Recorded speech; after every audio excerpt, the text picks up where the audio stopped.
I've seen the men play a couple times, not a full game, but I'm in for a treat, I think, tonight because I'm excited to see some of these girls that I've seen in the past high school-wise. So excited to see how they transition in the college game. Yeah, I'm going to say if you're used to seeing some of that high-level Saginaw Valley League basketball too, and say that feel like that's kind of the atmosphere you get with these girls' basketball games. And set to jump it up is going to be Alexis Thompson along with Caitlin Ray. Tip is going to be won by the Jets of Jackson College. Bringing it across the half-court line is going to be Marissa Shaw. Shaw averages 10 points per game, 5 rebounds per game. And one thing the Jets have going for them tonight against the Lakers is depth. They have got a lot more players, only 3 girls on the bench for the Lady Lakers, and it looks like 6 or 7 over there for the Jets. First possession. Because of that, Mid-Michigan is going to start in a zone, a little matchup zone, so they were able to force a turnover early. And they do play that 2-3 zone, matchup zone very, very well. Plinsky with the ball. Savannah, that is, out on the perimeter. Picks up her dribble, looking to get it down low to Steffi Kracko. Kracko puts it on the floor, looking to find some room on the baseline. It's not there. Kicks it back out to Poplinski, and she buries the triple. Savannah Poplinski can really shoot the basketball, averages 15 points per game. Mimi McNutt with the steal, and here come the Lady Lakers right away. She gets to the hoop, lays it up, no good. Contact on the play. She doesn't get the foul call. Then there is a loose ball foul call going against Poplinski in the backcourt. But this press, similar to Sacred Heart Academy, to kind of compare it to Mid-Michigan high school basketball, they are just killer. And one thing that they really do is they'll switch it up. They'll go 2-2-1 full court. They'll go 1-3-1 half court, really try and confuse the offense. There's another tip pass. It's going to be another steal. This one taken away by Steffi Kracko, but give the credit to Caitlin Ray with the tip. McNutt into the front court, gives it to Poplinski. She puts it on the deck. Now back out to Mimi McNutt. McNutt being guarded by Daylin Marilat. They work it around to Poplinski. Man-to-man defense right now from the Jets. Kracko has it at the top of the key. Puts it on the floor, looking to create some space. Nothing happening. She kicks it out to Caitlin Ray, who knocks down her own triple. 2 threes for the Lady Lakers. It is 6-0 with 8.5 left in the first quarter. Great ball movement by Mid-Michigan on that last possession. Every single girl touched the ball at least two or three times, and they found the wide open shot. Marissa Shaw is open for a three-pointer after the Jets break the press. It's no good. McNutt is right underneath the hoop. She can't handle the rebound. It goes out of bounds. It'll stay here with the Jets. But since it did not hit the rim, no shot clock reset. Remain 18 seconds left for the Jets to get off a shot. They're going to find somebody from underneath their own hoop is Hutchinson. So way out. Now they get it to Shaw on the baseline. Back up to the top of the key to Marilat. Get back around the perimeter now into the hands of Montgomery. Montgomery being very closely guarded by Caitlin Ray. Now back up to the top of the key. No openings in this 2-3 zone as Caitlin Ray blocks the shot from the corner. Great extension of that zone to get all the way out to the corner and block the shot there. You usually want your players to get a hand in the face in the zone. Ray's able to block that one. McNutt puts it on the deck. Her layup attempt is no good, but she draws the foul. As she goes baseline, she'll be headed to the free throw line for 2. It's a great look by Myers to find McNutt in the corner. McNutt did a nice job of giving a shot fake and getting to the free throw line. Yeah, but Cameron Myers, the freshman, only about 5 points per game out of Reed City, but we did see her a few weeks ago. She knocked down 4 threes in a row in the fourth quarter, so she's very capable, but she's the freshman. She's kind of waiting her turn here. Well, the thing about this level, though, too, is you get the 2 years, so essentially you're basically coming in as, if you will, a junior in terms of kind of the whole schematics of how junior college works. But one thing I've noticed early on is Coach Runbo is playing with 2 point guards out there, and that makes things so much nicer for this ball club. Both free throws are good. You know, you can almost say 3 point guards out there with Myers, Poplinski, and McNutt. Ball goes down low to Shaw. She loses the handle, but she's able to get it back to her teammate Montgomery. Now back to Shaw at the top of the key as they try and work against this daunting 2-3 zone of the Lady Lakers once again. Into the corner, the ball's knocked away from Montgomery. Good hands out there from Caitlin Ray. It's one of the things we saw last night in the Mount Pleasant Shepherd girl. Mount Pleasant did a really good job of getting in the passing lane. Same thing with the Lakers now, is they're getting those deflections as we talked about last night. Anytime you can get those deflections up in the 20s and 30s, you're doing a really good job. You're being active on defense. Yeah, but when you're Jackson going against this 2-3 zone, you get to the point where you got to tell your girls you need to take that open shot, even if you're open just for a second. You need to shoot with some confidence against a zone. It's another steal for the Lakers. McNutt into the half court off to Poplinski. Great up fake as she gets into the paint. The layup is no good off the backboard and off the rim. Here come the Jets into the front court. Marissa Shaw with another rebound. Here is the shot, and it is up and good. A nice-looking basket right there from Marilat. It's a 2-pointer, 8-2 now our score with 7:08 left to go in the first quarter. Poplinski quickly into the front court to the top of the key to Caitlin Ray. Ray with a great up fake now to Steffi Kracko. Krakow also puts it on the deck, gives it to Mimi McNutt. Still a man-to-man defense for the Jets. McNutt's going to step back and take a deep three-pointer, no good, off the side of the rim. Rebound goes to the Jets. Into the front court comes Marissa Shaw. Shaw swings it down to Hutchinson. Back up top to Shaw. Once again, Lakers stay in that 2-3 zone. Finally get it to the middle. Work it back out. Now here is an open jumper. Way long. No good for Marilot, but the rebound is tipped out of bounds by Caitlin Ray. If you're the coach for Jackson, though, Coach Brown, I believe it is, you got to be happy with that possession because they did a nice job of getting the ball in the middle and reversing the ball to the weak side where there was no defense. So they're kind of figuring things out early on here. Yeah, but one thing with that 2-3 zone, if you can get the ball to the free throw line in between the 2 and the 3, as they say, that really can open some things up. That's what they do there, but the shot is no good from Montgomery. Lakers grab the rebound. Here comes Poplinski into the front court. Gives it off to Krakow. Krakow looks to drive, gives it off to Caitlin Ray. Now back to Poplinski. Good defense from the Jets. They knock it away, but Poplinski is able to retain possession. Just over 6 minutes remaining in the first quarter. Lakers lead 8-2.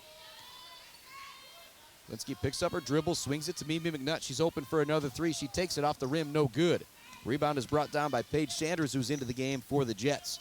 Across the half-court line she goes. She loses her dribble. She's going to get it off to a teammate. Here's an open three-pointer that is good for Marilot. She now has 5 points. Leading scorer for the Jets. She averages 15 points per ball game. It is 8-5. Confident stroke by that young lady. And that's what we talked about, that 2-3 zone. Sometimes you got to put up a couple shots to extend that zone, make them think about guarding one person more than the other. That's how you find some openings. Beautiful move down low from Caitlin Ray, but she can't get the basket to go with the left hand. Here come the Jets into the front court. Hutchinson loses it out of bounds right in front of the Lakers bench. Jackson will retain possession. The substitution coming in for the Jets. It'll be Briaria Burton coming in. She is going to replace Alexis Thompson. Same starting 5 out there for the Lakers. As we mentioned, not a whole lot of depth for this Lakers team. With 3 players coming off the bench. Kennedy Crawford, Ellie Johnson, and Jordan Poplinski. Ball goes down low, looking to create some space as Montgomery, she does, and gets the lay-in to go. 8-7 now our score, and Jackson battling back here. Just finding the hole in the zone. Nice job by that young lady to put the ball in the basket.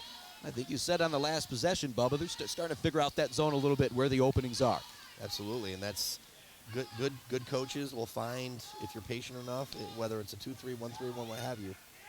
Ball goes down low, shot no good from Poplinski. Almost a steal in the backcourt for the Lakers. But here come the Jets into the front court. Stepping into a three-pointer is going to be Briaria Burton. She is fouled. Pardon me, that was not Burton. That was number 12, Paige Sanders, getting the foul called as she put up the three-pointer. So she is going to head to the free throw line for 3. I've always found interesting, once you get out of high school up to this level of college basketball, you start to make a lot more free throws, Bubba. Oh, there's no doubt. Again, it's part of the equation of playing college sports, is you're going to put more time and more effort into because they're putting resources into you. So the least you can do is work on your craft. 4:46 left here in the first quarter. Second free throw is good. Jackson Community College now on top of the Mid-Michigan Lady Lakers. Couple three-pointers from Poplinski and Caitlin Ray got them going, but the offense is stalled out here a little bit. Third free throw is no good for Sanders. Long rebound is chased down by Cameron Myers. 4:40 left to go. Krakow gets the ball. She's going to look to get in the lane. Nice spin move to try and create some space, but she traveled with it. Great defense out there. That was Taylor Hutchinson, or pardon me, not Hutchinson. Montgomery kind of stepping back there. A little Bill Lambier kind of almost made Krakow fall down. Minus the elbows. Now, Krakow did a nice job getting the ball in transition. She just kind of moved that pivot foot a little too much. One thing that you should start to notice now from Caitlin Ray and Krakow is they both have a lot of versatility. No issues bringing the ball up, maybe running the point guard for a play or two if they need to. Well, Krakow went to DeWitt. That's all I need to know right there, that she's been well coached and has probably been a gym rat her whole life. Three-pointer no good for the Jets, but they're able to gather their own offensive rebound. Sanders now looks to put up the runner. It's no good, but she draws the foul on the play, and she's going to head right back to the free throw line where she just made 2 of 3. 9-8 our score, 4:15 left in the first quarter. Listening to Mid-Michigan Lakers basketball, 92.3 FM, W222CP, my1043.net, and also on Matt TV today as well, mattvnetwork.org/live. And 4:15 of the first quarter, that's Poplinski's second foul. So that's something we're going to want to keep track of as we move forward tonight. Kennedy Crawford, the freshman from Onaway, will come in to replace her. Ellie Johnson, the freshman from Clare, now also into the game. Bracco, Ray, and Mimi McNutt from the starting lineup remain out there for the Lady Lakers. First free throw is no good for Sanders.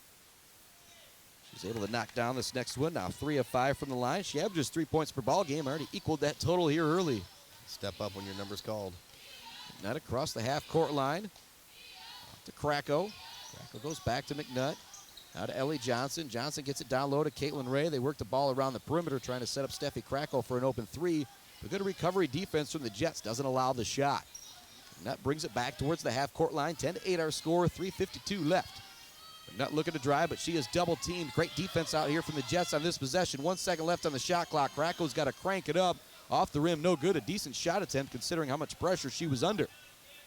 Jets into the front court, now feeling some more confidence. They've got the lead, have had a few good defensive possessions. And Paige Sanders really feeling it. She puts up the deep triple. No good. Mimi McNutt gathers the rebound. Across the half-court line for the Lakers to Caitlin Ray. Now back to McNutt. Looking to get it down low to Kracko. She's got the ball. Now back up top to McNutt, who's open for a three. This went off the side of the rim. Mimi McNutt just not finding that triple here in the early going. The Lady Lakers have to look inside. They have the obvious height advantage right now, and they need to get more than one entry pass in there per possession, move the ball around the perimeter a little bit, kick the ball back inside. Yeah, one of those, get it in there and repost it. Not maybe exactly Will Ferrell from, what's the movie I'm thinking here is, give it back, and he keeps passing it back out. Nothing like that, but sometimes you got to get it right back into the post. What was that? The Flint Tropics. What was that? I want to say Tropic Thunder, but No, that's not Robert the movie. Downey Jr., yeah. Filmed down in Flint. Jordan Blinsky now into the game for the Lakers. She replaces Kracko, picking up her first foul. Ooh, you could hear the jammed finger of Madison Montgomery as they look to pass the ball into the middle of the zone. She will draw the foul against Jordan Poplinski. So the foul's starting to pile up here for the Lakers, and Jackson's able to head to the free throw line. 5-0 on the foul so far. And when you only have 8 healthy bodies in Mid-Michigan, that's something that you might be a little concerned about as we move forward. You know, it's been a well-officiated game here. We're a little bit of homers here for Mid-Michigan College, obviously, but, I mean, there's no complaints here from any of the calls that have been made. No, not so far. I think they've been all legit fouls. 2:58 left here in the first quarter. Montgomery misses the first free throw, puts up the second one. That one is good. 2:57 left here in the first. It's now 11-8. The Lakers trailing Jackson. And about a 4 or 5 minute scoring drought now, it seems like, for the Lakers. Kennedy Crawford, freshman from Onaway, has the ball on the perimeter, looking to work against her defender, Hutchinson. They get it down to Kracko on the elbow. Kracko looks to make a move. It's not there, so she swings it to Jordan Poplinski. Poplinski puts it on the deck. It's knocked away from her. Montgomery comes up with it. Here come the Jets into the front court. Paige Sanders gets it down low, and she lays it in. She has 5, and Jackson College is all over Mid-Michigan College right now. 2:28 left to go in the first quarter. There's a 30-second timeout from Matt Rodenbow. We'll keep the broadcast right here. We're at my1043.net, 92.3 FM, and Mac TV tonight. Bubba, what are you saying to your team right now if you're Coach Rodenbow in this timeout? Relax, run your offense. You know, obviously there's a shot clock. That's the difference between the level last night and the level tonight, but you still have to be able to work your offense. You gotta get back in transition. If you're going to stay in that zone, you got to be active and you got to be aggressive. And one of the things that I think that ultimately may hinder Mid-Michigan as we move forward is their lack of depth. That's something with 5 fouls. Poplinski with 2 fouls already, not even out of the first quarter. Those are little things that you're going to have to make some adjustments based upon what's happened so far. Yeah, but with Poplinski out of the game, they're not going to be as aggressive in that 2-2-1 full court press zone, too. Her quickness really provides a lot in the front of that press. Well, lack of bodies and foul troubles will take you out of the things that you're comfortable with.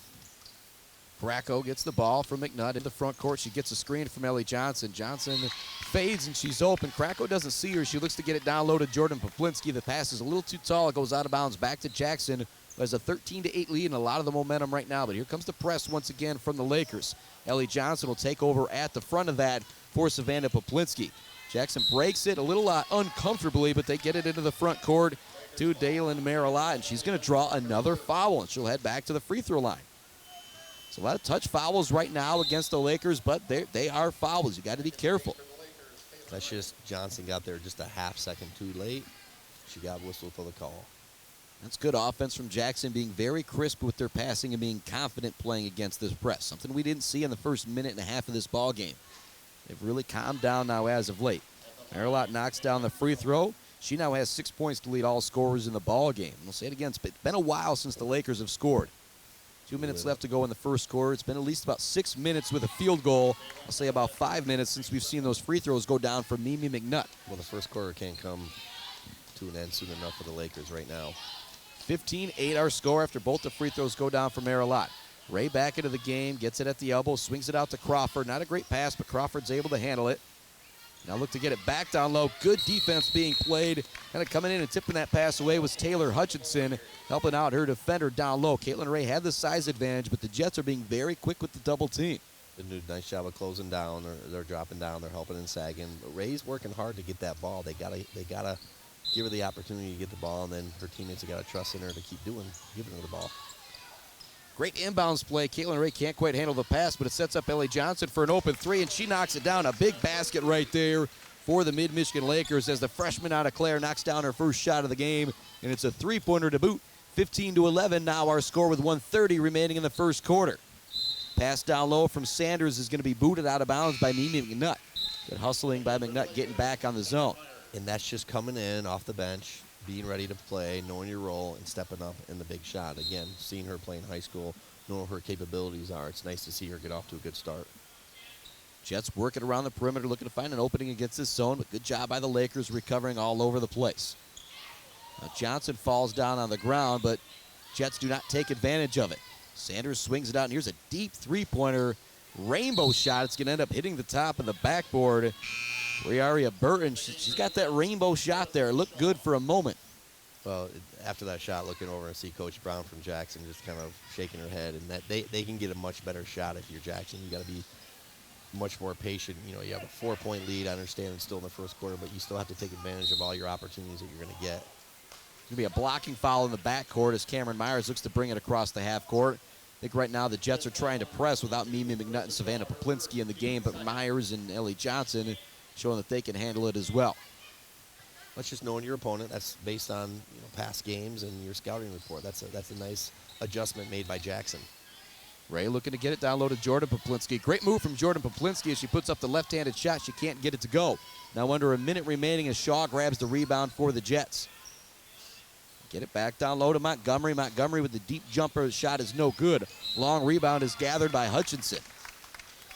A lot of offensive rebounds here in the first quarter for the Lady Jets out of Jackson. 30 seconds on the shot clock, 45 seconds left in the first quarter. I guess the shot clock doesn't matter as Hutchinson is heading to the free throw line. That's going to be the second foul going against Jordan Poplinski. So the two Poplinski girls in a little bit of foul trouble here in the first quarter. As Bubba said, first quarter can't come to an end soon enough for these Lady Lakers. Well, it's just this game is such a game of runs. It's such a game of momentum, and as we're seeing that, the first 5 minutes all Mid-Michigan, since then all Jackson. So one of the things that can't come soon enough is the end of the first quarter, so Coach Rodenbolt can make those adjustments he needs. Second free throw is good. Cameron Myers gets the inbounds pass and really uses her speed and a great left-handed dribble to beat the press all by herself. Now goes behind the back to get behind her defender, Paige Sanders. Now go to Crawford. Crawford's triple try is no good. There for the rebound is Ellie Johnson, and she draws the foul as she goes up for the layup. The freshman out of Clare with a couple big plays here late in the first quarter when the Lakers really need it. It's just coming from a program as successful as Clare, you're able to play a lot. Probably 3-year starter, I believe she was. So knowing where the ball is, having that knack for getting to the free throw line, and she's going to take advantage of these, I hope. I imagine it was a Sacred Heart game that I saw her playing as a sophomore where she knocked down a bunch of big threes and kind of put herself on the map with me at least, and she was a name that I never forgot after that. First free throw is good for Ellie Johnson, the freshman out of Clare. 17-11 our score. Jackson College on top of the Mid-Michigan Lady Lakers. Second free throw up and no good for Johnson. She tries to chase down her own rebound. It's going to be tied up with her and Dylan Marilot, and they're going to call a foul going against Ellie Johnson. That's a tough call right there now if you're the Lakers because they walk all the way to the other end, heading back to the free throw line, I believe is Marilot, where she just knocked down a pair, and she could end up with 9 points here in the first quarter. She's able to make both of these. So that can go one of two ways. One way you can see, yeah, it's a foul, a little bit of over-aggression, but the other thing is you got to know what your situation is right now, kind of have an idea of where you're at as far as your fouls, where they at as far as their free throw shooting capabilities. Sometimes you just have to swallow your pride and not go after those loose balls. Yeah, but now 3 fouls on Ellie Johnson, Savannah Poplinski, and Jordan Poplinski. Really piling up here for the Lakers in the first quarter. You wonder if that's something that Jackson maybe planned on coming into this game. So we know they're going to pressure us. Let's try and get them in foul trouble early. If so, it has worked. Free throw, second one goes down for Marilot. Now 20 seconds left to go here in the first quarter. Ellie Johnson puts it on the deck, looks to drive. Looks like she's tripped up. She loses the ball, and here comes Paige Sanders into the front court. Looking to go coast to coast, and her lay-in is good. She now has 7 here in the first quarter, and it's 21-12. Jackson College on top. Krakow drives in a lane. She's going to draw a foul before the shot attempt, so Lakers will inbound the ball from underneath their own hoop with 5 seconds remaining in the first quarter. Ray will inbound the ball out there with Kennedy Crawford, Steffi Krakow, Ellie Johnson, and Cameron Myers. We'll find one final good shot here. Looking to set up Johnson for a 3 at the top of the key. Instead, they go down low to Krakow. Krakow's runner is no good off the rim. Want to see Ellie Johnson put up that shot there at the end. She had it open, didn't want to take it. Reached the end of the first quarter, 21-12 our score. You're listening to Mid-Michigan Lakers basketball all over the place. My1043.net, MAC TV, and 92.3 FM, W222CP. If the ruts and holes are getting to be too much in your driveway or parking. Hey, Michigan. The census is confidential, so let your voice be heard. It's the law that personal information cannot and will not be shared with any agency, and you won't be asked about your citizenship or immigration status. Don't let rumors, misunderstandings, and misinformation prevent you from filling out the census. Your voice does count. Be sure to fill out your census in the spring of 2020. Everyone counts, everyone wins. To learn more, please visit myvoicecounts.org. Sports are about more than just a game. High school sports bring the community together. Whether you're cheering for a touchdown, three-pointer, home run, or an ace, you share something in common. That's why MAC TV Network is proud to be part of the community. We bring the spotlight to your athletes. MAC TV Sports is the home of St. Louis, Mount Pleasant, St. Gotthard Academy, Blair, and Harrison. MAC TV Sports, your town, your team, your sports.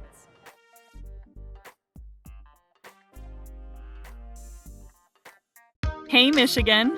And 7 points from Paige Sanders off the bench. Like you said, two to start from the 3, up 8-2, and then Jackson goes on a 19-4 run. Mid-Michigan was 3 for 13 from the floor. They started 2 for 2, 3 for 7 from threes, 0 for 6 from 2. So a little bit of a uphill battle from here, but they're 22-2 for a reason. Yes, they are. And sometimes they start slow, it seems like. I've seen them be down in a couple of games at the end of the first quarter. They really seem to turn it on defensively in the second and the third quarter. Long shot is no good for Jackson. Krakow grabs the rebound. A little miscommunication between her and Savannah Poplinski as the pass is thrown away. Now Sanders gets it into the front court. There's going to be a travel call down low as Taylor Long was looking to create some space for Jackson. So give it back to the Lakers. 21-12 our score, 9.5 remaining here in the second quarter. In Michigan Lady Lakers basketball, MAC TV, 92.3 FM, W222CP, and at my1043.net.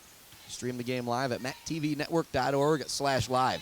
Great move for Poplinski as she gets in a lane, and good defense coming over from Marilot really made Poplinski think about the shot and miss it. Here come the Jets into the front court. That was a great move to get open initially, though, from Poplinski. I think she had a little too much hot dog in her on that one. That's something where she needs to just take the ball to the basket. Triple try is good for Briaria Burton, and that rainbow shot goes down this time. 24-12 all our score. Jackson coming into this game at 16-7, 8-6 in conference play. Mid-Michigan 22-2, 10-2 in conference play. And so Jackson looking to make a statement here in the conference. And they are doing a great job of it. Marilot kind of loses the ball, but the long rebound ends up in the hands of Burton. Her shot attempt is no good, and here comes Caitlin Ray for the Lakers. Near the front court, between the legs dribble, drops it back to Poplinski. She's going to step into an open three-pointer. No good off the side of the rim. The long rebound goes to Paige Sanders. But you do not mind that shot attempt there if they're going to give it to Poplinski. Well, shoot or shoot. I mean, no matter what, you keep shooting, you keep doing what you do that's brought you to the dance, and they go in. If they don't, they don't, but you keep shooting. Jackson working around the perimeter. 10 seconds remaining on the shot clock. Drive in a lane, left-handed runner is good. Hutchinson just got it up on the rim, and the basketball did the rest for her, rolling it up and in. 26-12 now our score. McNutt in the front court to Poplinski. Poplinski thought about another shot. Instead, she puts down the deck to Krakow. Now to Cameron Myers. They're not giving Myers an inch to shoot. Now she drives all the way to the hoop with the left hand. Shot attempt no good. Great defense down low from Taylor Long. Sanders into the front court for the Jets. Putting it on the deck is Marilot. She's blocked from behind. Great defense from Caitlin Ray, and she's able to gather the loose ball as well. Gets it off to Poplinski. Come the Lakers into the front court. Poplinski looking to get all the way to the hoop. Great right-handed Euro step. She gets the bucket and the foul. Big play right there for Savannah Poplinski. She now has 5 points and can make it 6 at the free throw line, and maybe momentum will start to turn here with this three-point play. And what a defensive play on the other end from Caitlin Ray. It was a great job, just a great athletic move. Didn't have to do much. She just moved her feet, put her hands up, got a piece of the ball, got the ball up to Poplinski, and she did the rest. And that's, again, a game of runs, a game of momentum. This, if she makes this, it'll be 3 points, and that can turn into 5, 7, 10. That's what they need.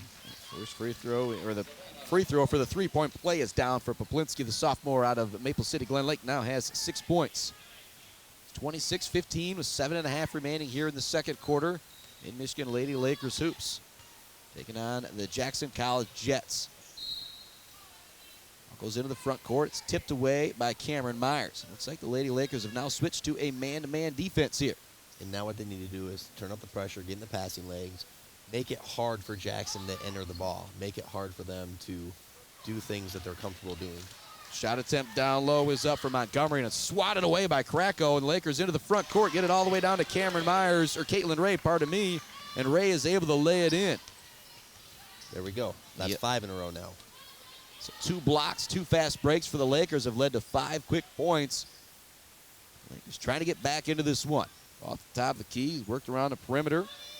Alexis Thompson has it. Now swinging it over to Montgomery. It's going to be lost out of bounds, actually barely saving it. Now here's Marilot with an open shot from the corner. Long rebound is going to go into the hands of the Jets. Looked like it was going to be a turnover. A good save down low from Taylor Long, getting it to her teammate. Now the Jets have another possession. Runner no good for Marilot. Rebound is going to be tipped out of bounds. It'll stay here with the Jets. Like Marilot might have got a piece of Savannah Poplinski's face. No foul call there. So stay with the Jets. 20 seconds left to go on the shot clock. 6.5 remaining here in the second quarter. 26-17. The Jets on top of the Lady Lakers. Coach Rodenbell doing exactly what I'd be doing. He's starting to work the officials more. He's starting to get in and let them know that that's not what's gonna work tonight. And a great play from Caitlin Ray as she takes the ball away, but then she turns it over, looking to pass it down low to Mimi McNutt. She needs to put up that shot just a couple feet away from the hoop. On the front court goes to Marissa Shaw. Shaw looking to get it down low. She does pass it down low, just putting her shoulder into the chest of Mimi McNutt is Madison Montgomery, but the ball goes out of bounds back to the Lakers. One thing that Coach Rodenbell probably told the ladies between the first and second quarter is that don't rush anything. Be patient. Let it come to you. Do what we've done the whole season, because obviously we're 22-2 for a reason. Biggest thing is don't panic in this situation. Run your offense, play your defense. Good things will happen. Myers, the bad pass in the front court, stolen away. Taylor Hutchinson grabs it. A long pass to Marilot. Her layup attempt is good. That was a beautiful lay-in from Marilot. She caught it on the run right at the block. Barely had any time on the full sprint to get it up on the backboard and in, and she was able to make it happen. She now has 11 points to lead all scorers. Another timeout from Mid-Michigan. Keep it right here. 28-17 our score. 5:56 remaining in the second quarter. Kind of a football score right now. 6 points for Savannah Poplinski, 5 for Caitlin Ray, 2 for Mimi McNutt, 4 for Ellie Johnson. Slide over to Jackson College. You got 11 for Daylin Marilot, 4 for Taylor Hutchinson, 3 for Madison Montgomery, 3 for Briaria Burton, and 7 for Paige Sanders, all in the first quarter. Marilot's impressive. This young lady from Jackson, I think she's pretty much been in the whole game so far, but she's got a really good knack for the ball. She has an understanding of the game. As you alluded to a little bit ago, she caught the ball and went right up for that layup on a tough angle.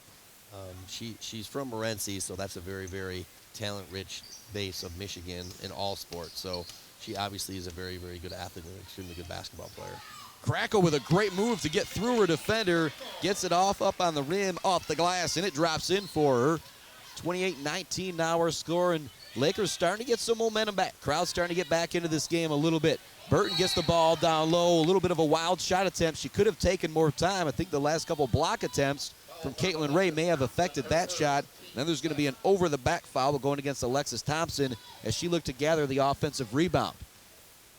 And one thing here is no fouls in the first 2.5 minutes of this second quarter. So Lakers keeping up that defensive pressure, but maybe trying to keep their hands out of the dribbling lanes, as I say sometimes, so you don't get called in for those reach-in fouls. Cameron Myers with a drive to the hoop, trying to block her from behind is Marissa Shaw, and that's never a good idea. You get called for the foul 9 times out of 10 on that one, and Cameron Myers will head to the free throw line for a pair. Yeah, nothing good ever happens when you get beat.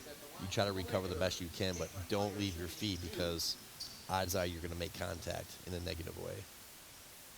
Myers' first free throw is short, no good, and that is actually the third foul, too, going against Marissa Shaw. So one of the starters, she hasn't done a lot here offensively, but good player, averages 10 points per game, 5 rebounds per game. She's probably not going to be in for the final 5-16. Second free throw also no good for Myers.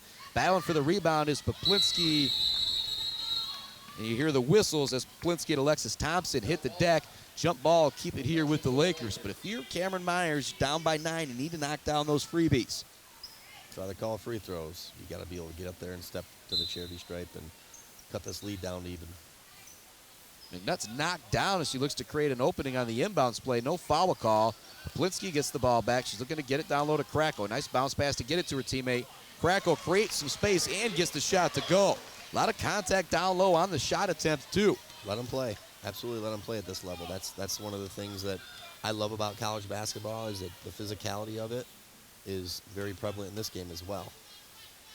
28-21 now our score as the Lakers are starting to claw their way back and a travel on the other end. Taylor Hutchinson loses her footing there. It's kind of, whenever players get that ball, and the official calls a travel before they put it on the deck, there's so many different things that can happen. You can shuffle both of your feet. You can actually pivot for a second and then pick up your pivot foot.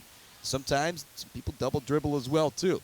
It's just your mind's working faster than your body can catch up to. I mean, I've seen that hundreds of times in my playing and coaching career, so it's something that you have to work on in individual skill development. It had to happen to me a lot, too. Krakow with the ball. She hands it off to McNutt. McNutt looks to drive and get to the rim. She puts up the shot. No good. Blocked down low. Great defense being played from Nia Nelson, who's into the game for the first time for Mid-Michigan College.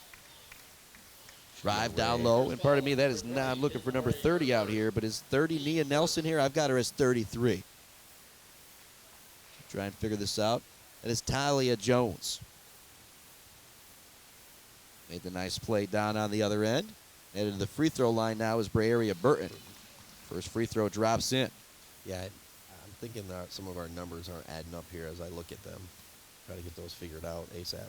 Well, that's one of those things, too, with junior college, too. Sometimes you have some players that start the first semester and they're not able to come back. Then sometimes you have some players that that don't play the first semester and are able to join the team late. It's one of the good things and one of the bad things about community college athletics.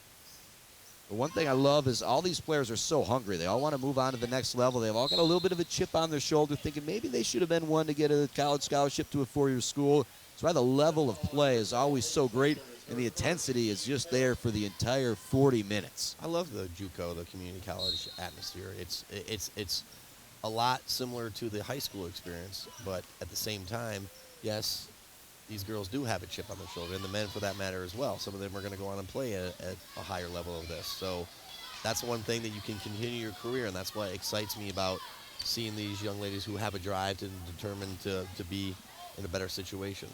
Krakow gets the ball down low, makes a good move. The shot just does not fall, and so here comes Jackson. 29-21 our score. 3:40 left to go here in the second period. Putting it on the deck once again is Burton. As I just talked about a minute ago, shuffled her feet there, kind of a couple quick steps before she put the dribble on the floor. Is going to give it back to the Lakers.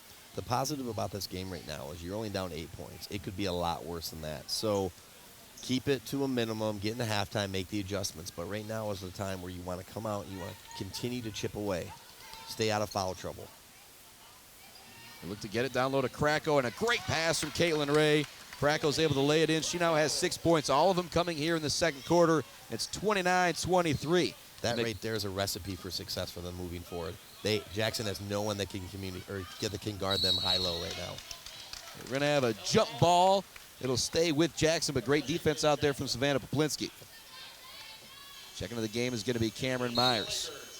It's like if you have a big line in football, you're going to run the ball. If you have good skill positions, you're going to throw the ball. In basketball, if you're bigger, if you're more physical inside, you have to take advantage of that opportunity. Yep, Friday night we'll be at Saginaw High School. I imagine we might see Mr. Huneman getting the ball down low a few times. Crackle playing some great defense down low against Jones, and she's able to get the rebound as well. Lakers can cut the lead even more. Mimi McNutt puts up the triple. It's no good. Ellie Johnson there for the rebound. She's able to draw the foul, and she'll head to the free throw line. So McNutt still trying to hone in that three-pointer right now. But as you talked about, your leading scorer has only got 2 points. She struggled from the field, and you're only down 6. Can maybe even cut that lead to 4 here with Ellie Johnson. They have just been chipping away here in the second quarter. And again, credit to Johnson for being in the right place at the right time, having a nose for the ball, and having the opportunity to continue to come in the lead more. She misses that first free throw. Got to take advantage of these opportunities. Yep, and right now in the second quarter, they have not been 1 of 4 from the free throw line here to start the second quarter for the Lady Lakers. Ellie Johnson's second one does go down. She now has 5 points, and the lead is cut to 5, 29-24. Marilot gets the inbounds pass, now being guarded pretty much full court by Mimi McNutt. I think they said, you know what, let's make her use some of her energy doing everything else besides scoring, as she already has 11. Drive in a lane for Paige Sanders. Gets to the baseline and has to retreat. Gets it back up top. Burton now on the drive. Great pass from Burton down to Taylor Hutchinson as she gets the lay-in to go. 2:40 left, 31-24. Now our score. Myers across the half-court line for the Lakers. A couple great moves to get herself open. Now she swings it to Mimi McNutt. McNutt on the drive. She looks to kick it back up top to Steffi Krakow, but she slid on that one right there. I've had that happen to me a couple times at Maury Courts. There's not really anything Mimi can do about that. And if you have trouble slipping on those floors, you know what the secret is? Hairspray. Hairspray. Put some hairspray on the bottom of those shoes, Stick and yep, they're gonna stick them right to the floor. Well, maybe you just got caught in no man's land. She went baseline. There was no one there. She picked up her dribble, and her momentum made her travel. So those things happen. I mean, you gotta overcome. Great defense once again from the Lakers. They force another turnover. Myers into the front court to Caitlin Ray. They thought about stepping into the triple try, but getting out there playing good defense is Talia Jones. They now go back to Crackle. Crackle's left open. She can really put up that triple. She doesn't do it this time. Get it to McNutt. Now back to Crackle. She will stop and pop this time on the catch and shoot. No good. Just that one-handed crank shot. Couldn't find the range this time. 31-24 is our score with 1:50 left to go here in the first half. Deep three-pointer off the front of the rim, no good. Rebounded by Taylor Long. Long swings it back to Sanders. Sanders now back to Marilot. Good defense by Mimi McNutt, not allowing her to get a shot. They go down low to Taylor Long. Long with a lefty hook shot, no good. Rebounded by Crackle. Crackle gets it off to Kennedy Crawford. Freshman from Onaway back into the game for the Lakers. 1:20 remaining here in the first half. 31-24 is our score. It's 21-12 at the end of one. Seems like they picked up some momentum, but haven't really been able to cut into that lead at all here in the second quarter. Blocking foul called against the Jets, so that's going to have Steffi Crackle headed to the free throw line. She already has 6 points here in the second quarter. You mentioned just kind of enforcing her will. She's a nice looking basketball player. She doesn't try to do anything that she's not capable of doing. She's kind of taking it upon herself right now to kind of be that scorer's mentality, because your role within a game can change. Now, I'm not sure what her role is normally, but she's doing a really, really nice job of getting the ball and doing what she can to help her team. Yeah, but coming in tonight, she averaged 13 points, 7 rebounds, couple steals, couple blocks. She does it all for this Laker team. You need those Jana Ball trades. Second free throw goes down. She now has 7 to lead all scorers for the Lakers. Also have 5 for Caitlin Ray, 6 for Savannah Puklinski, and 5 for Ellie Johnson. The Lady Lakers still trail by 6, 31-25. Montgomery puts it on the deck, drives it all the way into the lane, gets the hoop and the harm. Or pardon me, that is Taylor Hutchinson with the drive. She now has a chance to give herself 9 points in the first half, and she has 8 after that basket. She's headed to the free throw line, trying to get the old-fashioned three-point play. 33-25 our score. All over the place tonight on the airwaves, 92.3 FM, my1043.net, MAC TV, MacTVNetwork.org/live. That's a tough spot right there, because that's just a great effort by that young lady from Jackson, and unfortunately, Steffi was in the wrong place at the wrong time. That's now the second foul on Steffi Krakow, as pretty much every Lady Laker seems to have 2 fouls at this point. Caitlin Ray with the ball, gets it to Krakow at the top of the key. Krakow puts it on the deck. She gets all the way to the hoop. She's going to get it, the hoop and the harm. As I go a little George Blaha on you, she now has 9 and can put herself in double digits at the free throw line, and all of her points have come here in the second quarter. George Blaha minus the hairpiece. Yeah. Well, he is the man. I tell you what, not to change subject or anything, but that guy's an institution. That he's the reason why I still watch Pistons basketball, because they're kind of crummy this year. At this point, it's a little rough.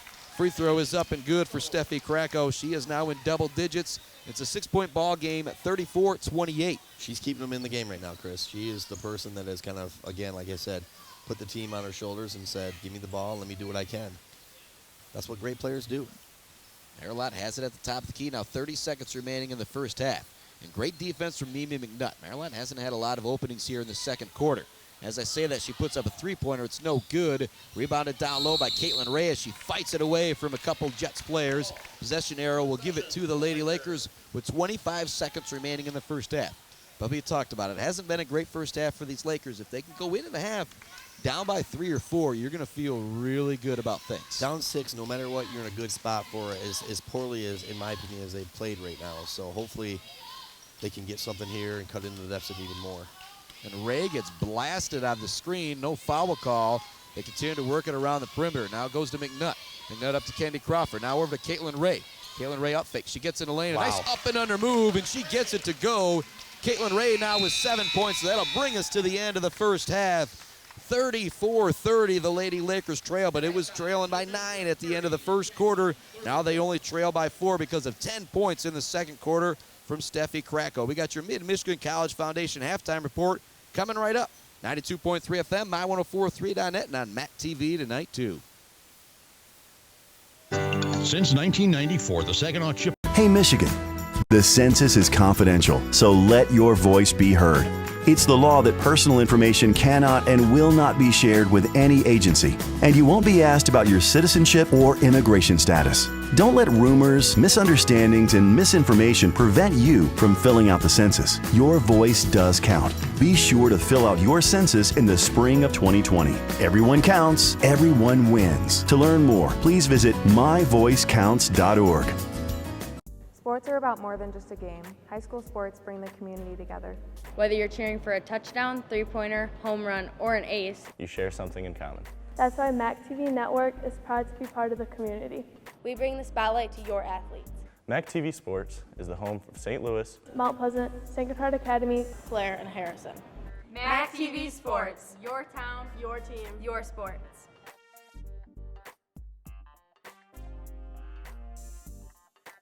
Hey, Michigan! Did you know that filling out the census means valuable education programs for your children's schools? Head Start, special education programs, and Title I for school funding all benefit from your participation in the census. And when schools benefit, your child does too.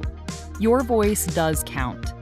So come on, Michigan, we're counting on you. Be sure to fill out your census in the spring of 2020. Everyone counts. Everyone wins. To learn more, please visit myvoicecounts.org. Hey, Michigan! Did you know that filling out the census helps with school lunches for your children? Money for school lunches relies pretty heavily on your census participation. Filling out the census is quick, easy, and beneficial for you and your family. Your voice does count. So come on, Michigan, we're counting on you. Be sure to fill out your census in the spring of 2020. Everyone counts. Everyone wins. To learn more, please visit myvoicecounts.org.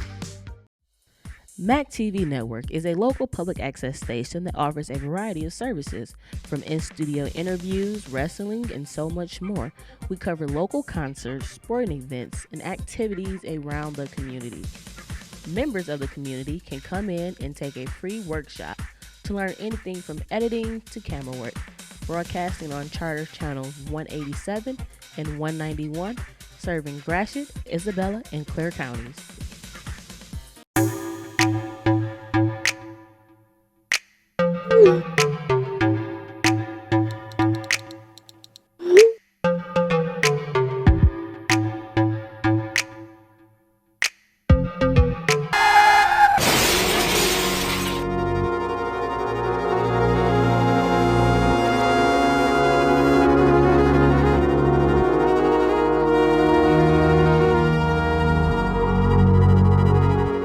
Hey, Michigan, did you know that filling out the census helps fund life-saving medical programs?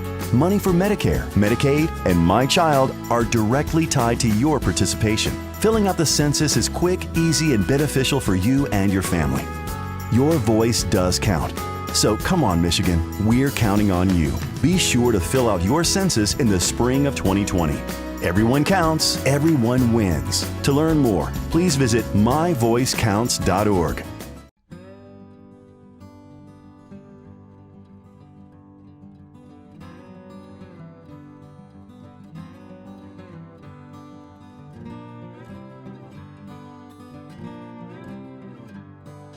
Hi, I'm Keith, and I've been on the St. Louis Fire Department for 40 years now. My name is Alex Velasco. I've been in the fire department about almost 16 years. So my name is Jenny. I've been on the fire department for just over 4 years now. My name's Casey Scott. It's been 11 years now that I've been on the fire department here in St. Louis. My name's Sean. I've been a St. Louis firefighter for a little over 3 years now. It's a big, happy family. Can't get a better group to work with, that's for sure. But if you want to be a firefighter, it's something that not everybody can experience unless you got the heart for it. But it is well worth it.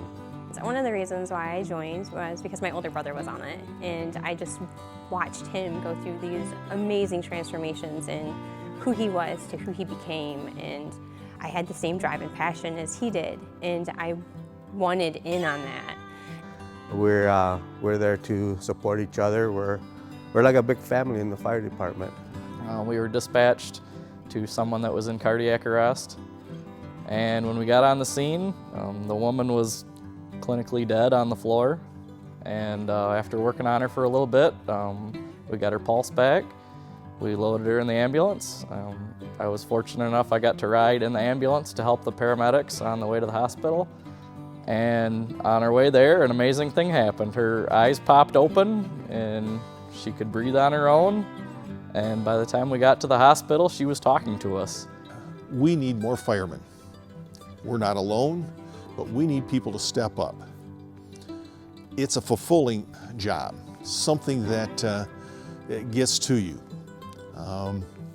Is it everybody's thing? I can say not everybody's thing, but in general, most people, when they get a good taste of it, it's important to them and in their lives and in their families.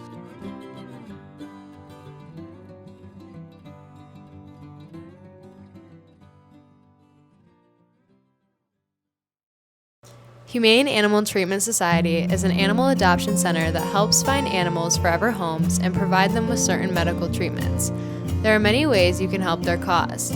You can volunteer at HATS by running and reading with the animals, helping the staff with daily routines, and photographers can take pet pictures to boost their portfolio. There are still many animals looking for a forever home. See other ways you can make a difference at www.hatsweb.org. Hey, Michigan, the census is confidential, so let your voice be heard. It's the law that personal information cannot and will not be shared with any agency, and you won't be asked about your citizenship or immigration status. Don't let rumors, misunderstandings, and misinformation prevent you from filling out the census. Your voice does count. Be sure to fill out your census in the spring of 2020. Everyone counts, everyone wins. To learn more, please visit myvoicecounts.org. Sports are about more than just a game. High school sports bring the community together. Whether you're cheering for a touchdown, three-pointer, home run, or an ace, you share something in common. That's why MAC TV Network is proud to be part of the community. We bring the spotlight to your athletes. MAC TV Sports is the home of St. Louis, Mount Pleasant, Sacred Heart Academy, Blair, and Harrison. MAC TV Sports, your town, your team, your sports.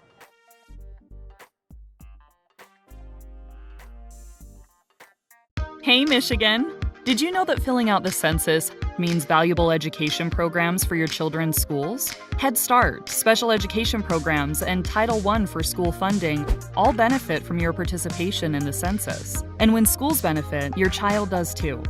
Your voice does count. So come on, Michigan, we're counting on you. Be sure to fill out your census in the spring of 2020. Everyone counts. Everyone wins. To learn more, please visit myvoicecounts.org. Hey, Michigan! Did you know that filling out the census helps with school lunches for your children? Money for school lunches relies pretty heavily on your census participation. Filling out the census is quick, easy, and beneficial for you and your family. Your voice does count. So come on, Michigan, we're counting on you. Be sure to fill out your census in the spring of 2020. Everyone counts. Everyone wins. To learn more, please visit myvoicecounts.org. MAC TV Network is a local public access station that offers a variety of services, from in-studio interviews, wrestling, and so much more. We cover local concerts, sporting events, and activities around the community. Members of the community can come in and take a free workshop to learn anything from editing to camera work. Broadcasting on Charter Channels 187 and 191, serving Gratiot, Isabella, and Clare counties.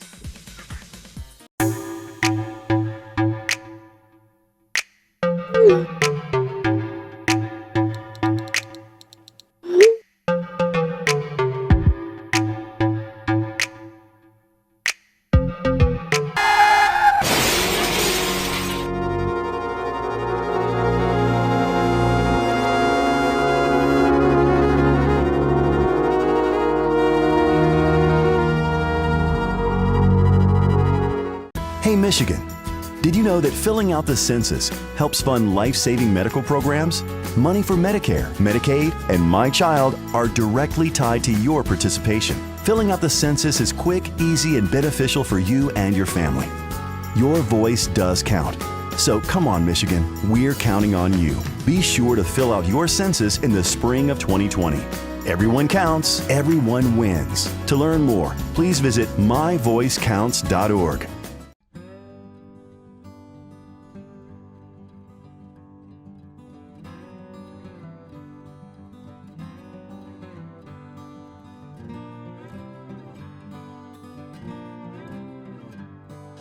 Hi, I'm Keith, and I've been on the St. Louis Fire Department for 40 years now.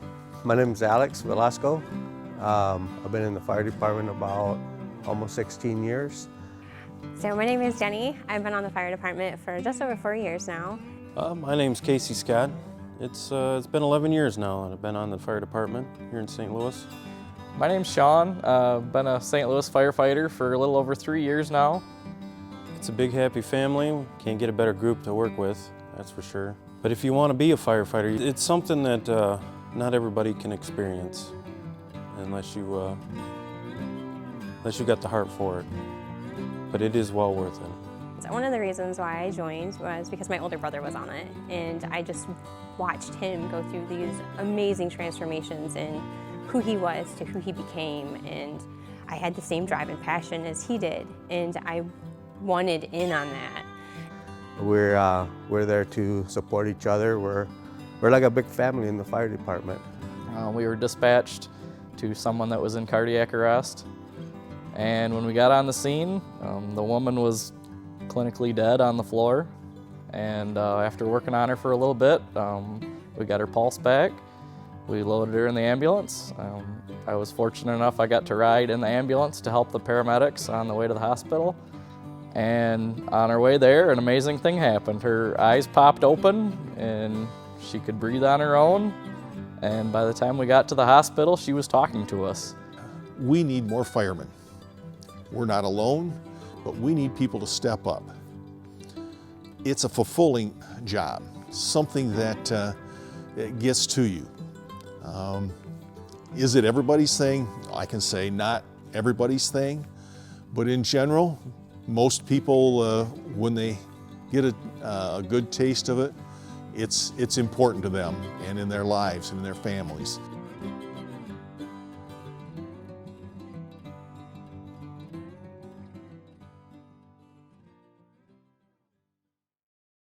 Humane Animal Treatment Society is an animal adoption center that helps find animals forever homes and provide them with certain medical treatments. There are many ways you can help their cause. You can volunteer at HATS by running and reading with the animals, helping the staff with daily routines, and photographers can take pet pictures to boost their portfolio. There are still many animals looking for a forever home. See other ways you can make a difference at www.hatsweb.org. Hey Michigan, the census is confidential, so let your voice be heard.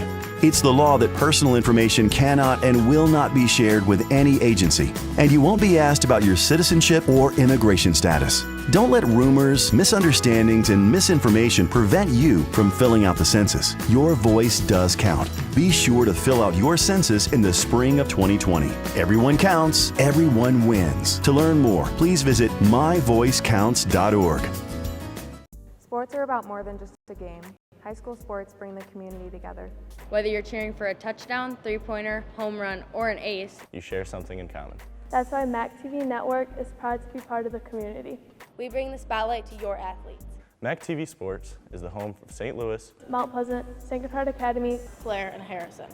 MAC TV Sports, your town, your team, your sports.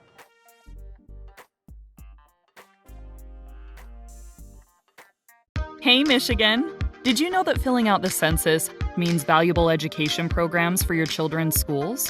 Head Start, special education programs, and Title I for school funding all benefit from your participation in the census. And when schools benefit, your child does too. Your voice does count. So come on, Michigan. We're counting on you. Be sure to fill out your census in the Michigan College Basketball, WMMI. Transporting large cargo isn't easy. That's why Fisher Transportation is happy to take that burden off your mind. They easily handle the toughest jobs for commercial and residential projects. Visit them on South Bradley and Mount Pleasant and find out what Fisher can do for you. An equal opportunity employer and proud part of Fisher Companies. Welcome back to Mid-Michigan Lakers basketball. My1043.net, 92.3 FM, and also on MAC TV tonight too. MacTVNetwork.org/live. Also, My1043.net, anywhere around the world. If you need to stream the game, or if you know Grandma and Grandpa listening, or can't listen and want to listen, make sure you tell them to tune in and even watch tonight. MacTVNetwork.org/live. Jets will get the ball to start the second half. It's a 34-30 ball game. 10 minutes are on the clock. Looks like the Lakers are going to start off in that 2-3 zone once again. And Paige Sanders, after having a great first quarter, is actually going to start the second half for the Jets. Works the ball around the perimeter. It goes to Hutchinson, who had 9 quiet points in that first half. If you can have 9 quiet points in a half. I think the reason for the switch to man in the first half for the Lady Lakers is that Poplinski wasn't out there on top. She's very, very active up there. It makes it really, really hard for Jackson to be able to initiate their offense. Yeah, the quickness that she has is just really tough to deal with. And Mimi McNutt steps into a two-pointer, and she's able to get that one to drop. And if Mimi McNutt gets it going, that could really get the Lakers on top in a hurry. Sanders into the front court, gets it off to Burton. She thought about the three-pointer instead. Good job being patient, working it around the perimeter. Sanders back up top to Marilot, who had 11 points in the first half. She makes a move on Cameron Myers. Good recovery defense from the freshman Myers, not allowing that shot. And here comes Poplinski into the passing lane once again as she knocks the ball away. Paige Sanders has the ball. Now it's going to go back to the Lakers. Good defense from the Lakers here to open up this half once again. McNutt will get the ball, bring it across the half-court line. Gets it off to Cameron Myers. Myers looking to find an opening as it goes back to Kracko. Kracko looking to drive down low. She kicks it in the corner. Here's Poplinski with an open three. This would be big, and it is big as she knocks it down. Savannah Poplinski now with 9 points, and we are all tied up, Bubba. That didn't take very long. That's a huge aspect of whatever they talked about first half as Jackson hits a three. But you're seeing the confidence, you're seeing the better ball movement, better spacing, and that leads to good things. Yep, so a big three-pointer there from Burton to answer back the three-pointer from Savannah Poplinski. 37-34, the Jets back on top. Come the Lakers. Mimi McNutt has it. She looks to get in the lane with a Euro step. A lot of contact on the play. She flicks it up on the rim, and she's going to head to the free throw line for a pair here. And Mimi McNutt, I got to tell you about this. She might be my favorite player just because she has actually had some serious knee injuries, too. She had an ACL surgery like I had a couple years ago, and the fact that she's out here playing this level of basketball, I tip my hat to her because I've had the Achilles tear and then I had the knee surgery. The knee surgery was really hard to come back from. To see her playing this level of basketball, it's really impressive. Well, I didn't know that until you just said that, and you wouldn't be able to tell it. No knee brace of any kind. She moves her feet. She moves laterally very, very well. So that's a testament to that young lady for her efforts and hard work to get back to where she is. Yeah, it's like I'm not the hardest working guy when it comes to getting in the gym and different things like that, but I like to play me some basketball, so try and get back as soon as I can. But like I said, to see her playing this level of basketball, just impressive. Ball goes down low. It's swatted away. Looking to find an opening was Madison Montgomery. It was Krakow with the defense. Now she gets it off to Caitlin Ray. Caitlin Ray to Myers. Now back up to Poplinski. This is a deep three-pointer from Poplinski. No good. Bringing down the rebound is Marilot. Jackson still with a 1-point lead, 37-36. But the momentum right now with the Lakers if they had a great start to this third quarter. Well, Krakow's been the difference for Mid-Michigan tonight, both offensively and defensively. She's really kept her teammates in the game, and she's played pretty much the entire game. Drive down low, looking to find an opening is Marilot. She kicks it out to an open teammate, Burton. The rainbow shot is no good. Rebounded by Marilot down low. She has the extra pass to Burton, who's open for the lay-in. Area Burton now with 9 points on the night. She got to give a lot of that credit to her teammate on the dish. She stayed active, too. Burton did a nice job of staying involved in the play, and her teammate found her wide open. Blinsky with a drive and the dish to Caitlin Ray. Ray doesn't put the shot up right away, and she's going to draw the foul against Paige Sanders. Actually will be a shooting foul. Good call by the official right there. Knew she was trying to shoot it.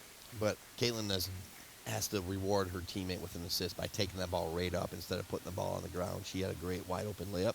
She's still rewarded with free throws, but I'd rather take the for sure, too. Second foul going against Paige Sanders. Second team foul going against Jackson here early in the third quarter. 7:13 remaining in that third quarter. First free throw goes down for Ray. Now has 8 points. Back up here. That one is good too. Or pardon me, she missed that first one, so that is just one down for Caitlin Ray. Getting the Lakers back in the ballgame. 39-37 our score. Be a foul in the backcourt going against the aforementioned Ray. Just her second foul. So I think every Mid-Michigan Laker girl now probably has about 2 fouls, Bubba. Well, the majority. Mimi still has not committed a foul, so that's actually good. She can be extra aggressive moving forward, which is what she's been all night. She just hasn't been called for anything yet. Work the ball around. Goes down in the corner. They're looking to find it in the post to Montgomery. I don't know why. She's kind of been dominated down there by Krakow and Caitlin Ray, but she does draw the foul this time. Caitlin Ray a little too aggressive, not allowing Montgomery to get any space down low. 2 quick fouls on Ray, which is probably going to, Jordan Poplinski will be checking in for her now. Jordan Poplinski, a great substitution coming off the bench to replace Caitlin Ray or Steffi Krakow whenever need be. So to get the ball in, they're going to have to pass it way up top to Paige Sanders. Just work it in the corner. Here's an open triple try. No good from Taylor Hutchinson. Ball goes out of bounds off of the Jets. And actually the official says he made the mistake right there. It'll stay with the Jets. I like that official, though. He maybe just could have kept it there. Nobody was arguing with him, but he says, hey, I messed up on that one. It's here. 2-3 zone look for the Lakers on the inbounds. Nothing open and great defense. They finally get it into Marilot. McNutt jumps for it, but she can't get there. Marilot ends up with an open jumper. She can't hit it. Great position by Poplinski. Nice job by Jordan to secure that position, and young lady from Jackson went over the back. Yeah, Briaria Burton kind of wondering why she got that foul call, and it was just because of the position by Poplinski. Great box out when she reached for that rebound. She went right over the back. Good fundamentals. 39-37 our score. It's been a while since the Lakers have been ahead, but they do have some momentum right now with 6.5 left to go here in the third quarter. McNutt swings it to Cameron Myers, up top to Steffi Krakow.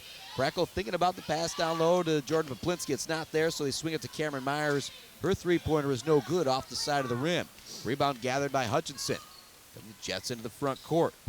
Putting it down the deck and driving the floor is Montgomery. Her shot attempt is no good. Cameron Myers gathers the board for the Lakers.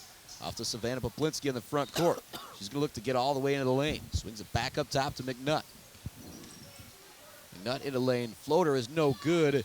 Rebound is going to be chased down by McNutt. She throws it off of the Jet defender. It'll stay here with the Lakers. Great hustle there from Mimi McNutt. 6:04 left in the third quarter. 39-37 our score. The Lakers trailing the Lady Jets. And doubleheader action here. The boys coming right up after the girls. She could play for me anytime Mimi McNutt could, because she doesn't give up. Her effort is good. She's aggressive. She's very confident in her abilities. She doesn't have the best night shooting, but as you say that, she knocks down a three. I knew that was in, didn't I? That's what I needed right there. Big triple right there for Mimi McNutt. She now has 9 points, and it's the first lead for the Lakers since early in the first quarter, 40-39. And they start to feel it now. Pass from Paige Sanders is going to be stolen away by Jordan Poplinski. She gets it off to McNutt, and Sanders takes it back away from McNutt. Wild layup attempt is no good. Taylor Long grabs the rebound. It's going to be a jump ball, giving the possession arrow back to the Lakers. Tell you what, Jordan Poplinski had stepped in after Ray got the second and third foul and has played extremely well for the Lady Lakers. Yeah, think about those two Poplinski girls playing together up at Maple City Glen Lake. They were quite the combo, I bet. Myers looking to get it to Kracko. She telegraphs the pass. It's going to be stolen away by Madison Montgomery, but great hustle. Myers gets back, and it looked like it might have gone off the leg of the ball handler, but Jackson will keep it here. Cameron Myers made the bad pass, but boy, did she hustle to make up for it. Well, it was a bad angle for these officials, and there's no doubt in my mind that ball went off by Jackson. Montgomery has the ball at the elbow, works it over to Hutchinson for a three-pointer, no good. Poplinski skies for the rebound, does a great job bringing it down for the Lakers. She doesn't have a lot of size, but she averages 6 rebounds per game. Gets it off to McNutt. McNutt's now going to get a screen from Jordan Poplinski. Going to find an opening. It's not there. Give it back to Kracko. Might have had the screen and roll there. Now Kracko just kind of forces her way into the lane. Kicks out. Cameron Myers is open for a three. It's no good, and Steffi Kracko turned an ankle. She has taken some time getting back up the court. This is not good for the Lady Lakers. Already struggling with the depth as Marilot lays it in for her 13th point. Kracko now looks like she's going to maybe try and play through it. Caitlin Ray's off the bench ready to come in for her. Jackson back up 41-40. If Kracko comes out of the game, there's only going to be 2 players left on the bench for the Lakers. Kracko shoots it and knocks it down. Dealing with some pain, obviously, but she gets that one to go. She now has 12 points. Marilot McNutt right here in front of our broadcast table. Marilot gets by her defender McNutt. Now looks to pass it down low to Montgomery. It's not a good pass, so the ball is going to go out of bounds back to the Lakers. That'll allow Kracko to come out of the game. Caitlin Ray is going to come in for her. Not sure if that was a turn ankle or she's got 2 knee braces on there. Just a little bit of a limp in her step as Kracko heads to the sidelines. Pretty sure it's her left ankle. Cameron Myers also out of the game. Ellie Johnson in for her. So your 5 Lady Lakers out there. Mimi McNutt, Jordan Poplinski, Savannah Poplinski, Caitlin Ray, and Ellie Johnson. They lead by 1 point, 42-41. Just over 4 minutes left to go here in the third quarter. Doubleheader Mid-Michigan Laker hoops tonight on 92.3 FM, My1043.net, and MAC TV. Long triple try is no good for McNutt. Gathering the rebound is Paige Sanders. Sanders storms into the front court. Gets it off to Hutchinson. Hutchinson looking for the post entry pass to Montgomery. It's not there. Nice job. Skip pass over to Marilot. She makes the three-pointer. There's going to be a foul called on the moving screen going against the Jets. So that'll negate that three. That would have been a big basket there for Jackson. Just good defense by the Lady Lakers of staying on your ground and trying to get around the screen. And to their credit, they got the foul called against Jackson in order to get the ball back. 3:40 left to go here in the third. 42-41. Lakers on top. Mimi McNutt has 7 points here in the third quarter after only having 2 in the first half. Ellie Johnson puts it on the deck, drives, looks to get the right-handed finish. It's not there, off the backboard and off the rim. Montgomery into the front court. Pass is going to be tipped away and stolen by Ellie Johnson. Give some credit to Caitlin Ray with the tip. Now McNutt into the front court. Back to Caitlin Ray. She thought about the three. Instead, they'll work the offense. Jordan Poplinski wants the ball down low. She now gets it, looking to work on her defender. There's going to be a foul in the lane on the floor. Good job by Jordan Poplinski on the drive. That foul is going to go against Marissa Shaw. That's going to be her 4th foul. She didn't come in for long, and she picks up another foul. But again, great patience by the Lady Lakers. Kicking the ball inside, not there, kicking the ball out, and then realizing that Jordan did a nice job of resealing to get the ball, and she's being rewarded with free throws. Sophomore Jordan Poplinski. First free throw is up and good. You know, and she's one of the players is why this team is so successful. Her versatility, she can come in and play pretty much any position you need her to play. We're seeing her play down low right now with Kracko, Caitlin Ray, dealing with some injuries and some foul trouble. Both free throws are good, but I've also seen her come in and play top of the zone, do whatever she needs her team to do. Jets in the backcourt. You hear a travel yell from some fans. They don't get the call. 3 minutes remaining here in the third quarter. Only 3 field goals in this third quarter for the Jets. Paige Sanders puts the ball on the floor. Great pass to her teammate for the wide open lay-in. And finishing it is Alexis Thompson. Just her first points of the game. She averages 7 and 7 coming into tonight. Jordan Poplinski puts the ball on the deck, drives in a lane, kicks it out to Ellie Johnson. But before she does, she draws the foul. That's going to have Poplinski heading to the free throw line. That's big. They were following Hutchinson. Yeah, Hutchinson has been huge. She had 9 points in that first half, and as I told you, just kind of a quiet 9 points. First free throw rims out for Poplinski. She can get herself in double digits as she's able to knock down the second one, the sophomore from Maple City Glen Lake. 1 point lead for the Lady Lakers. Now make it 2 as she knocks down that one. 45-43 our score. All over the place tonight on our broadcast. My1043.net, MAC TV, 92.3 FM, W222CP. Find us live right now at MacTVNetwork.org/live. One thing about the Lady Lakers is they're in incredible condition. They're not bending over, they're not huffing and puffing or anything, and they're staying ultra aggressive in this 2-2-1. Bad pass going to allow for a double team against Marilot, but she does a good job kind of using a Euro step to go between the two defenders and gets it back to Burton, allowing a team to set up some offense. As I say that, she puts up the triple try. It's no good. McNutt gathers the rebound. Mimi McNutt into the front court for the Lakers. She's going to look to go coast to coast.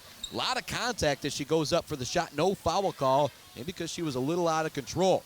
Now here comes Paige Sanders. Gets it off to Briaria Burton. Here's that rainbow three-pointer off the rim. Almost rolls in. Rebound ends up in the hands of Jordan Poplinski. Outlets it to McNutt. McNutt now to Ellie Johnson. Johnson looks to put up the shot. She's going to draw the blocking foul. She'll head to the free throw line for 2, or will she? Nope, they're going to call that one on the floor.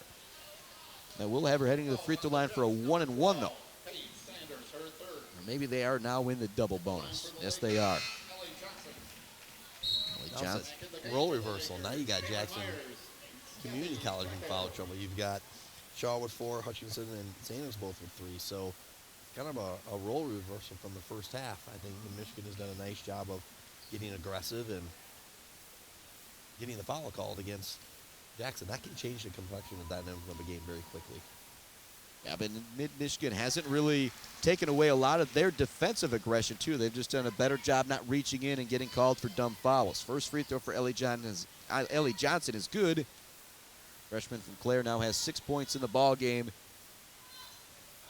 Make it 7 as she knocks that one down. It's starting to be a very balanced scoring effort from these Mid-Michigan Lakers as they set up the press once again. Marilot gets it into the front court. She is double-teamed down on the block. Cameron Myers forces her to the ground, waiting for a whistle. No call, but Savannah Poplinski ends up with the ball. Poplinski gets by her defender into the front court. Now she's going to look to go coast to coast. Gives it off to Krakow. Krakow spins into the lane. She's going to get called for the travel. Bubba, I don't think you like that call. Not really. Her pivot foot stayed down the entire time. I think they were looking more at the upper body than anything. One of those maybe expecting a little bit more contact on it, too, so she spun a little bit further than she has. 47-43 our score. 1.5 minutes remaining here in the third quarter. Lakers trailed 34-30 at the half. 4-point lead themselves. Paige Sanders with the ball at the top of the key. She's done a great job off the bench tonight for Jackson Community College as Marissa Shaw has been in foul trouble. She loses it here, though. Jordan Poplinski gets the ball, gets it off to Krakow. Krakow now to Cameron Myers.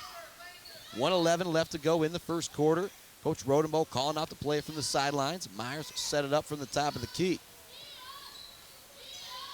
Get it down low to Krakow, but seeing that pass coming was Paige Sanders. She stepped in the way and was able to steal it. For Ellie Johnson there, you got to look away before you make that pass. Yeah, she kind of telegraphed a little bit, and the anticipation was there from Jackson. So that's just it's just one of those careless mistakes that you can clean up by repetition. And Burton will inbound the ball for the Lakers. Get it to Shaw. Court pressure now once again from the Lakers. Cameron Myers knocks away the pass, goes out of bounds. It'll stay with Jackson. This Cameron Myers has a bright future for the Lakers. She's all over the place. She's not very big, she's not very physical, but she comes out there and she plays hard. And she's in the passing lane, and she's aggressive, and she's a competitor. Yeah, but as I said, when I've seen her have an open three-pointer, she can definitely knock it down, too. As I say that, there is a big triple from Alexis Thompson, getting Jackson back within one, 47-46, 40 seconds left here in the third. Kennedy Crawford has the ball. She looks to drive on her defender, swings it out to Ellie Johnson. Pass was tipped, not allowing Johnson to set up for the triple try. Now Krakow gets it down low. Swing it out, back to Crawford. Now to Jordan Poplinski, 10 seconds left on the shot clock. Great cut from Cameron Myers, but she gets it a little too low to put up the jumper. Now Jordan Poplinski's got to put up the shot. 2 seconds left on the shot clock. It's no good. Great defense on that possession from the Lady Jets, in particular Taylor Long in the last 4 or 5 seconds. 47-46 our score, a 1-point lead for the Lakers. Jets will hold for the last shot here. Marilot with a nice step-back move, and she gets the jumper to go. She has 15, and the Jets take a 48-47 lead as we head to the fourth quarter. Boy, that would have been a buzzer beater for the ages if that was the end of the fourth quarter. But we'll be back with the fourth quarter right after this. 92.3 FM, my1043.net, and on MAC TV tonight, too. If the ruts and holes are getting to be too much in your driveway or parking lot, make life a little smoother with Central Concrete products. Central Concrete uses the highest quality products, so you know their work will last. Visit them today on South Bradley and Mount Pleasant. Central Concrete Products, an equal opportunity employer and proud part of Fisher Company. Before or after the game, the best place to feed the whole family is Hungry Howie's in Mount Pleasant. Get your favorite flavored crust pizza, calzone-style subs, Howie bread, or fresh salads. Stop in or order online at hungryhowies.com. Good luck to our high school athletes from Hungry Howie's, South Mission, Mount Pleasant. Treat yourself to a new hobby at Creatively Glass and More. Learn the art of stained glass, fusing with glass, mosaics, and more. 3-week beginner classes are held each month, and specialty workshops give you a chance to experience even more. Register at creatively-glass.com or go into their studio at Creatively Glass and More on Mission Mount Pleasant. Welcome back to More at Course. Start of the fourth quarter, and what a fourth quarter I think it is going to be. 48-47 our score. The Mid-Michigan Lady Lakers trail Jackson College. They've trailed at the end of every quarter. It's 21-12 at the end of one, 34-30 at the end of the half, and now 48-47 as we head to the third quarter. Seemed like the Lakers kind of took over momentum-wise, but I think that last basket for Dalen Marilot, that step-back jumper from the free throw line to put him up, I mean, that team almost reacted like it was a buzzer beater, like they had just won the game. Well, it's big because they were struggling on offense. I mean, it was great defense by Johnson, better offense by Marilot, so something's got to give here in this fourth quarter. Lakers back into a zone. Jets work it around. Get into the middle of the zone. Now back to Paige Sanders. Sanders puts it on the deck. The runner, it's off the glass and good. Her first point since the first quarter, but she has played solid. Lakers into the front court. Savannah Poplinski looks to get by her defender. Works it down low. Now swings it on the baseline all the way over to Cameron Myers. Mimi McNutt's wide open for a three. No good. Just got to make that one count. Long rebound goes out to Cameron Myers. Now to Kracko. Kracko on the drive gets it to Mimi McNutt. Mimi McNutt in the back now to Poplinski. She's been finding the range tonight as she knocks that one down. Now 13 on the night for Savannah Poplinski. And that's what players do. They step up in big moments like that. It was a great find by Mimi, and give Savannah credit for knocking it down. We're all tied up at 50. 9 minutes remaining here in the fourth quarter. Ball goes down low to Taylor Shaw. Skip pass to Burton, and Burton knocks down the three-pointer. Briaria Burton now with 12 points here tonight. She only averages 7 points per ball game, so she has really showed up to help out her teammates. 53-50, Jackson now on top with 8:40 left in the ball game. Kracko back into the game after turning an ankle, really showing her toughness. Poplinski with a drive. She gets to the hoop. The right-handed runner is no good, off the glass and off the rim. Everything but the basket there for Poplinski. Sanders back into the front court, looking to get it down low to Shaw. Pass is too low. So it ends up being tipped back out into the hands of Sanders. Now to Burton. Burton looking to get it down low to Shaw, but the post-entry pass is not there. Caitlin Ray with great defense on the shot attempt from Alexis Thompson. Ball goes out of bounds back to the Lakers. 53-50 our score. Both these teams really came to play tonight. All these girls playing their butts off. This is a great introduction for me to this level of basketball. Both teams coming in with good records and good competitive spirits between both clubs, and you're seeing it all left on the court. Ray on the perimeter right in front of the Laker bench. Between the legs dribble. Now gets it back to McNutt. Mimi McNutt on the drive. Her runner is going to be blocked from behind. No foul call. Goes out of bounds. Will stay here with the Lakers. 15 seconds left on the shot clock. 7:56 remaining in our ball game. Lakers trail by 3. Trailing pretty much all night long to this Jackson team. Poplinski's open for a 3. She puts it up off the side of the rim. No good. Might have rushed that one a little bit. Good hustle by the Jets getting out there to play defense. Comes Merrill out into the front court. She has 15 points tonight. Working in the corner. Comes a three-pointer from Thompson. No good, but she follows her own shot. Gets the rebound. That shot attempt is no good. But Taylor Long, is there for the rebound. She draws a foul on that shot attempt. That was all created by the following of the shot by Alexis Thompson, something you teach kids from the moment they start playing basketball. Well, no doubt about it. You have to be able to teach kids at a young age, 5, 6, 7, to follow your shot if you don't think it's going in. I mean, be confident in the shot, but also understand that they don't always go in.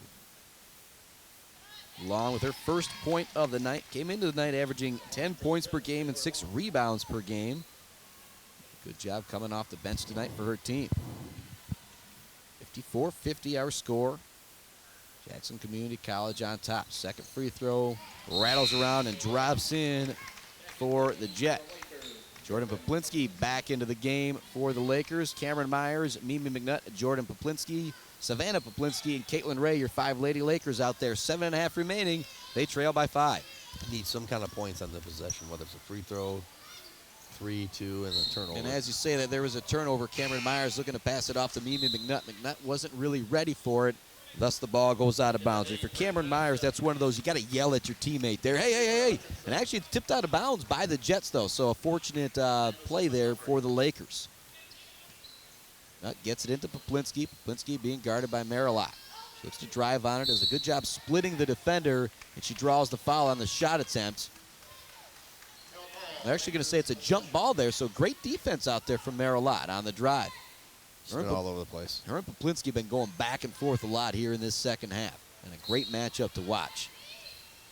Ray will inbound it for the Lakers. Goes into Jordan Poplinski. Now back to Caitlin Ray, looking to get the three-pointer. It's not there, so she drives in the lane, gets all the way to the hoop, but the left-handed shot does not go. Here come the Jets into the front court. Open triple try is good for Hutchinson. Her first basket of the second half. She has 12 points, and she's just done everything right tonight, Bubba. Just that's what scores, the basketball scores, and they had a nice job on transition there. And to their credit, the young ladies catch the ball. They have no conscience. They shoot. So that's one of the things that you have to preach in this timeout right now by Coach Rodenbosch. You've got to get back. You've got to find and locate and identify who the shooters are, because that's bit them in the end a few times tonight. Yep, 58-50 our score. 7:03 remaining here in the fourth quarter. They trail by 9 at the end of the first quarter, trail by 4 at the end of the second quarter, trail by 1 heading here into the fourth. Now Jackson has built this lead a little bit. Team coming into tonight 16-7, playing a mid-Michigan team who's 22-2. So if you're Jackson, this is going to give you a lot of confidence heading towards that tournament. And if you're mid-Michigan, one of the teams you might see very early in that Michigan Community College Athletic Association tournament is this Jackson squad. No doubt. Again, Jackson's very well coached. They have some very, very talented and skilled athletes over there. And because of the lack of depth from in Michigan, they've been able to throw several combinations out there tonight that have worked. And obviously Mid-Michigan's tallest post player is out with a bum shoulder, so that takes away a huge component of what they like to do. And I think Jackson knew that, they saw that, and they've tried to exploit that to the best of their ability. And they've done a nice job tonight. Yep, and Allison Hook, that young lady that Bubba mentioned, she's actually going to be going to Spring Arbor to play basketball next year, so she put in enough work before she got hurt. She already got herself some scholarship offers. Happy to see her career continue. Savannah Poplinski has the ball, looking a little 2-on-2 game with Jordan Poplinski. Goes to Myers, now back to Jordan Poplinski, up to Caitlin Ray at the top of the key. Now to Mimi McNutt, 9 seconds left on the shot clock. She's going to have to try and create something here for her team. Now to Jordan Poplinski, who puts up a really deep three-pointer, no good. Caitlin Ray gathers the offensive rebound. She looks to put it back up, off the glass, off the rim, no good. 2 in a row, just bunnies down low for Caitlin Ray. She's got them up on the rim. They just haven't gotten the bounce. Got to take advantage of those layups. Drive down low, blocked from behind. Montgomery thought she had the wide-open layup attempt, but Caitlin Ray was there for another block. Comes Cameron Myers into the front court. And as I say that, it's easier said than done when you have 3 bodies right around you, too. Mimi McNutt with the ball, guarded by Marilot. She's going to put up a three-pointer. This should be big. Bubba knew it was in. She now has 12, and that was a big basket, 58-53. Now our score. It'll be a foul in the backcourt going against Mimi McNutt. Marilot was trying to find some space. McNutt got a little too aggressive there. Well, that stops the bleeding a little bit, though. Down 8, hit a 3, down 5. Have an opportunity to now play defense and hopefully force some kind of a turnover, get the ball back, go down, score. So keep chipping away, keep cutting it. 6 minutes left. There's plenty of game. They look to get it down low to Long, and Long makes a great move, and she's able to get the finish with the left hand. She now has 4 points, all coming here in the first 2 minutes of the fourth quarter. McNutt quickly into the front court. They get it down low to Krakow. Krakow looking to work. Move to the left, move to the right with the right hand. It's good. Beautiful move down low. Little shimmy and a shake to get the right-handed hook shot to go off the glass. 2 really nice possessions by each team getting the ball inside to those young ladies. They both did a really nice job of creating space and getting the bucket. 60-55 our score. 5.5 minutes remaining here in the fourth quarter. What a great finish this is going to be. Hutchinson's open for another triple try, and it goes down. Big shot there. Echo, she now has 14 and can make it 15 at the free throw line and cut the lead to 3. I was going to say, you can't trade baskets at the point. You got to get something. You got to get a little 4 or 5 point spurt, and that's what the Lakers are doing right now. That was a great job by Krakow to get to the basket, get the and one, and hopefully finish the 3-point play. Short-changing Krakow. She has 16 to make it 17 at the line. She's able to knock that one down. She kept them in the game in that second quarter, and now with 5 quick points here in the fourth quarter is really getting them right back in at 63-60 our score. 4:51 left to go, Bubba. That's what turning her ankle too about 10 minutes ago. So she's playing through the pain. She's doing a nice job, and she's kind of taking the leadership role right now that she wants to lead the scoring. It's going to come down to her and Ray, and then Mimi's going to have to hit a shot or two. And we're all over the place tonight. My1043.net, also live on Mac TV and 92.3 FM. So on your radio, on your phone, on your TV, on your computer, we're anywhere and everywhere tonight. Marilot draws the foul. She's going to head to the free throw line for a pair. And that's the classic example of not jumping the ball and seeing ball you man type of thing. Mimi turned her back, and young lady was able to cut to the basket, and she was rewarded by getting a foul. And subsequently, she misses the front end of the free throw. So that's a good foul, I guess, if you only come out with 1 point. Just as said, the second foul on Mimi McNutt. One of the players not in foul trouble. Marilot, second free throw. That one goes down. She now has 16 points. She has been outstanding. Someone's going to get a really good player in 2 years with that young lady. McNutt across the half-court line. She's got a screen on either side if she wants to use it. She goes towards Krakow, hands it off to Poplinski. Poplinski being guarded by Hutchinson. Gets it off to Mimi McNutt. Here's a 3 for McNutt off the front of the rim. No good. Chasing down the rebound was Madison Montgomery. Get it off to Marilot. She heads into the front court. Now goes to Hutchinson right in front of the Jets bench. She's going to get called for the offensive foul as she hooks Savannah Poplinski, something you see in a post move in the NBA. Don't see that a whole lot in any other levels. I don't see it called anywhere anymore. Great call by the official, though, giving the ball back to the Lakers. They still trail by 4, now under 4 minutes remaining in the ball game. That's Hutchinson's 4th, too, so that could be huge if we can get one more on her. Krakow off to Poplinski. She's going to stop. She's going to pop in and out. Looked like a good shot from here. Just could not get the roll. Marilot gathers the rebound for the Jets. In the front court being guarded by Savannah Poplinski, and Poplinski's going to get called for a really ticky-tacky foul there. But she did put her hand on the hip of Marilot. Ooh, I don't know about that one. Third foul going against Poplinski. 3:42 remaining, 64-60 our score. Hutchinson looks to inbound the ball, goes to Marilot in the backcourt. Mimi McNutt shadowing her step for step. Nice behind the back dribble to create some space. She then kind of loses it on her shoulder, but she doesn't put the dribble back on the ground, so they're not going to call her for a travel. Hutchinson now has the ball.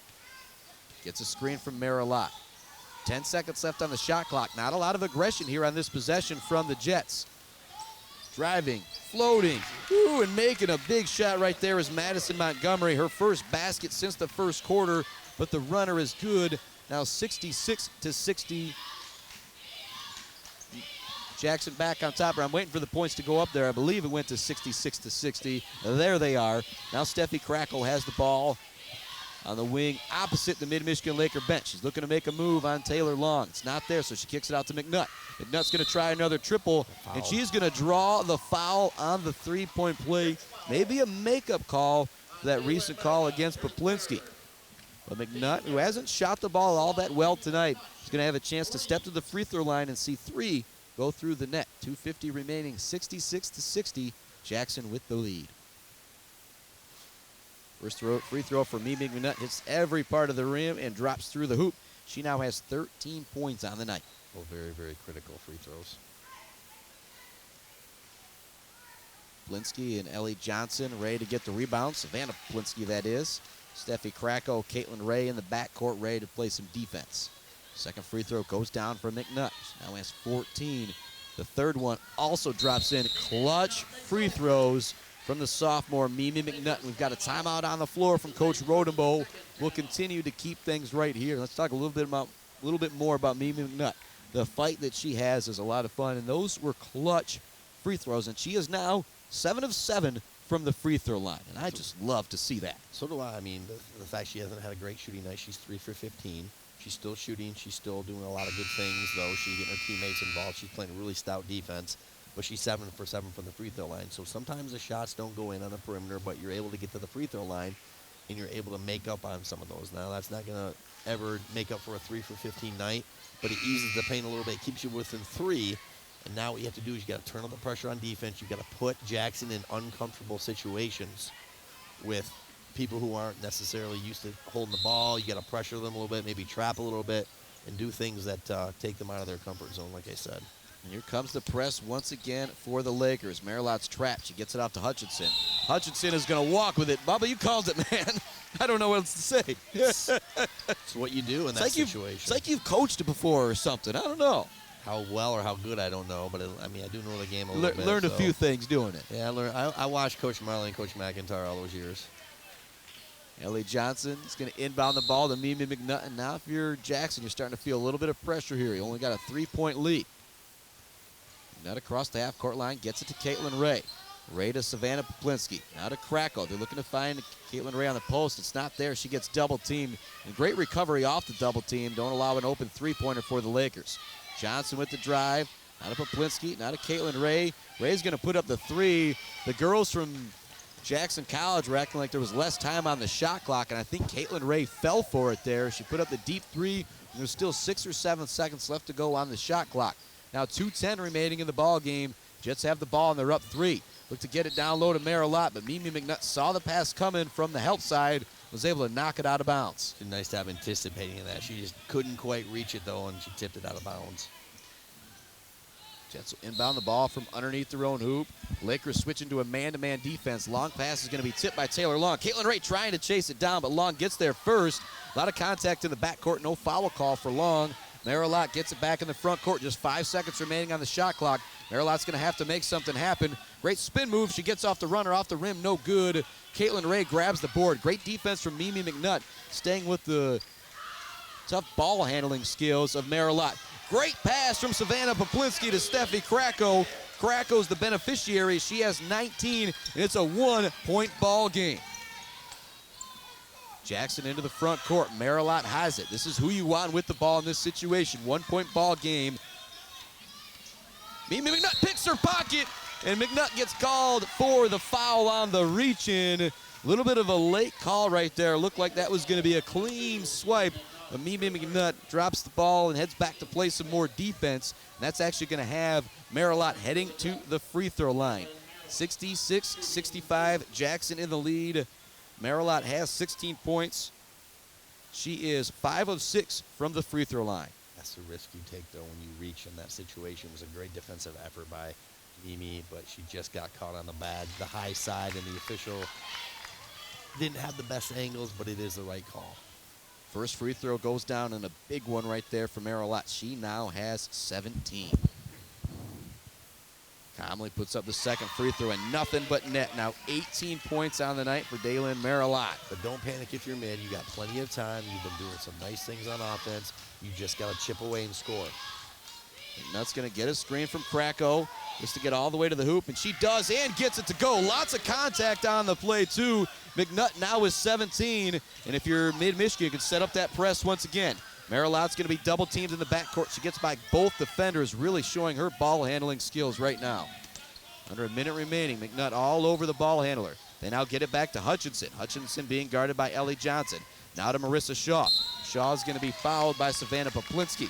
That is going to be still in the bonus. Jackson will remain. Marissa Shaw heads to the free throw line, averages 10 points, 5 rebounds per game, but she has been in foul trouble all night, Bubba. She hasn't shot the ball at all. Make her earn it right here. I'm okay with that foul. 68. Like she struggled. 68-67 our score. Shaw at the line. First free throw attempt is good. Clutch shot right there. Cold off the bench. Shaw comes in and knocks down that free throw. It's a big one right here, too, to make sure the Lakers can't take the lead with a 3. It's the pigtails, man. Second free throw, no good. A little bit of a jinx there from you, Bubba, I'm going to say. Yep. And so got a whistle down low. I think there was a lane violation going against Madison Montgomery, or pardon me, it's going to be a foul call going against Madison Montgomery.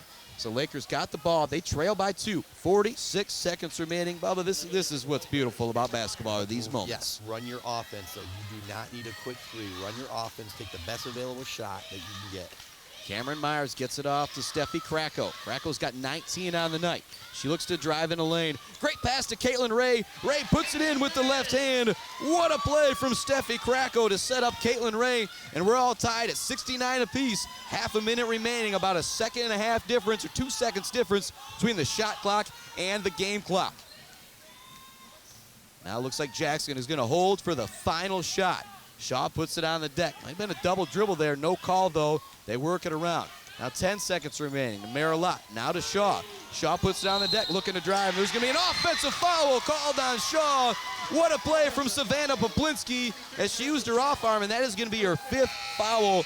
Just not a great night for Marissa Shaw. And the Lady Lakers have got a chance to win the game with 9 seconds remaining. And it's one of those games, you think about this whole game, I don't even know if they've got any business being able to have an attempt to win this game. If you're Coach Rodenboh, you say, yeah, guys, we got to take advantage of this one right now.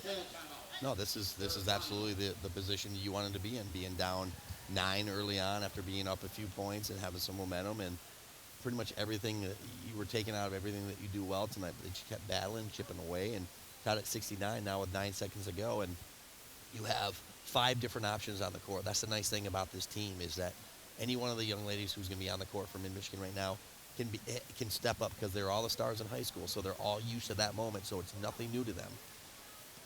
69, 9 seconds remaining. We're live all over the place. My1043.net, MacTVNetwork.org/live, 92.3 FM, W222CP.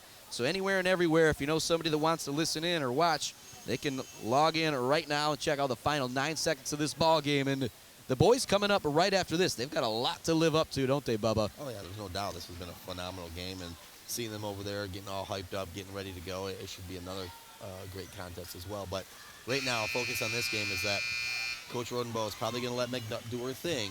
The person that I'm looking forward to doing something here is Ray. Ray's been unstoppable when she's gotten the ball in a one-on-one situation. She's the tallest player on the court, so that gives her a little bit of an advantage, I think, if there's an offensive rebound opportunity. Starting 5 out there for the Lady Lakers: Savannah Poplinski, Cameron Myers, Mimi McNutt, Steffi Kracko, and Caitlin Ray. They have to pass it into Caitlin Ray. Ray's going to hand it off to Cameron Myers. Nothing happening there, so Myers has got to put it on the deck, and she's going to get called for the travel. She slid on the floor a little bit before she could pass it back to Caitlin Ray. So now 4 seconds left. Jackson's going to call a full timeout. We'll continue to keep our broadcast right here. Score tied at 69 apiece. Both teams have now had a chance to win the game. An offensive foul called on Jackson gave a chance for Mid-Michigan College to win the game. Cameron Myers traveled with it. Now Jackson has a second opportunity to win this game. And now 4 seconds left. You just call a play. The first time you get an open shot, you put it up. I think that in this situation, yeah, with 4 seconds to go, there's not a lot of options. But if I'm Coach Brown, I'm looking at Marilette in this situation. She's got very, very good one-on-one skills, so that's kind of what I'm looking for, and that's kind of what I tell my ladies if I'm Coach Rodenboh in the huddle right now, is to know where number 11 is at all times. And if you're, Coach Rodenboh, do you think about double teaming her with just 4 seconds left on the clock? You obviously don't want to leave the inbounder wide open, but is that something you consider here? You absolutely can. At the same time, though, you don't want to leave the basket wide open, so you got to understand where the double team is coming from. You have to understand who's double teaming. If you're going to do something like that, you try to double team with one of your taller players, so if she tries to make a pass with the top, you're able to get a deflection of some kind. And the Jets will inbound the ball right in front of their own bench. They have got 4 seconds to win this ball game. Same starting 5 out there for the Lady Lakers. Marilot, Hutchinson, along with Brearia Burton, the 3 leading scorers for the Jets. Burton not even in the game right now. Paige Sanders is in the game. She has also had 9 points tonight. You can get her the ball on the run, not be a bad option either. Don't let them get the ball going to the basket, though. That's what you cannot have happen right now. And they get it to Sanders, and she is going towards the basket. She passes it off to Long, who's wide open for the lay-in with 0.8 seconds left to go. Kracko has an opportunity for the full-court shot, but it's short. What a win for Jackson College. The girls are screaming and celebrating. 71-69 our final. What a play. Taylor Long lays it in, but it was all about the dish. What a finish. 71-69 the final. 18 points on the night for Dalen Marilot to lead all scorers for Jackson Community College. 19 for Steffi Kracko to lead all scorers in the game. 17 for Mimi McNutt. But what a finish. 71-69 our final. The Lady Lakers dropped to 22-3 on the year, and Jackson College improves to 17-7. And you could see the reaction from their bench. This was a big win for them.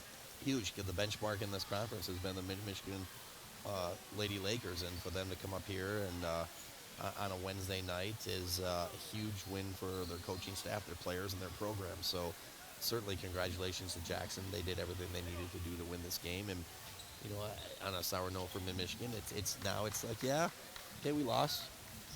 It happens. I mean, you're not going to win every single game, but now how do you come back and how do you respond from this? I mean, it's fresh right now, so it's going to hurt for a little bit, but you come back tomorrow, practice, and you try to do what you can to eliminate some of the mistakes by watching film and come back as a better team.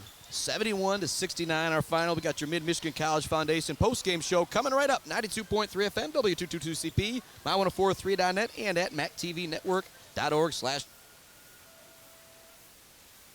Since 1994, the Saginaw Chippewa Indian Tribe of Michigan has shared over. Hey, Michigan, the census is confidential, so let your voice be heard. It's the law that personal information cannot and will not be shared with any agency, and you won't be asked about your citizenship or immigration status.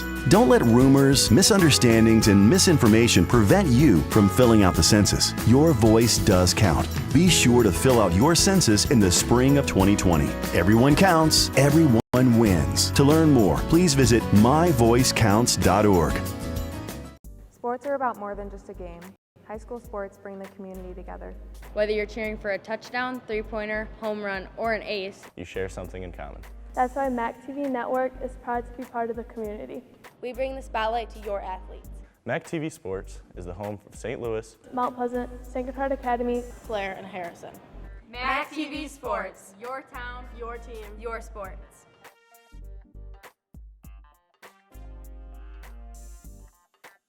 Hey, Michigan! Did you know that filling out the census means valuable education programs for your children's schools? Head Start, special education programs, and Title I for school funding all benefit from your participation in the census. And when schools benefit, your child does too. Your voice does count. So come on, Michigan, we're counting on you. Be sure to fill out your census in the spring of 2020. Everyone counts. Everyone wins. To learn more, please visit myvoicecounts.org. Hey, Michigan! Did you know that filling out the census helps with school lunches for your children? Money for school lunches relies pretty heavily on your census participation. Filling out the census is quick, easy, and beneficial for you and your family. Your voice does count. So come on, Michigan, we're counting on you. Be sure to fill out your census in the spring of 2020. Everyone counts. Everyone wins. To learn more, please visit myvoicecounts.org. MacTV Network is a local public access station that offers a variety of services, from in-studio interviews, wrestling, and so much more. We cover local concerts, sporting events, and activities around the community. Members of the community can come in and take a free workshop to learn anything from editing to camera work. Broadcasting on Charter Channels 187 and 191, serving Gratiot, Isabella, and Clare counties.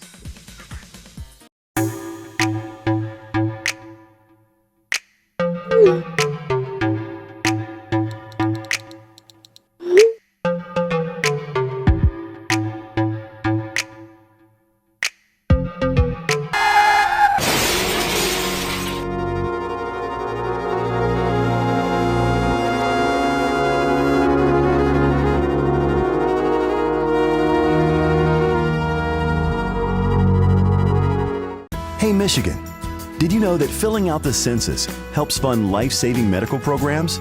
Money for Medicare, Medicaid, and My Child are directly tied to your participation. Filling out the census is quick, easy, and beneficial for you and your family. Your voice does count. So come on, Michigan, we're counting on you. Be sure to fill out your census in the spring of 2020. Everyone counts, everyone wins. To learn more, please visit myvoicecounts.org.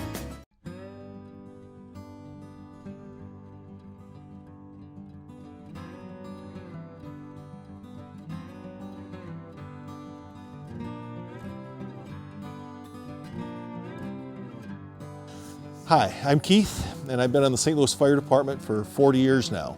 My name is Alex Velasco. I've been in the fire department about almost 16 years. So my name is Jenny. I've been on the fire department for just over 4 years now. My name's Casey Scott.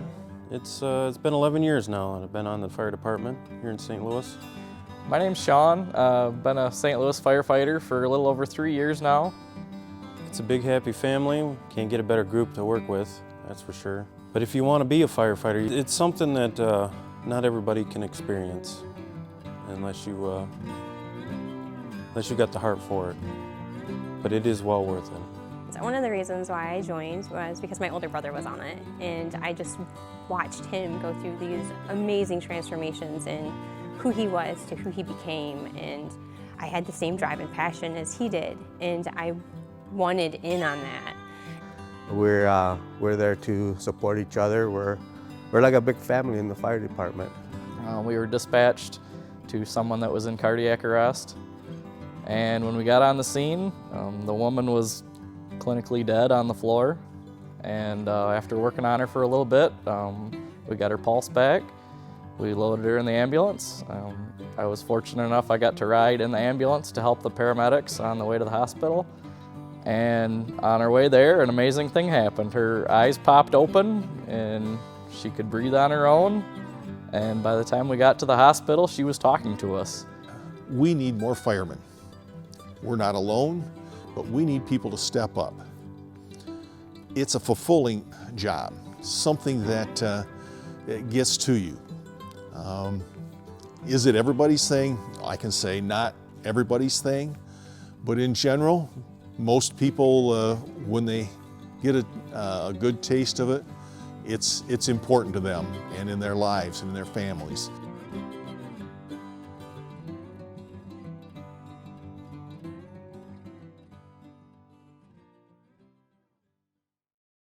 Humane Animal Treatment Society is an animal adoption center that helps find animals forever homes and provide them with certain medical treatments. There are many ways you can help their cause. You can volunteer at HATS by running and reading with the animals, helping the staff with daily routines, and photographers can take pet pictures to boost their portfolio. There are still many animals looking for a forever home. See other ways you can make a difference at www.hatsweb.org. Hey, Michigan, the census is confidential, so let your voice be heard. It's the law that personal information cannot and will not be shared with any agency, and you won't be asked about your citizenship or immigration status. Don't let rumors, misunderstandings, and misinformation prevent you from filling out the census. Your voice does count. Be sure to fill out your census in the spring of 2020. Everyone counts, everyone wins. To learn more, please visit myvoicecounts.org. Sports are about more than just a game. High school sports bring the community together. Whether you're cheering for a touchdown, three-pointer, home run, or an ace, you share something in common. That's why MAC TV Network is proud to be part of the community. We bring the spotlight to your athletes. MAC TV Sports is the home of St. Louis, Mount Pleasant, St. Gotthard Academy, Blair, and Harrison. MAC TV Sports, your town, your team, your sports.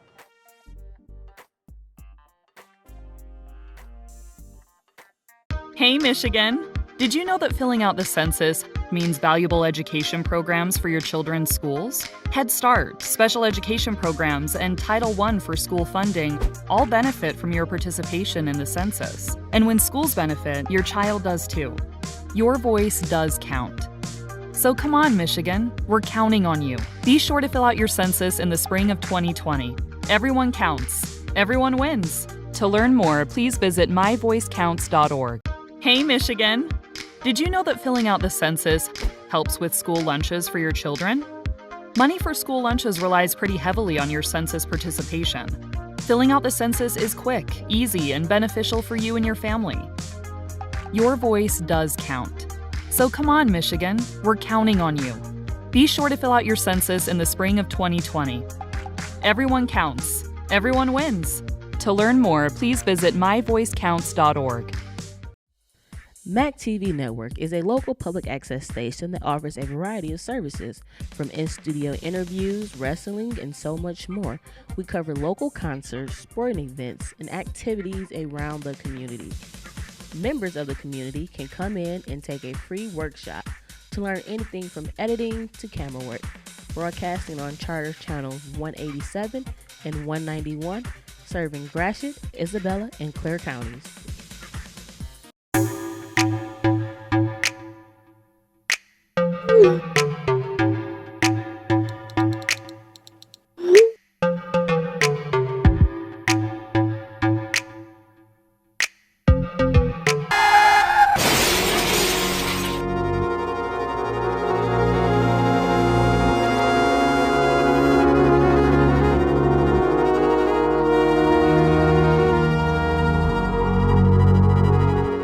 Hey Michigan, did you know that filling out the census helps fund life-saving medical programs?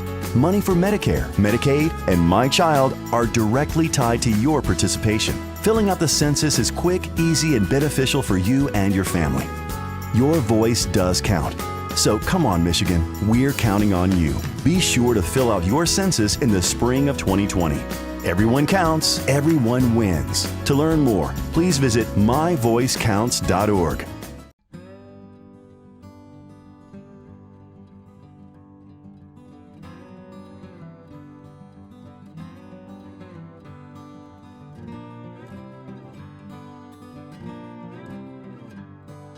Hi, I'm Keith, and I've been on the St. Louis Fire Department for 40 years now.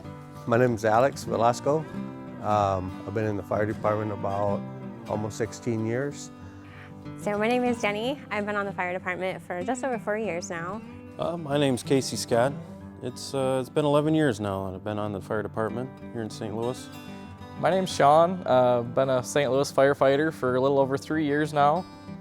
It's a big, happy family. Can't get a better group to work with, that's for sure. But if you want to be a firefighter, it's something that not everybody can experience unless you got the heart for it.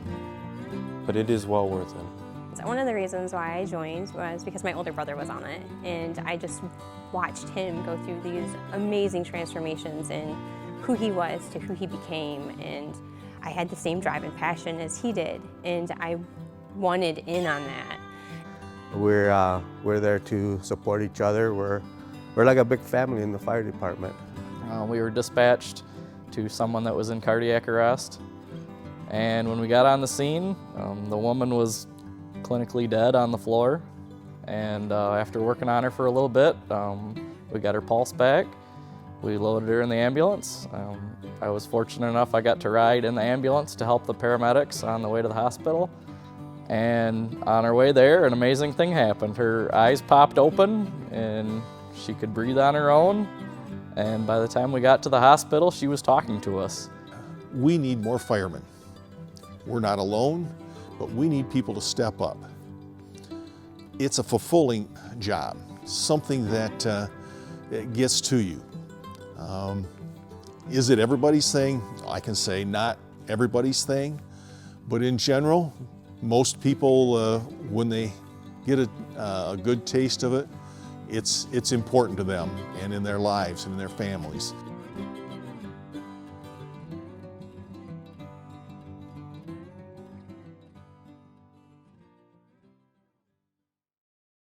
Humane Animal Treatment Society is an animal adoption center that helps find animals forever homes and provide them with certain medical treatments.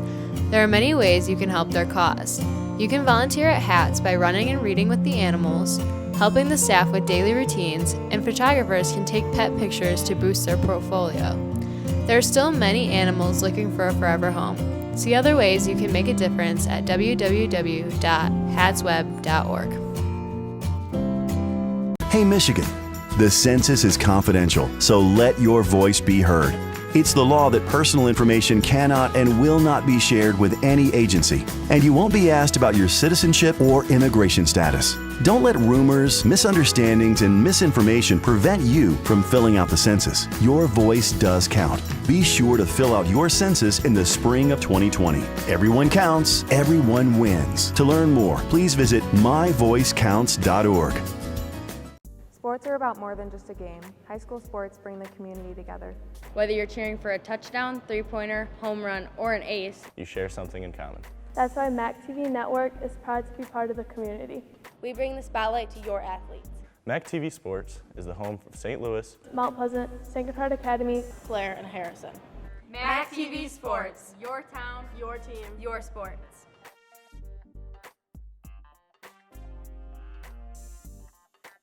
Hey, Michigan! Did you know that filling out the census means valuable education programs for your children's schools? Head Start, special education programs, and Title I for school funding all benefit from your participation in the census. And when schools benefit, your child does too. Your voice does count. So come on, Michigan, we're counting on you. Be sure to fill out your census in the spring of 2020. Everyone counts. Everyone wins. To learn more, please visit myvoicecounts.org. Hey, Michigan! Did you know that filling out the census helps with school lunches for your children? Money for school lunches relies pretty heavily on your census participation. Filling out the census is quick, easy, and beneficial for you and your family. Your voice does count. So come on, Michigan, we're counting on you.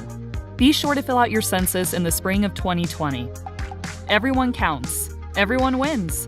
To learn more, please visit myvoicecounts.org. MAC TV Network is a local public access station that offers a variety of services, from in-studio interviews, wrestling, and so much more. We cover local concerts, sporting events, and activities around the community. Members of the community can come in and take a free workshop to learn anything from editing to camera work. Broadcasting on Charter Channels 187 and 191, serving Gratiot, Isabella, and Clare counties.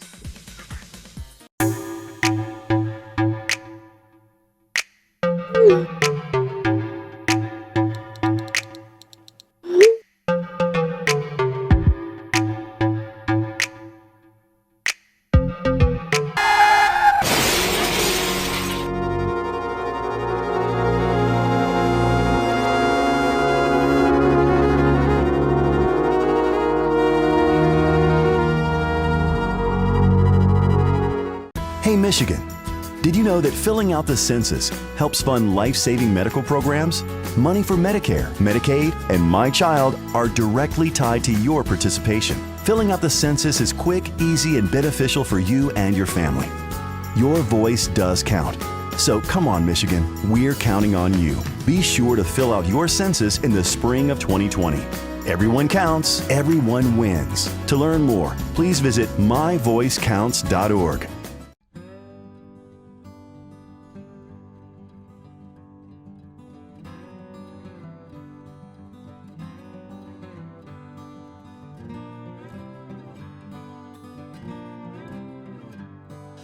Hi, I'm Keith, and I've been on the St. Louis Fire Department for 40 years now. My name is Alex Velasco. I've been in the fire department about almost 16 years. So my name is Jenny. I've been on the fire department for just over 4 years now. My name's Casey Scott. It's been 11 years now that I've been on the fire department here in St. Louis. My name's Sean. I've been a St. Louis firefighter for a little over 3 years now. It's a big, happy family. Can't get a better group to work with, that's for sure. But if you want to be a firefighter, it's something that not everybody can experience unless you got the heart for it. But it is well worth it. So one of the reasons why I joined was because my older brother was on it, and I just watched him go through these amazing transformations in who he was to who he became, and I had the same drive and passion as he did, and I wanted in on that. We're there to support each other. We're like a big family in the fire department. We were dispatched to someone that was in cardiac arrest, and when we got on the scene, the woman was clinically dead on the floor, and after working on her for a little bit, we got her pulse back, We loaded her in the ambulance. I was fortunate enough I got to ride in the ambulance to help the paramedics on the way to the hospital. And on our way there, an amazing thing happened. Her eyes popped open and she could breathe on her own. And by the time we got to the hospital, she was talking to us. We need more firemen. We're not alone, but we need people to step up. It's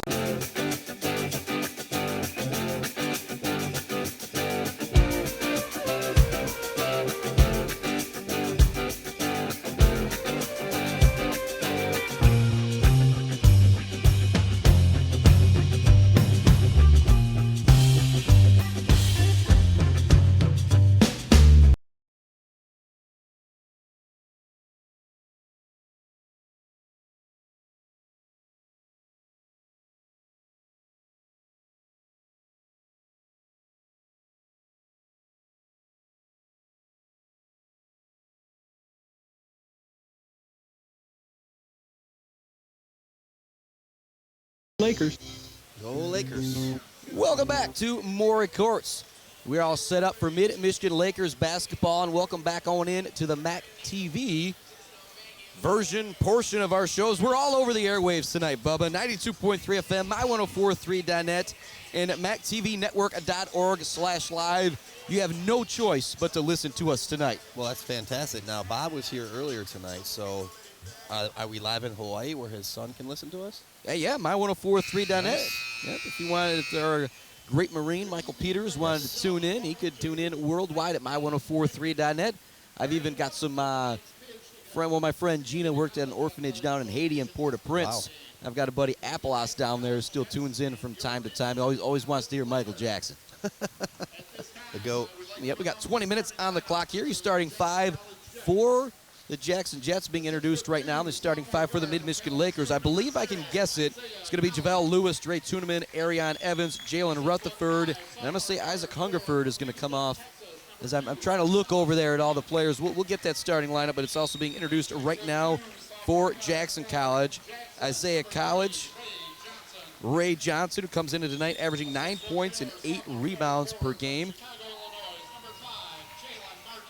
Jalen Martin also being introduced. He averages 13 and 6 per game. Brendan Brown also being introduced. So getting that starting lineup here for our team. And I was talking about, are we going to see Marcellus Freeman? He didn't get introduced. You know, we'll see if we saw. Pardon me, Freeman is out there. So the 23-point per game scorer. Like I said, I think this is the matchup when Rutherford hears about that. He will turn it up a little extra defensively tonight to maybe try and shut down the guys scoring about as many points as he does, because he doesn't want them taking over in the national rankings. No, not at all. I mean, that's just a pride and an ego type of thing. So we'll see early on what type of atmosphere we're going to have tonight. And I'm curious to see what happens with no Keegan Brooks out of there. It's like I said, Keegan Brooks is kind of that energy guy, and it will be Isaac Hungerford in the starting lineup with no Keegan Brooks. And the one thing Isaac Hungerford can do is shoot the rock. When he catches the ball, if you're a Jackson player, you have to make him put it on the floor. If you let him catch and shoot, bad things are going to happen to you defensively. Well, Hungerford played for my buddy Bill Flannery, who graduated from Mount Pleasant 93. I know Bill Flannery. Down in DeWitt. So you know he's coming from a well-coached program. The name Hungerford was synonymous with Fowler for a long time. I know one of the Hungerfords is now the superintendent of Fulton. So I'm expecting nothing but good things out of old number 23 there. Yeah, Bill Flannery was the coach at Shepherd High School for a few years when I was there, too. So we coached some great players like Adam Gursky. Val Lewis going to jump it up in the middle along with Brendan Brown.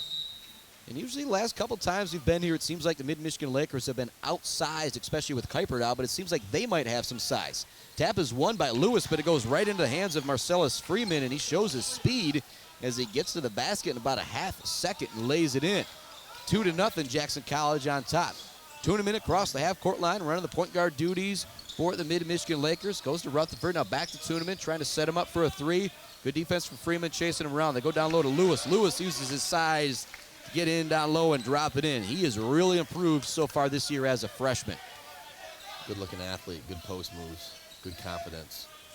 Freeman gets the ball into the front court. He's going to stop and pop for three. Arion Evans on him. Long rebound goes to the hands of Tuneman. Tuneman to Rutherford. You don't want to get Rutherford coming at you with a running start. Arion Evans open for a three on the corner. Good recovery defense, not allowing the shot from Isaiah Collins. Now a turnover gives it back to Jackson College. Freeman with a great pass down low, and somehow the shot goes over the outstretched arms of Javel Lewis for Ray Johnson on the lay-in. This is the type of pace you're going to see all game long, Bubba. They get up and down. And Rutherford looking to go coast to coast. He's going to travel with it. And for the third time tonight, we've seen some of the kids just sliding out there on the floor a little bit. I'm going to go back to the hairspray. We need Ricky T from Mount Pleasant over here doing the floors. That's what we need. And Ricky, if you're listening, a legend. Across the half-court line comes Collins. Hands it off to Johnson. Three-man weave action here at the top of the key. Driving the lane, Hungerford playing good defense on the shot, but it is going to eventually drop down and in for Jalen Martin. What that three-man weave does is it keeps you moving on the defense, and if you overplay one of the gaps, you can backdoor it, you can get back screens out of it. There's a lot of things you can do out of that. That's all positive. Javel Lewis sets the screen for Tuneman, who thought about the three, but good defense from Freeman didn't allow that. Now a drive in the lane for Rutherford. His shot is going to be blocked by Jalen Martin.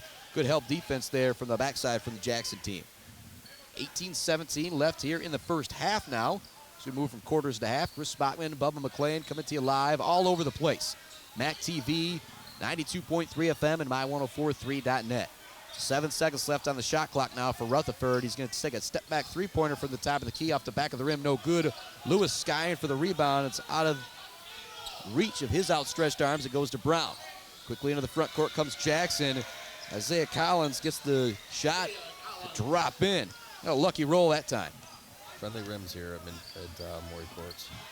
8-2 our score. Mid-Michigan trailing Jackson College off to a hot start. Jackson College just 8-17 coming into tonight's game. 5-9 in the conference. Right on that line if they're going to be in the conference tournament or not. So this is a big game for Jackson College here. If they lose, they might not get into the postseason tournament. It's getting down to the nitty-gritty. Big triple for Dre Tuneman. 8-5 now our score. When you play with that sense of urgency, a lot of good things can happen. It could be a positive or it can be a negative. Marcellus Freeman with a great crossover dribble as he steps into a three-pointer and knocks it down. Tuneman giving up 4 or 5 inches against him. He's going to really have to work to make it a tough night. As I said, expect to see Rutherford on him at some point. Rutherford drives down the lane, kicks out to Hungerford, is open for a three, and as I told you, you cannot let him catch and shoot. It goes down 8-11, the Lakers trail here in the early going, just 3 minutes into the ball game. A break-your-neck pace to start. Brown with the ball at the top of the key, working over on the perimeter into the hands of Martin. Martin looks to spin against Rutherford. He gets the shot up on the rim and gets it to go. Tough play right there for Jalen Martin. He's going to have a chance to give himself a three-point play at the free throw line. And Rutherford didn't play bad defense there, just better offense. They're going at Rutherford early on to see kind of what his defensive mentality and mindset is tonight. And so far, they're getting the best of him. Martin, the lefty, puts in the free throw. He's got 5 points here in the early going. 6 for 7 early on for Jackson. That's not going to cut it defensively if you're the Lakers. Tuneman across the half-court line. He's going to get a screen from Rutherford and from Lewis. Now looks to get all the way to the hoop, kicks it in the corner. Hungerford open for another three. You can't leave him open. This one rims out, though. Ball goes out of bounds. I think there's going to be a loose ball foul going against the Lakers. Still waiting on the call from the official. It's going to be a foul going against Arion Evans. 14-8, 16-28 left to go here in the first half. Great start for Jackson Community College. You say 6 of 7 from the field, Bubba? 7, yep. 6 of 7, only 1 3. They're taking the ball to the basket. They're getting some really, really nice reversals, and they're getting some 2-on-1 type matchups. We're going to have an offensive foul going against Brown, and that's all the fault of the ball handler right there. Brown was set to make the screen, but if you're that ball handler listening out there, kids, you got to go right off the hip of your screener. You have to make that guy follow you. If you're a little loose with it, you make that screener move just a little bit, they're going to call him for an offensive foul. Got to help out your teammates. Arion Evans with the ball in the front court, being guarded by Collins very closely. Now back to Tuneman. Tuneman thought about the deep triple. Instead looks to lob it into Lewis, but it actually hits the rim. A good sportsmanship from Ray Johnson. He could have let Lewis hit the deck. Instead, he helps him up. Marcellus Freeman puts up the quick triple. And the long pass from Evans into the front court to Lewis. He's able to handle it, can't get the shot to go. Gets his own rebound back and flushes it down. That's a high percentage shot. Yes, it is. 14-10 now our score. Anthony Rogers, Darion Tandy set to check into the game for the Lakers. Collins looking to make a move. Now he's got to throw a skip pass. Goes into the hands of Martin. Martin being guarded by Rutherford. He's going to step into a three-pointer. Rims out, no good. Strong rebound down low from JaVale Lewis. Lewis just owning the inside early on. Rutherford has the ball into the front court right in front of our broadcast booth. Extra pass in the corner to Hungerford. No good. Long rebound goes into the hands of Johnson. Johnson looks to run it out for Jackson. He'll slow things down as he doesn't have any numbers. Gets it back to Collins. 14-10 our score. Jackson on top of Mid-Michigan College. Chris Spotman, Bubba McLean, courtside at Maury Courts. Collins looking to make a move on Tuneman. Good help defense from JaVale Lewis. Allows him to go nowhere. Brown now puts up the fadeaway on Lewis. I think he might have got a piece of that one. You really see the two-footed jumping ability from JaVale Lewis right there. Something that's not easy to do. He's got a lot of bounce the last spring in the step. Great play from Tuneman as he looks to leave it for Lewis. Lewis can't handle the pass. It's going to be a turnover. Here comes Jackson into the front court. Wallace has the ball. He's got 5 points in the early going. Get it back to Collins. Collins now to Johnson. Man-to-man defense from the Lakers. Great move out on the perimeter from Jalen Martin. He gets all the way to the hoop. He went right by Rutherford on that one.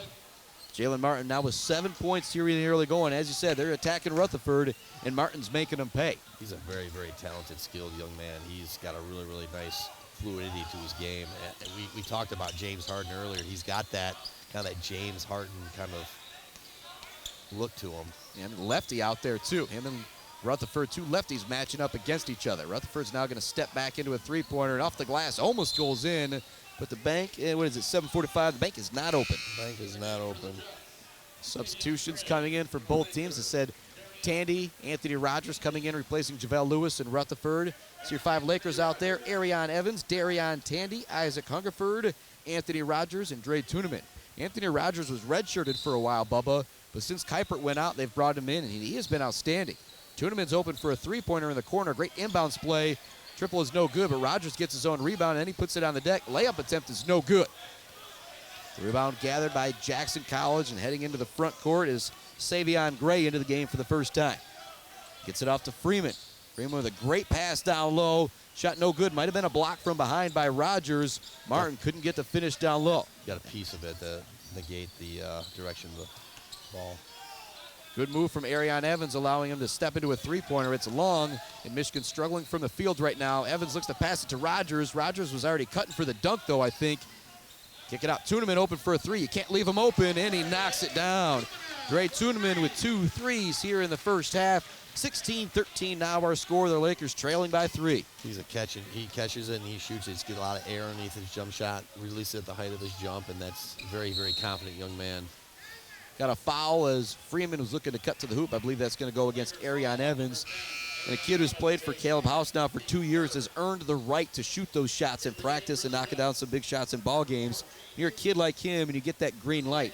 And that turns into a whole other different ball game, doesn't it? Oh, it means the world to you as a basketball player. If you have that green light, taking shots that you are comfortable making and taking, of course.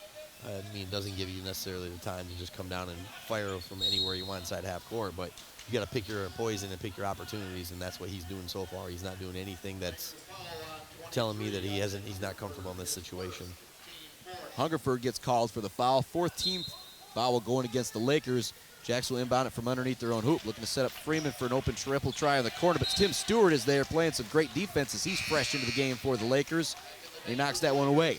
Isaac Hungerford now coming out, Rutherford back in. So it's Rogers, Tuneman, Stewart, Darion Tandy, and Jalen Rutherford into the game for the Lakers. 12:55 left in the first half. They trail 16-13. Lakers have done a nice job. They weathered that early onslaught there offensively by Jackson. They kind of settle in now, getting kind of a nice rhythm on defense as well. Calling the play from the top of the key is Savion Gray. He's going to get a screen for Brown. He's going to slide into a three-pointer, and he gets it to go. 2, I think they gave him only 2. Oh, just a 2-pointer on that one. Had his foot on the line. Well, I guess you got the 2 lines out here for the high school and college. It's just a 2-pointer, 18-13 our score. Rutherford now gets the ball on the move. Great behind-the-back dribble. Gets all the way to the bucket and lays it in. Those are the things you cannot teach that Jalen Rutherford can do. Big-time move. When he catches the ball on the run, when you're the defender, you're just automatically on skates. When he goes to that behind-the-back dribble, it is really tough to stay with him. Well, good one-on-one players, you're kind of at their mercy once they get that first step. Big triple. It is good for Brendan Brown, answering right back. 21-15 now our score. Tim Stewart with the ball, gets it off to Darion Tandy. Tandy with a little hesitation to get himself to the basket. His shot is no good. It's going to be a blocking foul. I think Tandy's going to head to the free throw line for 2, or was that after the shot attempt? Tandy is going to step up to the free throw line. Tandy, the freshman out of Indianapolis, has really come along. Caleb Bouse has got a lot of great things to say about this youngster. Well, you attacked the basket with kind of reckless abandon, if you will, there, and so kind of got a little out of control as he went up, but it's nice to see that he got rewarded for a nice effort. Free throws, good. Mention it one more time. You see a better free throw shooting percentage here with this junior college basketball than you do in the high school level. That's the one thing I talk smack about, too, is missed free throws, because that's the one thing I can back up. I can still step to the free throw line and knock down 8 of 10 sometimes. Tandy's second free throw, no good, but Rogers uses his size to get the board, kicks it right back out to Tandy. Extra pass to Tuneman, who's open for a triple try, and he's now got 9 on 3 three-pointers, and Bubba was even following through on that one. He knew it was good. 21-19, the Lakers are right back in it. Somebody's going to get a really good player there. Yes, indeed. Stroke it. Comes another triple try as Jackson looks to answer back. No good. Rogers down low for the rebound off the miss of John Yote. Stewart brings it down the floor. Wanted to oop it to Rogers. It just wasn't there, though. Good decision by him to slow things down. Now to Rutherford at the top of the key. Rutherford showing his skills, the great behind-the-back dribble, but maybe even a little too fast for himself. Now gets to the floor. Rogers there for another rebound, and he turns and puts it in. Big minutes from Anthony Rogers off the bench here in the first half for the Lakers, and we're all tied at 21. He's been sick for the last 4 or 5 days, too, so maybe getting out here and getting kind of that sweat going kind of helps him forget about the illness. And he swats it away. Anthony Rogers doing it all for the Lakers right now. His pass is going to be knocked out of bounds. But trying to drive the lane was John Ute, and it was swatted away by Rogers. Ute even used his body to try and create a little contact with Rogers. Rogers used his length, didn't foul, and swatted that one away. Like I said, sometimes the best thing for you to do is to get through an illness is to get out here and play. I mean, getting out here and playing, sweating it out, and just forgetting about everything else and letting the kind of the athleticism take part of the whole illness thing. I hope Joe Ostrowski's listening to that. Rutherford with the ball into the front court. Looks to skip past it, but it's stolen away by Freeman. Freeman up to Ute. He's going to look to go coast to coast. This time I think he's a little worried about Rogers as he rushed that shot. And Rogers dives on the ground to get the loose ball. Possession arrow is going to give it back to the Lakers. Anthony Rogers, the MVP of the last few minutes right now. He has been a lot of fun to watch. What I liked about that possession, though, is he was out of control. The gentleman from Jackson was out of control, and they gave Rogers the benefit of the doubt of going straight up, the rule of verticality. So it was a good no call by the officials on that. 21 all our scores. Rutherford heads into the front court. Hounding him is Dwan Evans. Evans is going to get called for the foul ways away from the basket. That's the type of foul call you want if you're the Jackson coaching staff. No, it's just that's a non-needed, non-necessary type foul. Stewart will inbound the ball right in front of our broadcast table here. It said we're all over the place tonight. My1043.net, 92.3 FM, W222CP, and also Mac TV, MacTVNetwork.org/live. Stewart has the ball, drives in the lane, looks to get it to Rogers. Great defense from Ray Johnson as they tip it away, but Stewart hustles back to knock it away. Ooh, he's going to get called for the foul as he tried to rip it away from Dwan Evans. And that was one of those, you might have got him with a little bit of a bump there on the hip. Looked like the steal was clean, but maybe a little body contact is why the foul was called. Jackson will inbound it right in front of the Mac TV station, I will call it there, as we're on their airwaves too. Carrie and the crew there allowing us to be on the airwaves, and we apologize to everybody who's got to put up with myself and Bubba for a few hours. There's worse things that can happen. Yeah, I guess so. Freeman looking to find an opening. Being guarded by Tim Stewart. Gets it off to Ray Johnson. Now they get it back. Bad pass down low as they look to work it around. Evans was looking to get it down low to Ute. Struggling to say Ute's name. Y-O-U-T-E for the last name. I believe I got it right, but one of those I hesitate every time I go to say it. One of them Utes from Florida. Yeah, and you know, Utes, yep. When you're a Spockman, you've heard Spatchman so many times, you get a little hesitant, you know. Tell me about it. Rutherford, I mentioned McLean, McCline. McIntyre. touche on that one. That's where I was going with that. Yeah, It's Bubba okay. McLean. I've been known to call him Jason Bubba McIntyre from time to time. So, yeah, I deserve that one. Lewis with a great move into the lane. It's going to be a jump ball as they knocked it away from him. Lewis recovered it. That ball will go back to Jackson Community College. Lewis doesn't like the call, but it was good defense down low from you. It's the right call. It's absolutely the right call in that situation. It gets tipped and you still have it in your hands and you lose control and you go up for it and you come down. That's essentially a turnover. 21-21 the score. 9:30 left to go here in the first half. 4 3-pointers keeping the Lakers in the game. 3 of them from Dre Tuneman, the other one from Isaac Hungerford. Johnson now looking to drive, loses it on his leg. No call. Now they get it back. Triple try from Gray is good. And so that non-travel call really gets you in the craw after Gray knocks down that triple. 24-21 our score. Now 5 points for Gray. Rutherford wide open for a 3, and he gets it to go. And that's the last thing you want to do is let Rutherford see the ball go in. The one game I saw where he was really shooting it well, Bubba, he had 38. Well, there's no doubt he's got athleticism, he's got talent, he's got ability. And a wide open layup for DeJuan Evans. Lakers just falling asleep defensively on that one. Jackson goes back up by 2, 26-24. Stewart with a drive in a lane. He skies and creates contact. He's going to head to the free throw line for a pair. You know, usually we're used to doing high school basketball. You know, you get some guys coming off the bench. You expect a little fall off or nothing. That's the fun thing about this level of basketball. Every kid who comes in can really play. And as we said, maybe the best player on their high school basketball team. Well, it's just a team full of stars. I mean, even in college, you're going to get walk-ons and things like that. But pretty much all these young men were the guy or the Robin to their Batman in their high school. First free throw is good for Stewart. He'll get another one. First points on the night for the freshman to Detroit. And the note that I have written down for him, I don't put down his stats because he doesn't have a lot in every game. He just does it all. He's that guy you look over, he's going to have 5 points, 5 rebounds, 5 assists. Exactly. And again, coming from where he comes from in Detroit, I'm not sure what high school he went to, but basketball's pretty good in Detroit. Dre Tuneman back into the game, replacing Stewart. Out there with Darion Tandy, Jalen Rutherford, Isaac Hungerford, JaVale Lewis back into the ball game now too. They look to work it down low against Tuneman. Just rushing the shot there was great. He had taken his time, might have been able to get a little bit more of a clean attempt. Rutherford gathers it, brings it into the front court to Hungerford, who's wide open in the corner. That is a terrible mistake if you are Jackson, leaving him wide open for a 3. He now has 6 points, 29-26, the Lakers on top. Gray with a nice crossover dribble to create some space, but good help defense from Lewis has him giving it up. And just an absolute brick from DeJuan Evans this time. Great defense from JaVale Lewis. Your coach Looking to go coast to coast is Rutherford, but he slides on the floor. It's that same spot. All 3 times tonight has been that same spot. Like I said, you need to get that hairspray on the bottom of your shoes out here at Morey Court sometimes, and things start to stick a little bit better. 29-26 our score, 7:50 remaining here in the first half. That's saying, though, if you're Coach House, you want Jackson to take those shots. You want that team to do that because you're coming down, you're taking 3 seconds off the shot clock, and you're just throwing stuff up. So I would take that all night as a coach.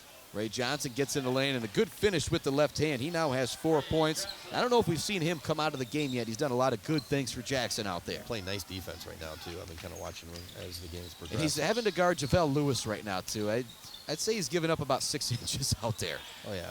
Tandy open for the triple try, no good. Lewis battling for the board down low, and I think that's going to be Johnson getting called for the foul as he kind of dug underneath him, trying to box him out. And that's just one of those, it's just a size disadvantage right now for Jackson. Yep. So I believe Lewis will head to the free throw. No, he's not going to head to the free throw line. Lewis got to stretch out his back a little bit after that one. Tandy will inbound it. Out there with the aforementioned Rutherford, Hungerford, JaVale Lewis, and Dre Tuneman. Lewis gets the inbounds pass up to the top of the key to Rutherford. Rutherford wants a screen from JaVale Lewis. He gets it, doesn't really use it though. Now goes off to Dre Tuneman. Tuneman's going to stop and pop off the front of the rim. Almost got the roll, but it misses. 29-28 remains our score. 7 minutes left in the first half. Great move into the front court and getting all the way to the hoop for the lay-in is Isaiah Collins.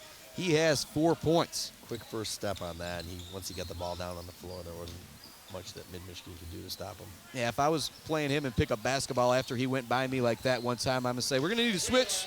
Somebody else is going to have to guard him as Rutherford goes in the lane and makes a tough fadeaway. He now has 7 points. 31-30, the Lakers back on top. This is some high-level basketball we're seeing right now. This is a pleasant surprise.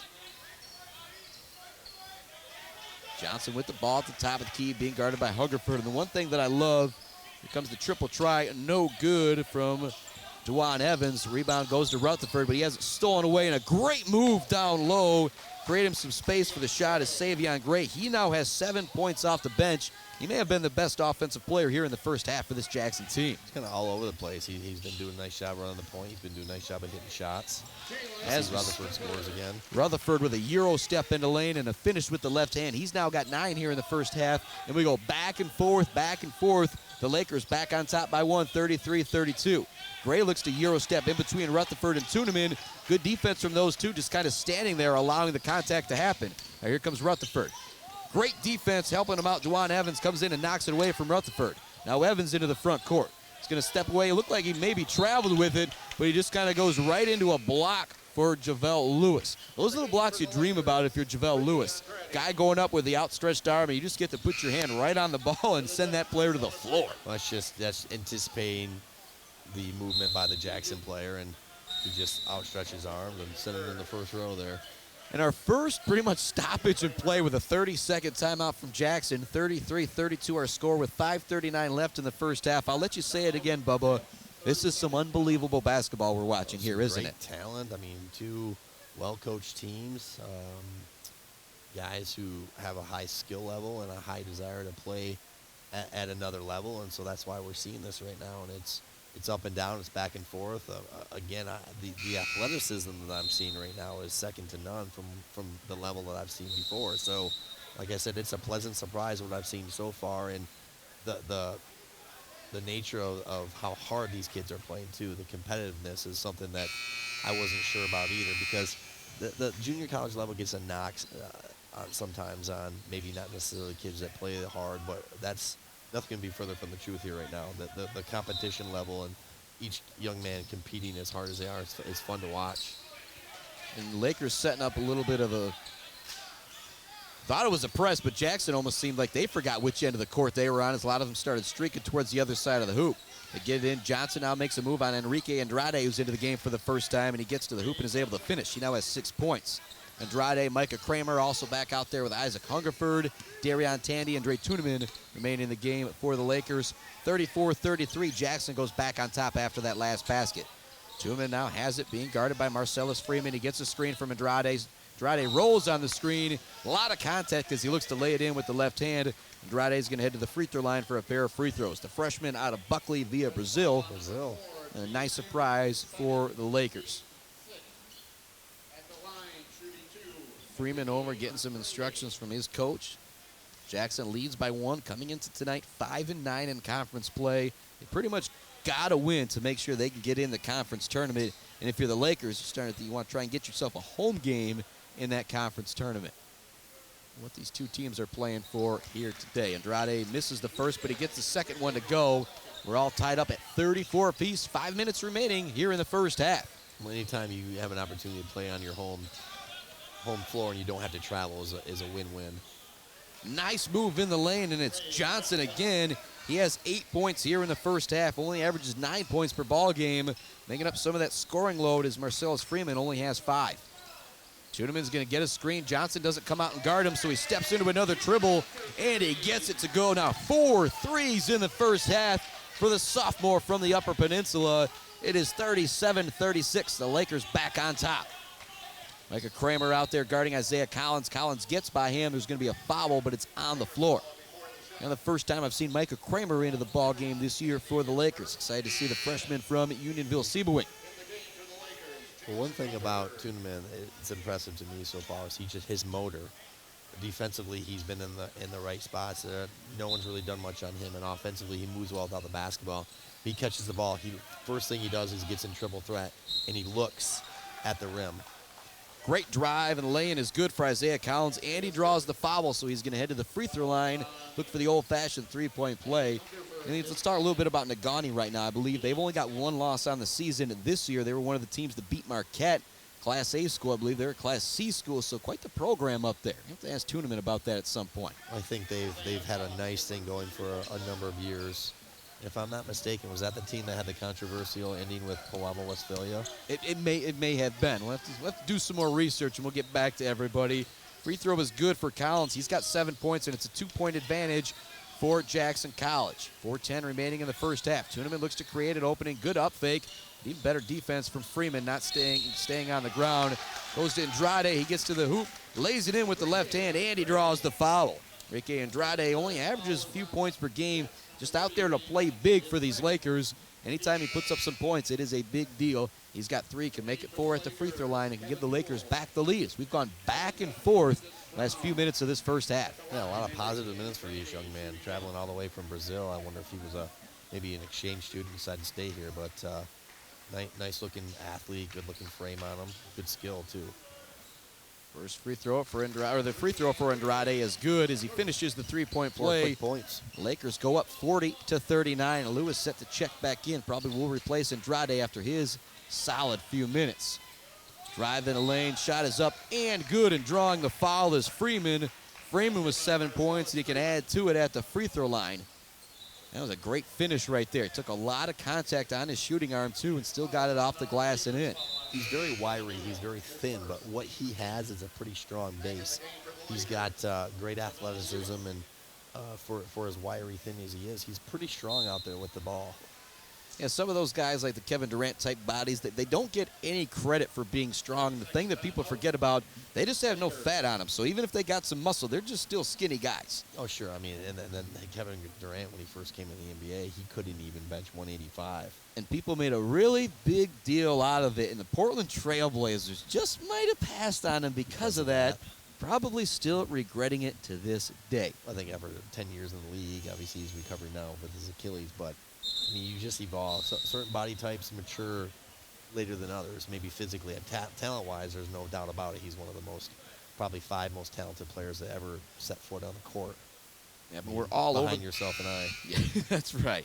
We're before my injuries, and we're all over the place tonight. My1043.net, Mac TV, 92.3 FM, W222CP. Just happy to be bringing you the ball game all over the place. So we're trying to introduce the Mid-Michigan area to Mid-Michigan Lakers sports, because they ain't going anywhere. It's going to be a lot of fun. This is a very high level of basketball. I highly recommend you come check it out. Free to get in at Maury Courts and free to watch and listen where we're broadcasting the game.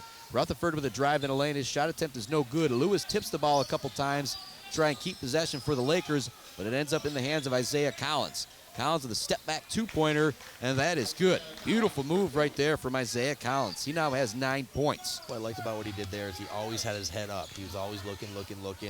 Mid did a poor job of getting back on conversion defense, and he made him pay. As we say that, they do a poor job of covering Tuniman on the screen. He just kind of works his way back and forth with what defender is going to guard him, and one of them stops, so he knocked down his 5th triple of the first half, 44-43. 5 for 7 from 3 so far, and every time he makes it, there's not an inch of rim he's hitting.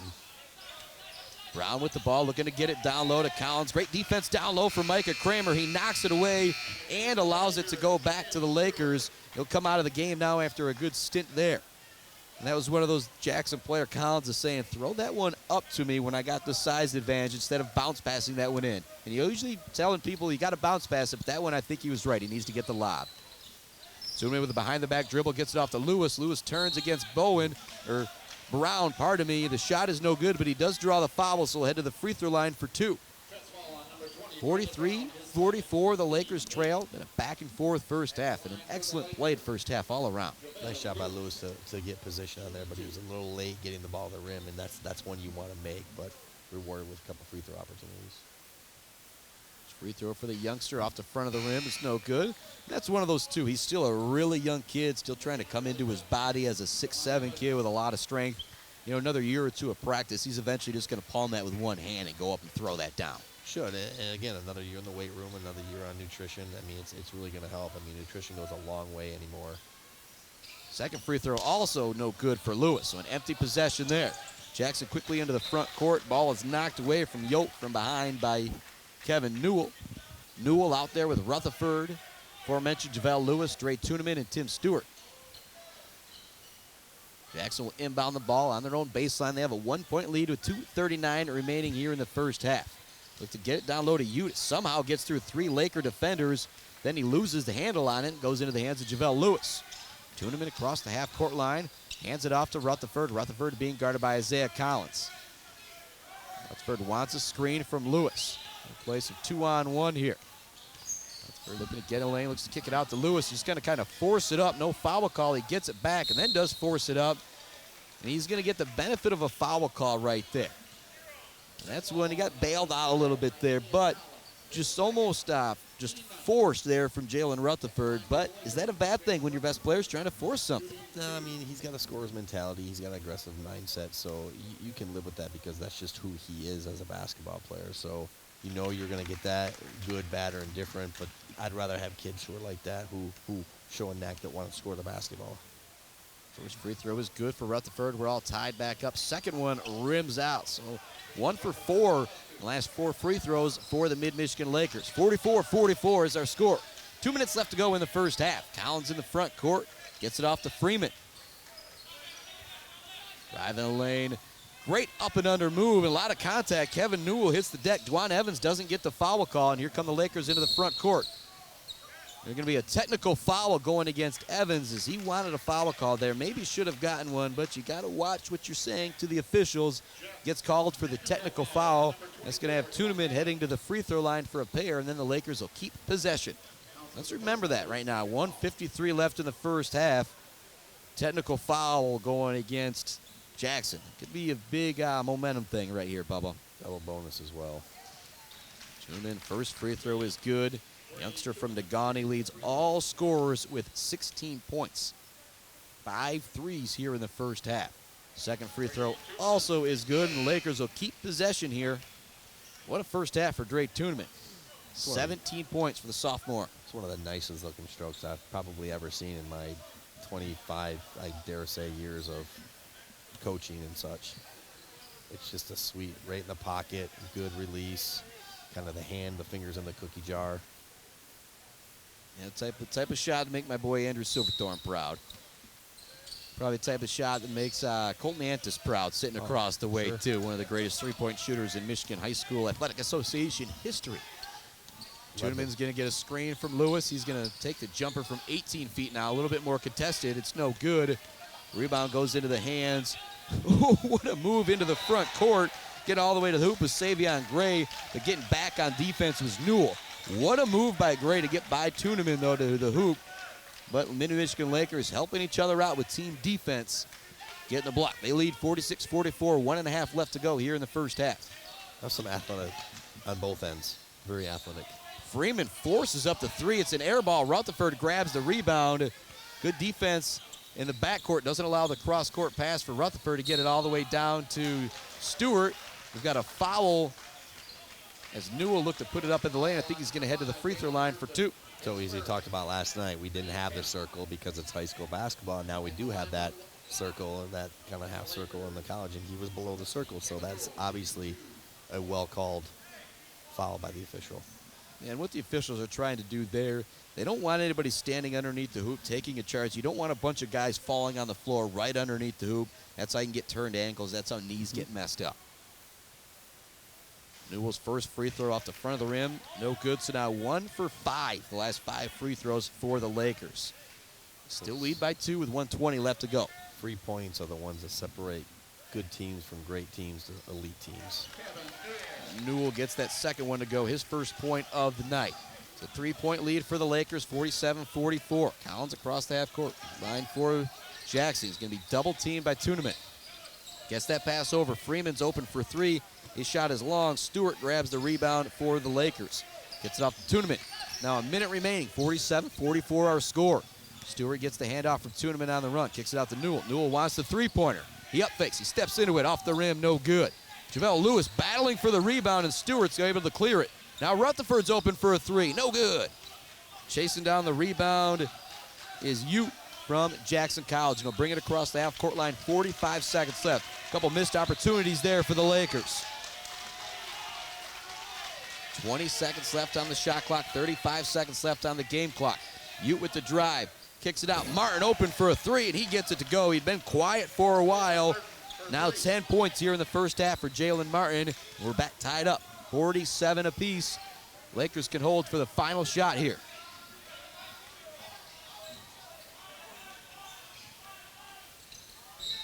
Kick, yep. Be a foul, or it's going to be a kick ball out on the perimeter.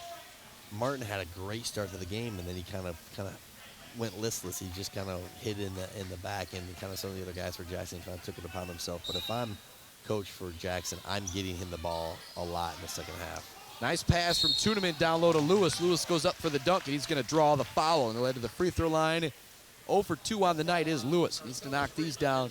The Lakers back on top as they head towards the half. And what a balanced scoring effort for Jackson. Got 9 points from Collins, 7 from Gray, 8 from Johnson, 10 from Martin, and 8 from Freeman. Very balanced. This, as Coach House said, this team's record is not indicative of their talent. They are extremely athletic and very skilled. First free throw is good for Lewis, and they're now at that point in the season where they have to win games or they're not going to be able to continue to play. So some players really kind of turn things on then. Once again, we talked about that.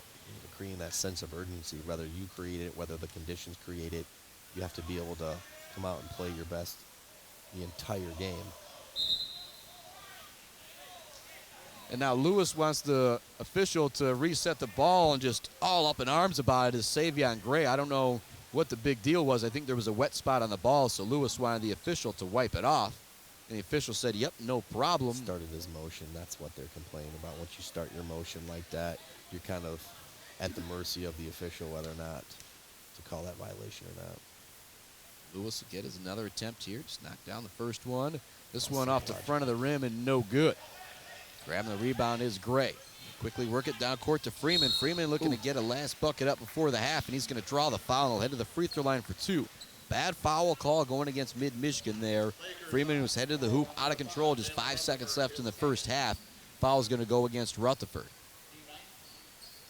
And that's just not getting back in conversion. You know, transition is offense, conversion is defense, and that's one of the things that Coach House is going to want to talk to him about halftime. You want to make sure that you're getting back and you're stopping the ball.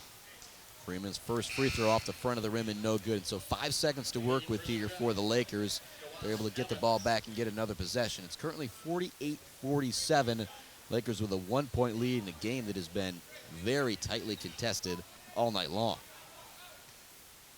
Same goes for our girls game if you're able to join us for that. 71-69. Tuneman grabs the board. He's got 5 seconds, 3 seconds, 2 seconds. He's going to heave it up. It looked like he got undercut a little bit there after he put up the shot.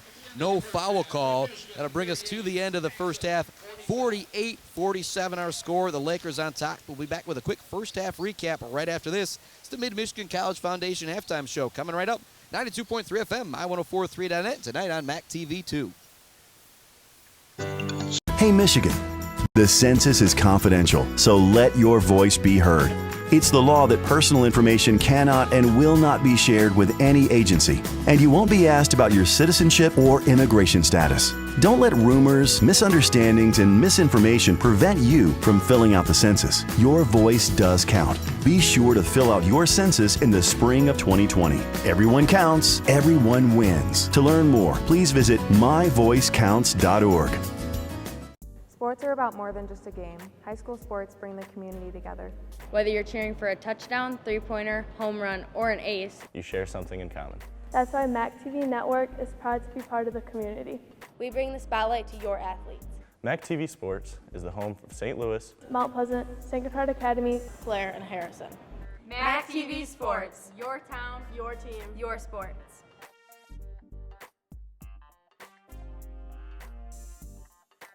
Hey, Michigan! Did you know that filling out the census means valuable education programs for your children's schools? Head Start, special education programs, and Title I for school funding all benefit from your participation in the census. And when schools benefit, your child does too.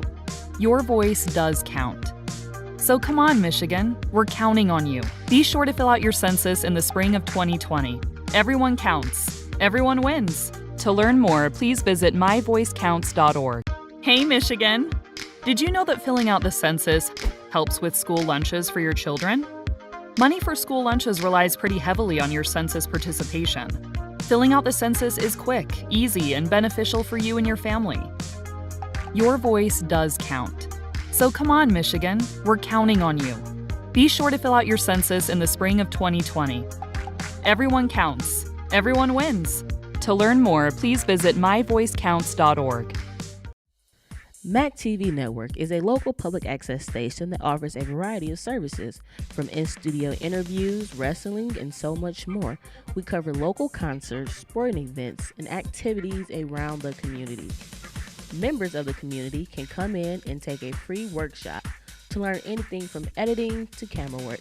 Broadcasting on Charter Channels 187 and 191, serving Gratiot, Isabella, and Clare counties.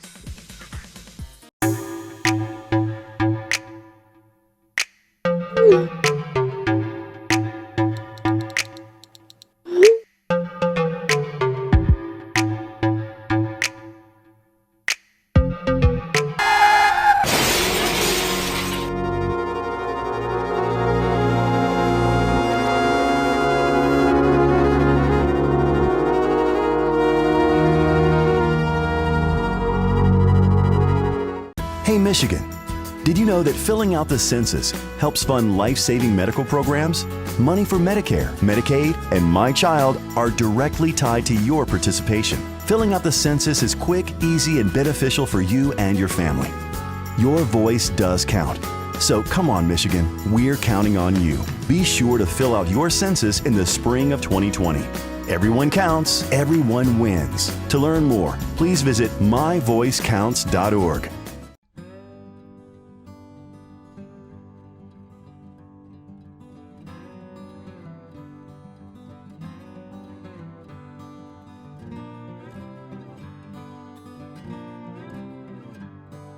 Hi, I'm Keith, and I've been on the St. Louis Fire Department for 40 years now. My name is Alex Velasco. I've been in the fire department about almost 16 years. So my name is Jenny. I've been on the fire department for just over 4 years now. My name's Casey Scott. It's been 11 years now that I've been on the fire department here in St. Louis.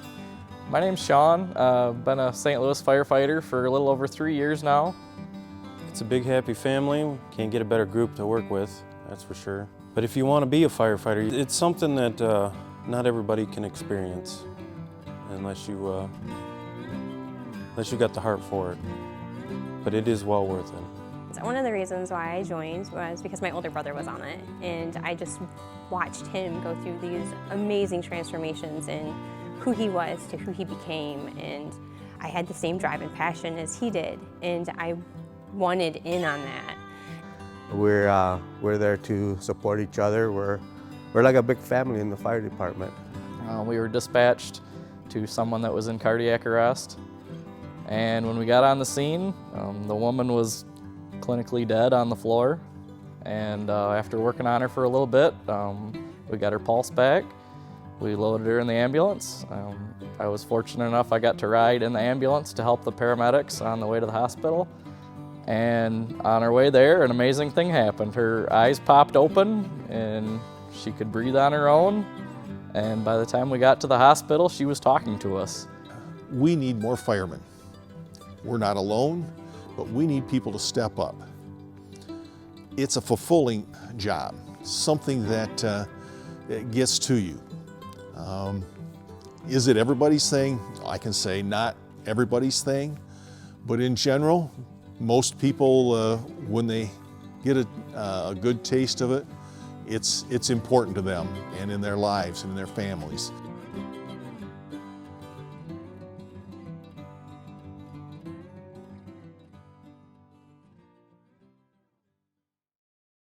Humane Animal Treatment Society is an animal adoption center that helps find animals forever homes and provide them with certain medical treatments.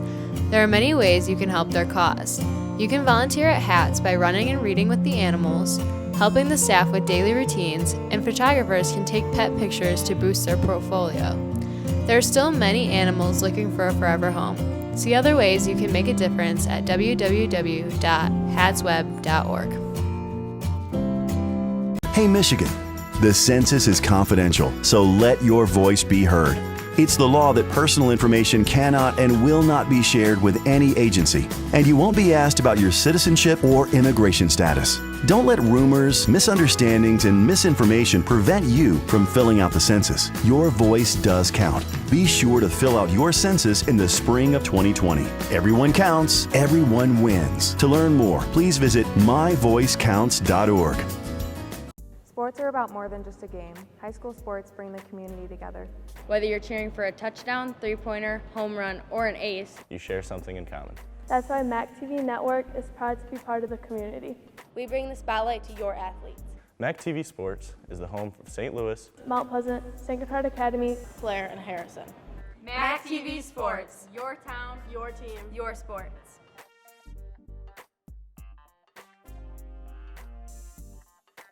Hey, Michigan! Did you know that filling out the census means valuable education programs for your children's schools? Head Start, special education programs, and Title I for school funding all benefit from your participation in the census. And when schools benefit, your child does too. Your voice does count. So come on, Michigan, we're counting on you. Be sure to fill out your census in the spring of 2020. Everyone counts. Everyone wins. To learn more, please visit myvoicecounts.org. Hey, Michigan! Did you know that filling out the census helps with school lunches for your children? Money for school lunches relies pretty heavily on your census participation. Filling out the census is quick, easy, and beneficial for you and your family. Your voice does count. So come on, Michigan, we're counting on you. Be sure to fill out your census in the spring of 2020. Everyone counts. Everyone wins. To learn more, please visit myvoicecounts.org. MAC TV Network is a local public access station that offers a variety of services, from in-studio interviews, wrestling, and so much more. We cover local concerts, sporting events, and activities around the community. Members of the community can come in and take a free workshop to learn anything from editing to camera work. Broadcasting on Charter Channels 187 and 191, serving Gratiot, Isabella, and Clare counties.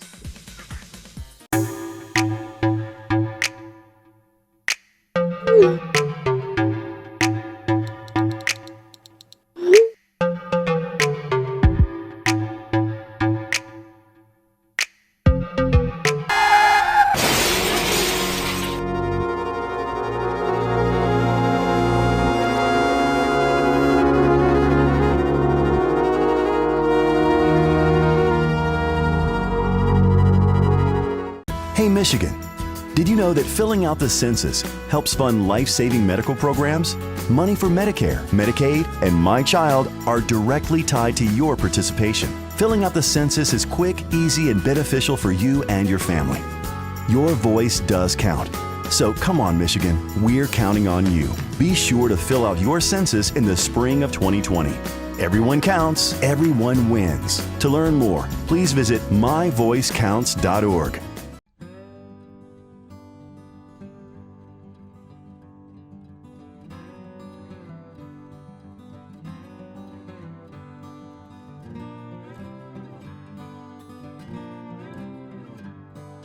Hi, I'm Keith, and I've been on the St. Louis Fire Department for 40 years now. My name is Alex Velasco. I've been in the fire department about almost 16 years. So my name is Jenny. I've been on the fire department for just over 4 years now. My name's Casey Scott. It's been 11 years now that I've been on the fire department here in St. Louis. My name's Sean. I've been a St. Louis firefighter for a little over 3 years now. It's a big, happy family. Can't get a better group to work with, that's for sure. But if you want to be a firefighter, it's something that not everybody can experience unless you got the heart for it. But it is well worth it. So one of the reasons why I joined was because my older brother was on it, and I just watched him go through these amazing transformations in who he was to who he became, and I had the same drive and passion as he did, and I wanted in on that. We're there to support each other. We're like a big family in the fire department. We were dispatched to someone that was in cardiac arrest, and when we got on the scene, the woman was clinically dead on the floor, and after working on her for a little bit, we got her pulse back, We loaded her in the ambulance. I was fortunate enough I got to ride in the ambulance to help the paramedics on the way to the hospital. And on our way there, an amazing thing happened. Her eyes popped open and she could breathe on her own. And by the time we got to the hospital, she was talking to us. We need more firemen. We're not alone, but we need people to step up. It's a fulfilling job, something that it gets to you. Is it everybody's thing? I can say not everybody's thing, but in general, most people, when they get a good taste of it, it's important to them and in their lives and in their families.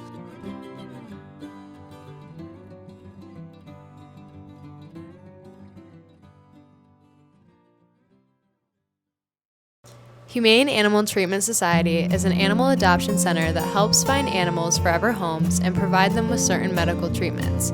There are many ways you can help their cause. You can volunteer at HATS by running and reading with the animals, helping the staff with daily routines, and photographers can take pet pictures to boost their portfolio. There are still many animals looking for a forever home. See other ways you can make a difference at www.hatsweb.org. Hey, Michigan, the census is confidential, so let your voice be heard. It's the law that personal information cannot and will not be shared with any agency, and you won't be asked about your citizenship or immigration status. Don't let rumors, misunderstandings, and misinformation prevent you from filling out the census. Your voice does count. Be sure to fill out your census in the spring of 2020. Everyone counts, everyone wins. To learn more, please visit myvoicecounts.org. Sports are about more than just a game. High school sports bring the community together. Whether you're cheering for a touchdown, three-pointer, home run, or an ace, You share something in common. That's why MAC TV Network is proud to be part of the community. We bring the spotlight to your athletes. MAC TV Sports is the home of St. Louis, Mount Pleasant, St. Gotthard Academy, Blair, and Harrison. MAC TV Sports. Your town, your team, your sports.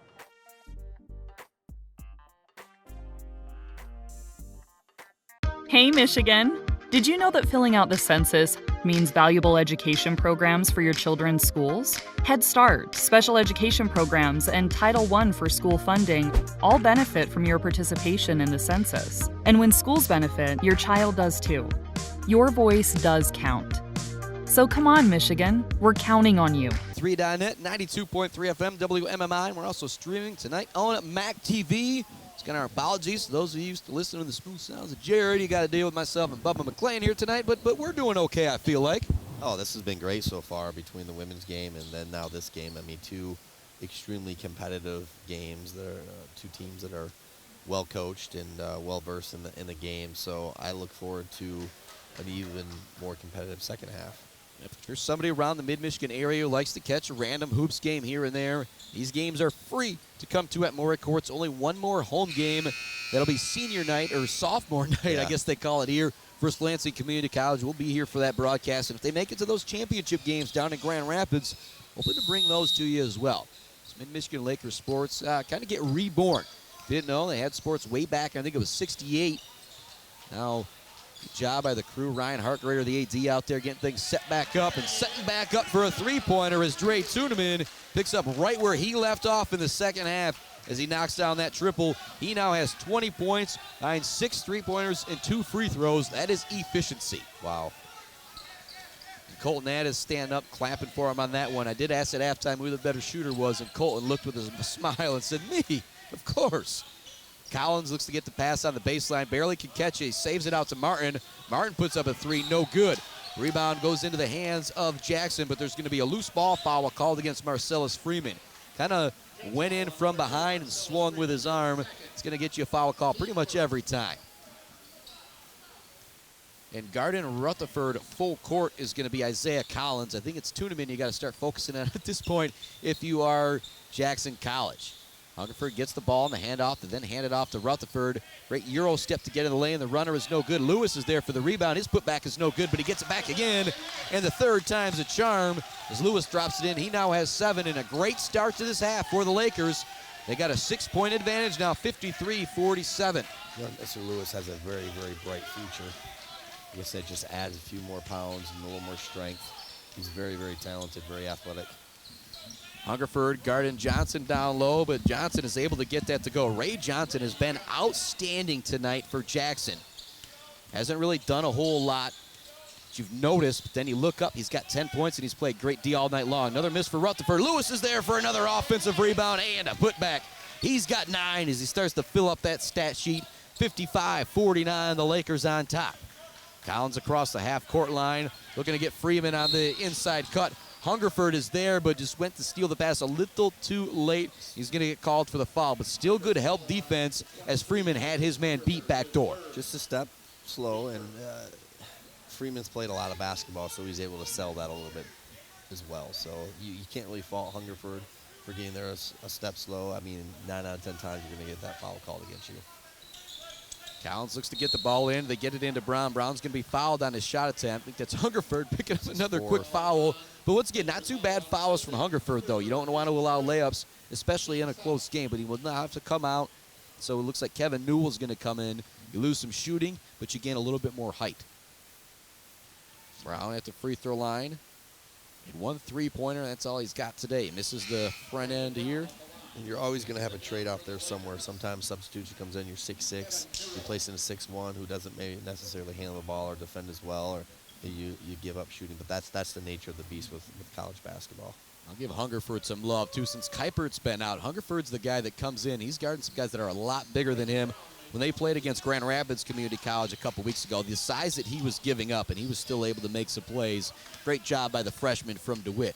Second some time in the weight room, you can tell. Second free throw, no good. 55-50 remains our score. Rutherford hands it off to Newell in the front court. Newell looks to get it down low to Lewis, but it's going to be kicked around. Looks like it went off the feet of Jackson and Brown. Or Johnson and Brown from Jackson. 18:02 left to go here in the second half. Been a great ball game. 55-50 our score. Tuneman gets the inbounds pass. Kicks it out. Newell's open for a triple try. No good. Collins skies for the rebound, really showing his athleticism. Slips on the floor, but keeps his dribble Isaiah Thomas style. Now comes across the half-court line. Gets all the way into the lane, looks to pass it back to Brown. Brown can't handle it. Here come the Lakers. Rutherford brings it into the front court. Kicks it in the corner. Evans open for a 3. He up fakes. Gets it off to Newell. Newell looks to finish at the rim. It's no good, but he gets his own board and draws the foul. He's going to head to the free throw line for a pair. Kevin Newell bringing a lot of energy into the game, the freshman out of Redford. You need those glue guys. You know those guys, like the Dennis Rodman type guys that just have a great motor. Tyrone Rios, I'll say, for the Oilers. Tyrone has been great for Mount Pleasant this year, but this young man has just got a great motor. He's got good bounce. He's got good athleticism, and he's got a knack for wanting to get the ball in the bucket. Yep, but just a freshman, so he's got a lot of time left here at Mid-Michigan College to find his game. Knocks down that first free throw. He's got 2 points, 2 of 3 from the free throw line. Second free throw rattles out. 56-50 our score. 17.5 remaining in our ball game. Chris Bachman, Bubba McLean courtside on my1043.net, 92.3 FM, and also streaming MacTVNetwork.org/live. First time we've seen a zone out of the Lakers tonight, too. Martin looking to find an opening. A bad pass, looking to get it to Wallace. It was tipped away by Rutherford. Good defense. Here comes the Lakers. Rutherford looking to get by his man in the front court. Dribble drive down in the lane. He gets the lay-in to go. Rutherford now has 11 points as he's into double figures, and it's an 8-point lead for the Lakers and all the momentum right now with Mid-Michigan. That's where Rutherford excels, is in that transition. He's so fluid and so elusive. And he comes up with another steal. Looks to pass it up to Tuneman, but it's tipped away, and then he one-hand taps it, and he gets it back for the lay-in. Tuneman to Rutherford, back to Tuneman, back to Rutherford. What a play from those two. Rutherford now has 13 on the lay-in, and it is a 10-point lead for the Lakers. And that was one where Rutherford could have tried to stuff it, but no, I just want the basket. Let's get into the double-digit lead here. It's where you're really starting to see some maturity from that youngster. I'll just make the basket. I mean, yeah, it's great. Dunks are great, but at the same time, a layup and a dunk, whether it's the same thing, essentially, it's 2 points. You're telling that to a 5'8" guy. I wish I could dunk it one time, just once. You're giving yourself generous. I see what you put in your shoes, man. Yeah, I got those lifts down there. There's nothing I can do. But 20 points on the night for Dre Tuneman from 6 3-pointers. Now 13 on the night for Jalen Rutherford. Back-to-back baskets. JaVale Lewis has 4 points here in the second half and just 1 field goal in the first 3 minutes and 14 seconds for Jackson College. And that might not seem like a lot, but with the pace that these two teams have been playing, you need to get more than that. In contrast, 1, 2, 3, 4, 5 baskets here in the first stanza for the Lakers in the second half. 60-50 is our score, but I've seen the Lakers get a lot of leads this year, Bubba, and then they kind of take their foot off the gas pedal and let teams back into games. Well, that's what separates, again, the good teams from the great teams, to the elite teams, the championship teams. We can even add is that once you get a team down, you can't give a, or you have to be, in the driver's seat, keep your foot on the throat, if you will, and make sure that any adjustments that you make, you kind of keep them off guard like they did. Now they're going a little full court, 1-2-2, half court trap. It was a good timeout from the coaching staff for Jackson, allowing themselves to just get a little breather, and they get a triple right out of it from Jalen Martin. That's just what the doctor ordered for Jackson. 60-53 now our score. Rutherford will bring the ball up across the half-court line for the Lakers. Just a crossover against Isaiah Collins. Then goes behind the back. Good defense from Collins staying in front of him. Then Rutherford looks to make the pass, and everybody just kind of leaves him open, and he knocks in the 17-footer. Now 3 back-to-back-to-back baskets for Rutherford. If he gets going, watch out Jackson. Jumper is no good from the free throw line from DeJuan Evans. Arion Evans grabs the board, gets it to Rutherford in the front court.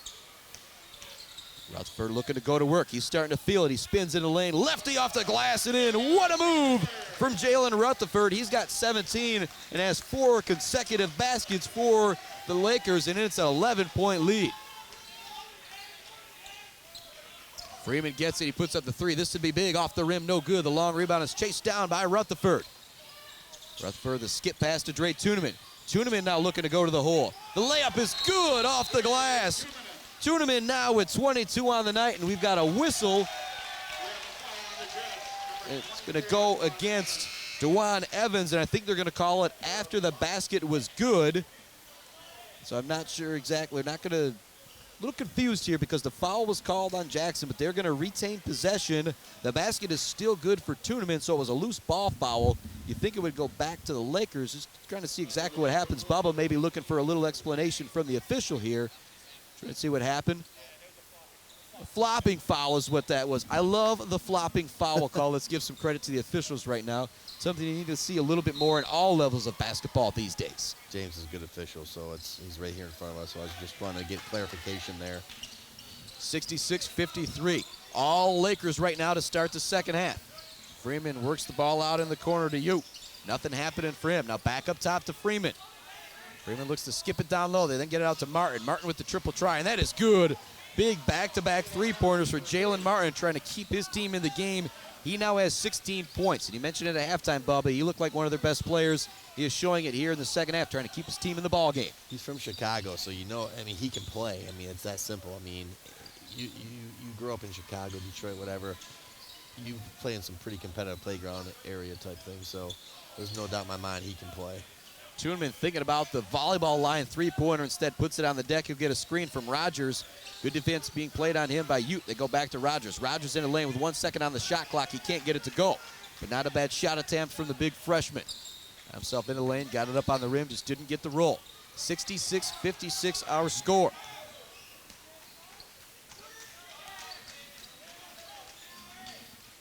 Great move down low, and what a block from Rogers.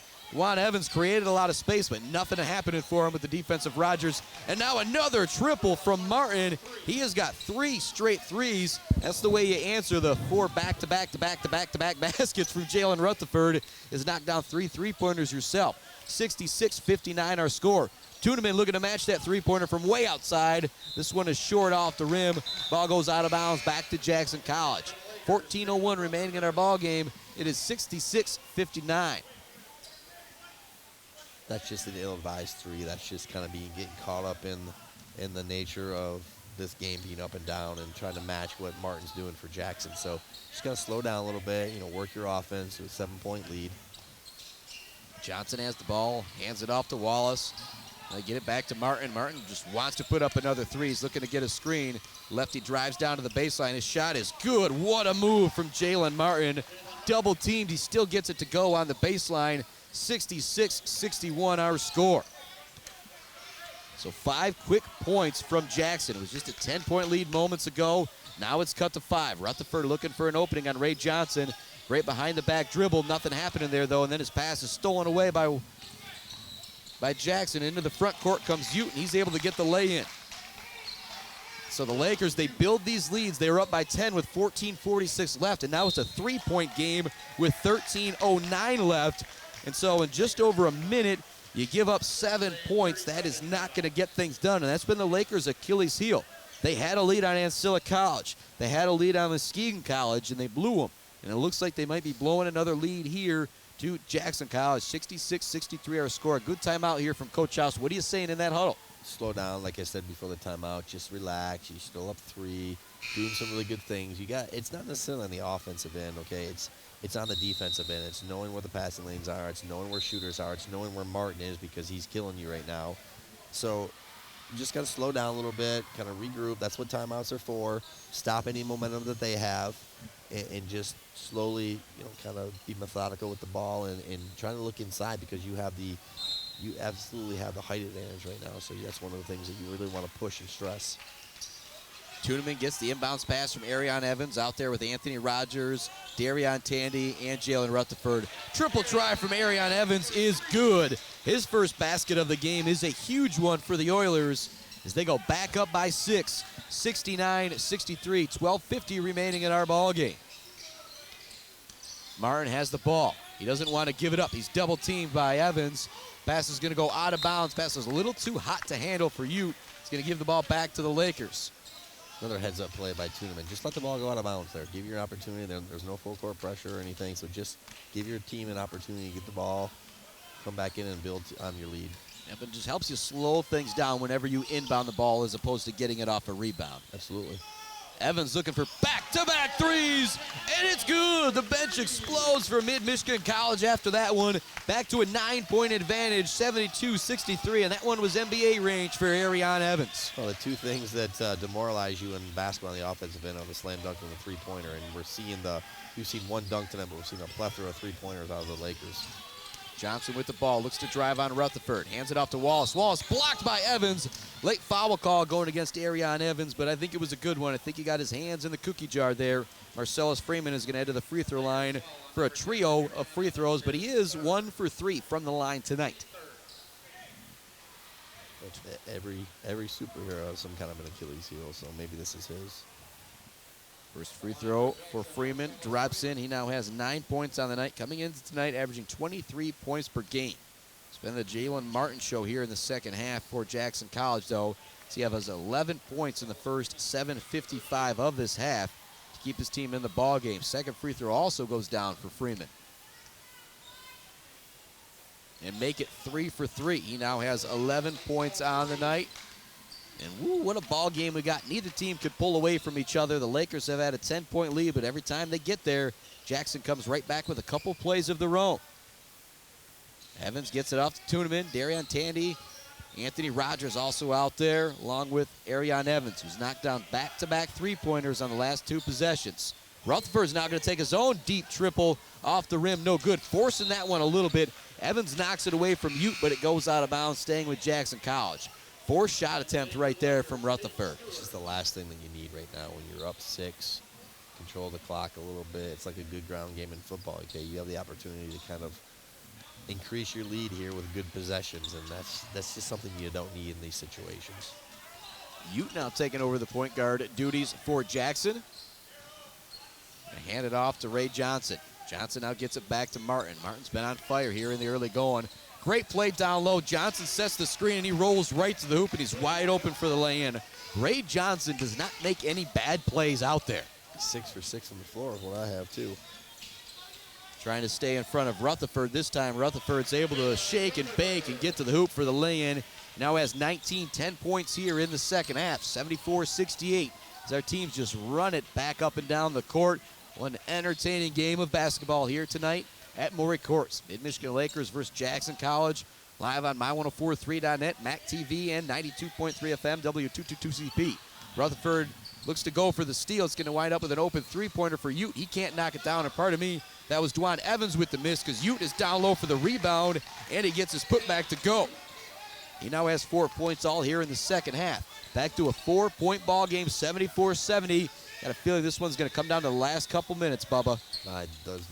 Based on what we're seeing so far, I don't think there's any question about it. Legal screen there by Mid-Michigan. Tandy was going to hand it off to Tuneman. He didn't need to set the screen, but he did.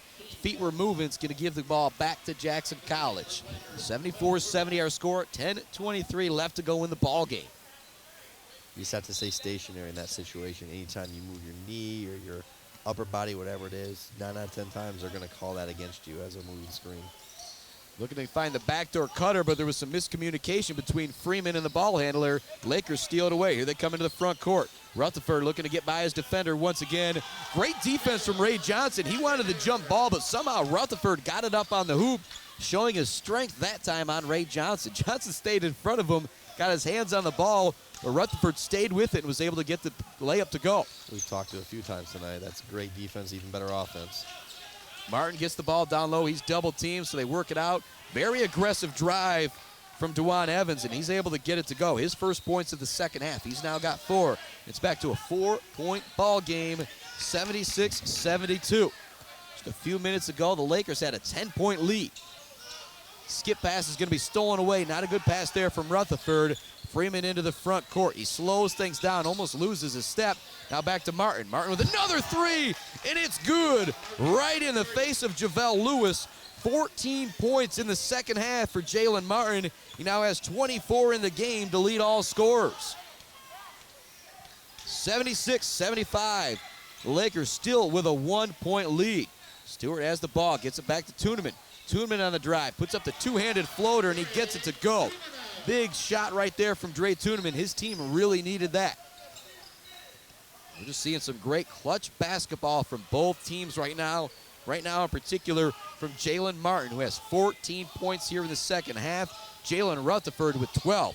Martin gets it back. Elbow jumper is good. He is on fire right now. Tuneman had his hand right in the face. Cream always rises to the top, Chris. Tuneman now looking to drive himself. He draws the foul. Can't quite get the roll, but he will head to the free throw line for a pair. Now some words out there between DeJuan Evans and JaVale Lewis. And Lewis, with quite the size advantage there, just kind of laughs it off. Tuneman with 24 on the night. It's been outstanding. 6 3-pointers. Just 7 kids, they're young men that just don't want to lose.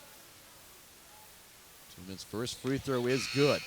We'll talk about it again. Jackson College, not exactly sure of the standings, but you look down, they're right there in that 8, 9, 10 spot. Only one team's going to get to that 7 spot and make the playoffs.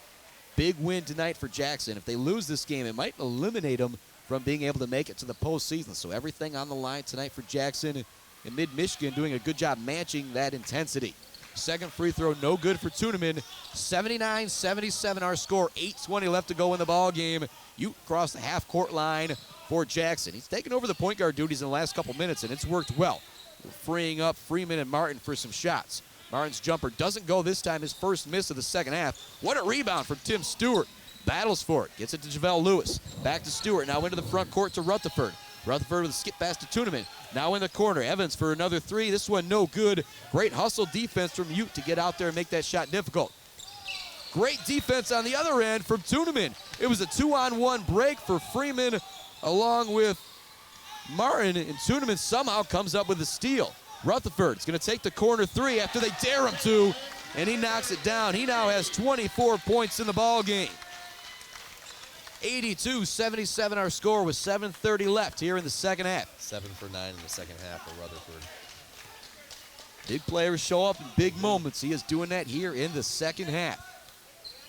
4 great efforts out there tonight, 2 for each team. Martin gets into the lane and up and under move, and he gets it to go.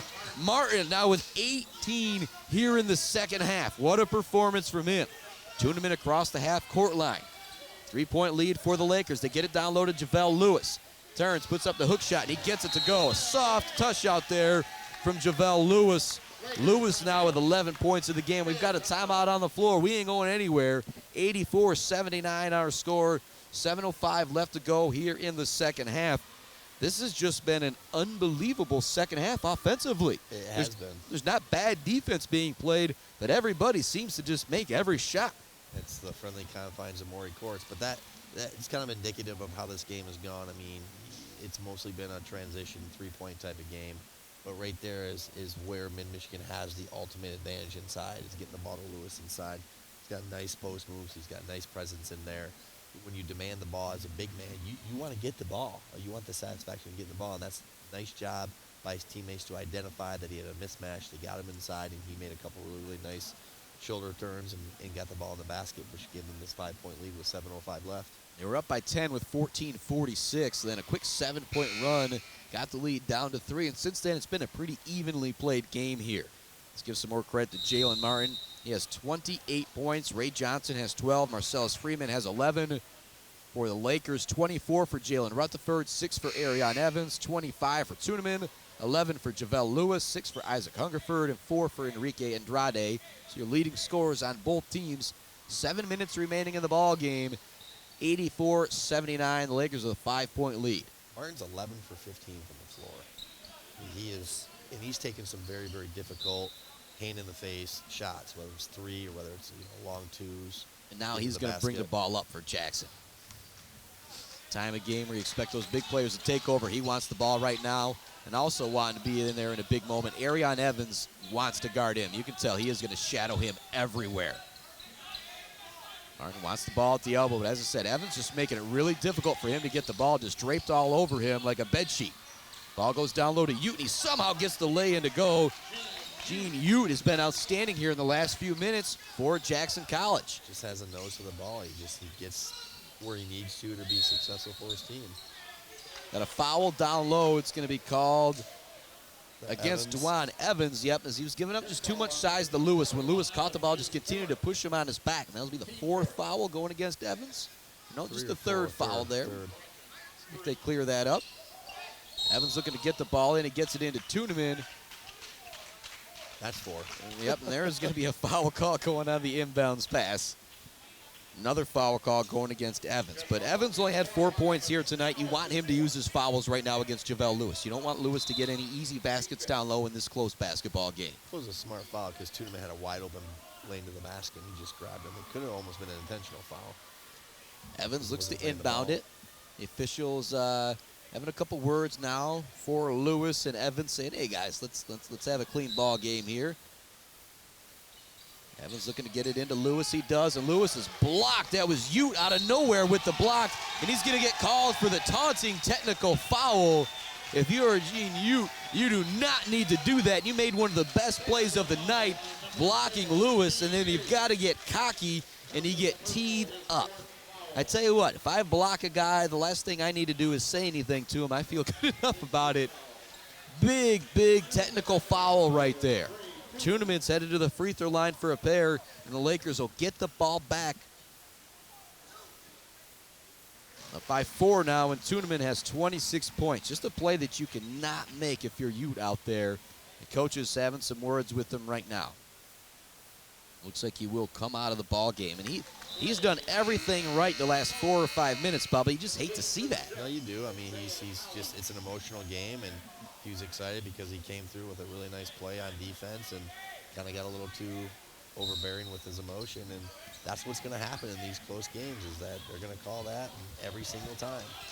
But as I say that, I look over on the bench, and Savion Gray yet to come into the game here in the second half. He was really good offensively in the first half. Not sure what exactly is going on.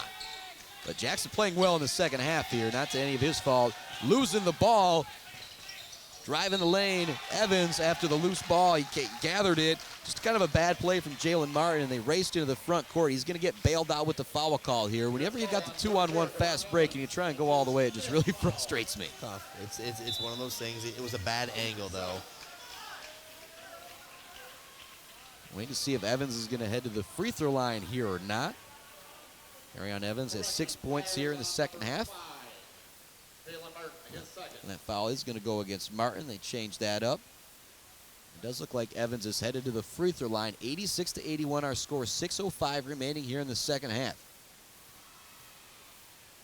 I'm going to say it's been a back and forth second half. The Lakers have had the lead for the entire half, but momentum has definitely gone back and forth in spurts.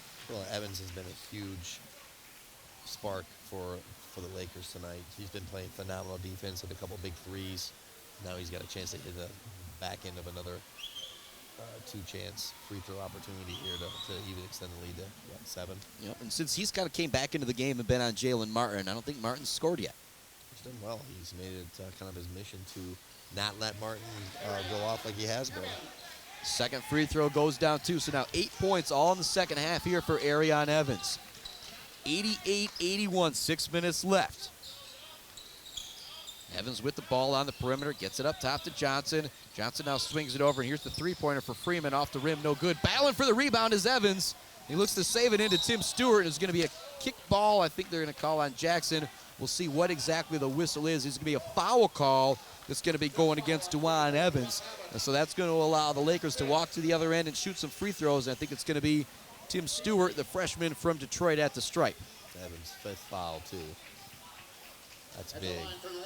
The thing with Freeman is I know he's averaging 23 points a game, but that was only his second shot of the second half. He hasn't been very aggressive, and the recipe for success for them has been able to get him the ball and him scoring. And obviously Martin's had to step up tonight and do some good things, but that really has killed their offensive rhythm. Tim Stewart misses the front end of the 1-and-1. So here comes Jackson, and actually back into the game after that foul trouble. Savion Gray's actually back out there now. That might help him out offensively, might hurt a little defensively now with Evans and Ute both on the bench.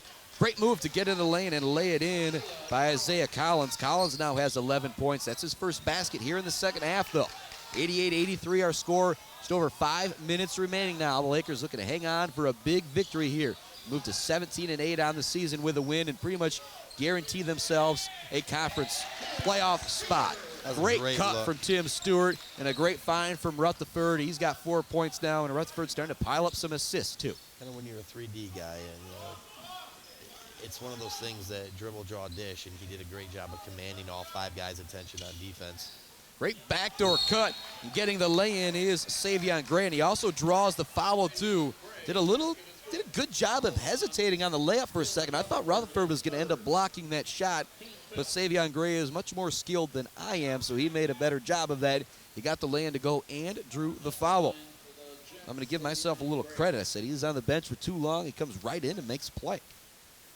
Well, again, you see the build 2 best players on the court making 2 incredible passes back-to-back. Free throw was good. 90-86 our score. 4:40 left to go here in the second half. What a pace this game has been at. Who's going to be able to hang on for the final 4:40? Tim Stewart has the ball. They want to get it to Rutherford at the top of the key. He has been outstanding here in the second half with 15 points. Now to Lewis at the top of the key. Lewis hands it off to Tuneman. Tuneman now going to get a screen from Lewis. But between the legs dribble, Tuneman with the step-back 3. It's no good. Stewart skies in out of nowhere to tip the rebound. Looks like it went off of Stewart, but they're going to keep the ball here with the Lakers. Tim Stewart deserves all the credit for that. He jumped about 20 feet in the air, it looked like, Bubba, to tip that basketball. Well above the rim on that. He's close to the square. Lewis gets the inbounds pass, turns. He's going to call for the offensive fouls. He put his shoulder into the chest of Ray Johnson. Lewis does not need to do that. He has got the size advantage out there. He just needs to turn and put the hook shot up over the defender. Let's give some more credit to Ray Johnson. The kid does not make a bad basketball play. He's played very, very well tonight. He's 6 for 6 from the floor. He's probably got 5 or 6 rebounds, a few assists, a couple steals, and he's played great defense. And he's given up a lot of size down low to JaVale Lewis, not just to height, but strength-wise too, and holding his own. He's now going to set a screen, to kick it in the corner, a fake 3-point attempt. They drive in the lane, they get it back to Johnson. He's able to lay it in. He now has 14 points. As Bubba said a few times, 7 of 7. It's a 2-point game, 90-88, 3:55 left to go in the second half. Rutherford across the half-court line. Isaiah Collins guarding him, daring him to go right. Drives the lane. Arion Evans open for a triple try off the front of the rim. No good, but Dre Tuneman chases down the rebound for the Lakers and gets it back to Tim Stewart. And Stewart gets it back to Tuneman. They'll set up for another possession. 10 seconds left on the shot clock. Tuneman's going to get a screen from Lewis. Doesn't use it. Spin move. Floater is no good. Great defense being played by Savion Gray that time. Freeman gets the ball in the front court. Creates some contact. He's going to get the hoop and the harm. It goes against Stewart. Kind of an anticipation call there, but a good one. Freeman now has 13, and we are tied up. What a change in the last 6-7 minutes. You're up 12 points, 11 points, whatever it was, and it's just bad offense and bad shots and bad decision making. And give credit to Jackson; they haven't gone away. They've stuck in there. They've stayed the course, and they've had a couple really, really nice individual efforts, and now it's a team effort. It's been like every 4 minutes, it's like been a new game. It's been a new. You're right. Every 4 minutes, it's like a different pocket. Free throw for Freeman is no good. That could end up being a big miss. 90-90 our score, 3:20 left to go. JaVale Lewis, Arion Evans, Isaac Hungerford back out there with Jalen Rutherford. Great tournament and JaVale Lewis. Rutherford picks up his dribble. Now he's having some trouble, and he's going to call a timeout. Good job by Rutherford right there. He might have been able to have a 5 seconds right there turned. It was good defense being played on him. He just said, wait, timeout. I've got a timeout. Let's take it right here. And a good timeout. Everybody just breathe now if you're Coach Caleb House. Yeah, again, it's a tie game, 3 and change to go. I mean, you've had success when whatever you wanted to do tonight, so now you just come up with a play that's giving you the best chance to score, whether it's Rutherford, whether it's Tuneman, whether it's to get the ball inside to Lewis. You have a lot of advantages out there right now. So figure out what the best case scenario is and go with that. The highest percentage shot is what you want to get right now if you're a coach. And 28 points on the night for Jalen Martin, but he's kind of disappeared again the last couple minutes. He has had like 2 great stanzas in the game for 5 or 6 minutes where he scored all of his 28 points. Other than that, he's just kind of disappeared a little bit. He has, and again, I think the fact that when you talked about Gray, he was out for basically the first 14 minutes or 13 minutes of the second half, and he's kind of come in, and Freeman's kind of stepped his game up a little bit, but Martin's kind of gone listless. But the young man for me that's really made the difference tonight is Ray Johnson. He is just, we've talked about him a few times, he's just not made a bad play at all. We talked about plus and minus last night.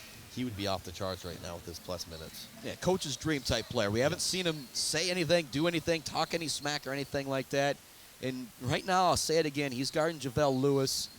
JaVale Lewis got some size on him, got some strength on him, but Johnson is battling, doing everything he can down low to try and hold Lewis down. Watch the lob here. Get it into Hungerford. They're going to look to get it down low to Lewis. It's not there. Hungerford's got to put it on the deck now. Looks to repost, does Lewis. And great play from behind. Stealing it away is Savion Gray. Great help defense from the backside there. Now Jackson has a chance to take their first lead of the second half.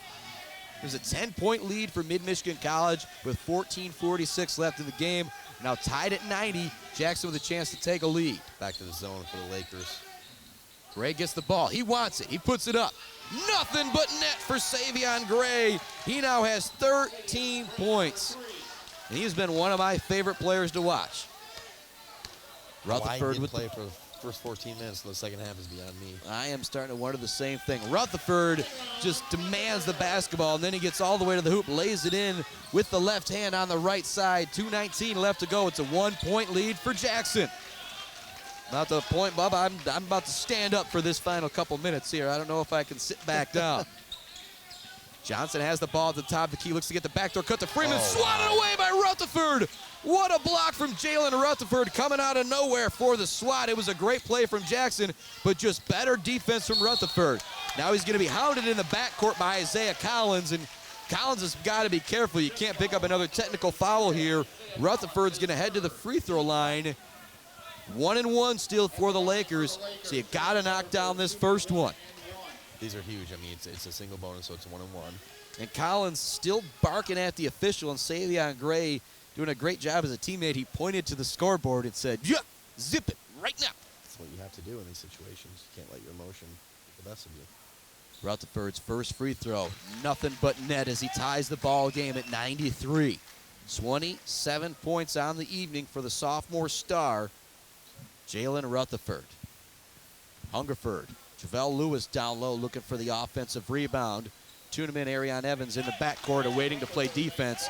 Clutch free throws from Jalen Rutherford to put the Lakers up one, 94-93. Buckle up that lazy boy, as Kurt Wilson would say, Bubba. Yeah. Oh, yeah. There's going to be a timeout from the Jackson Jets. We are going to keep the broadcast right here. We got a lot to talk about. Let's talk about the leading scorers for the Mid-Michigan Lakers. 28 for Rutherford, including 19 here in the second half, and he's been shooting it very, very well. Well, again, good players step up in times of duress, and he's done a very, really good job. It was Tuneman in the first half. It's been Rutherford in the second half, and it's been everything I expected to see out of him. It's not like it's a consistent thing over time. He gets it in spurts. That's just kind of the way his game is. That's how he is. So, but of course, I want him on my team. For sure. 9.9 or 10 out of 10 times, because he does give you that offensive capability that a lot of kids don't have with that one-on-one skill. So he's done a nice job. It's been kind of balanced here in the last couple minutes. They've got a lot of options right now, but the biggest thing now you have to do is, okay, you come out, you play kind of that zone because you just got beat. You go back to man. I would say they come back and play some hardcore man right here, and you probably see Rutherford guarding. I would assume he's going to guard Freeman, but you got to figure out who's going to guard Martin, because it sounds like it's his turn now to kind of step up. Yeah, but also 8 points for Arion Evans, all coming in the second half, and he's been the guy that's kind of shut down Martin the last few minutes. We'll see if he stays with those defensive duties. Hungerford's on Freeman. All right, Hungerford, as I said, great defensive player out of DeWitt. Getting the ball is Savion Gray. Evans on Martin. Nice. Oh, and Evans with a steal. He anticipated it. Now Rutherford's going to go coast to coast for the slam. And the Lakers go up 3, and Rutherford now has 30 tonight. What a defensive play right there from Rutherford, and how do you not see him slipping out for that one? Just oh, boy. Was behind the guy and anticipated when it was coming, when it was happening. That's just using a lot of athleticism right there to take that ball away. Gray's going to step into a three-pointer, another high-arching shot. This one no good, doesn't even hit the rim. Arion Evans comes up with a rebound, gets it off to Tuneman. Now back to Rutherford, and Rutherford says, let's slow things down. I got this one. He's got 30 on the night. It's a 3-point lead for the Lakers. And, great defense. Collins ties him up. But Rutherford, using his great ball handling skills, is able to get an opening. Now it's knocked away by Freeman. The ball stay here with the Lakers. Collins wanted the ball to go back his way, but he did not get the benefit of the foul call. May have been a reach-in on him, too. He missed a wide-open Lewis underneath, too. He just didn't have his eyes down court. Evans will inbound the ball. 12 seconds on the shot clock for the Lakers. Evans looks to get it into Tuneman. Tuneman gets it on the cut. Kicks it back now to Evans. Just 10 seconds remaining. They got to do something in a hurry. Lewis is going to fake the screen. He gets it on the cut, and he lays it in. What a play from JaVale Lewis and Dre Tuneman. He faked the screen. He slipped down low and got the wide-open lay-in. Now a 5-point lead for the Lakers, under a minute remaining. Collins kicks it out to Gray. Gray thought about the three. Looks to kick it in the corner to Martin. It's going to be tipped out of bounds. Great defense from the Lakers. 19 seconds on the shot clock. 38 seconds left in the ball game. Got a timeout from Jackson. We'll once again keep the broadcast right here. 98-93 our score. Couple clutch plays. One from Jalen Rutherford. And then just a great two-man game between Tuneman and JaVale Lewis. Their eyes locked. They knew that if Lewis was going to fake the screen, he slipped down low for the lay-in, and give some more credit to Lewis. Sometimes if I could throw down the ball, I'd want to do it every time. If he goes for the dunk there, you may give a little bit more time for a defender to get back and affect that shot. Instead, he lays it in. He's wide open when he does so. 98-93, our score with 38 seconds left on the clock. Great heads-up play by those two men. I mean, just the kind of the slip of the screen, and he rolled to the basket. And great look by Tuneman. Lewis, just like you said, he just laid it in, get the for sure too. Now, if you're Coach House, he's like, okay, no wide open threes. Okay, make them put the ball on the deck, get the ball. Take away all the three-point shots. Let them put the ball in the basket with a two, whatever it is, but no wide-open three-point shots. They're going to try to score quick here. I would suspect they'll try to score within 3 or 4 seconds, maybe take a timeout, and then try to play the foul game. And it seems like a long time ago, but you go back to a minute 53 remaining in the game, and that technical foul going against Ute after he blocked JaVale Lewis down low. Since then, the momentum has been with the Lakers. Ute back into the ball game. He's been great here in the second half, offensively and defensively for Jackson. 38 seconds remaining in the ball game. Tuneman playing off the inbounders. They got to hurry to get it in. They eventually do get it in. It goes right back to Ute. He looks to drive, kick it out. Open for a three is Martin, and why is he open? That's not good. He knocks it down. He now has 31. It's a 2-point game with 32 seconds remaining. And if you're Jackson, you've pretty much got to foul. There's not enough time in between the shot clock and the game clock. Rutherford's going to get all the way to the hoop, but he misses the lay-in. A terrible mistake. And now if you're Jackson, you've got a chance to take the lead or tie the ball game here. It's going to be a timeout. But if you're Rutherford, you cannot put up that shot. You got to continue to keep your dribble to run the clock.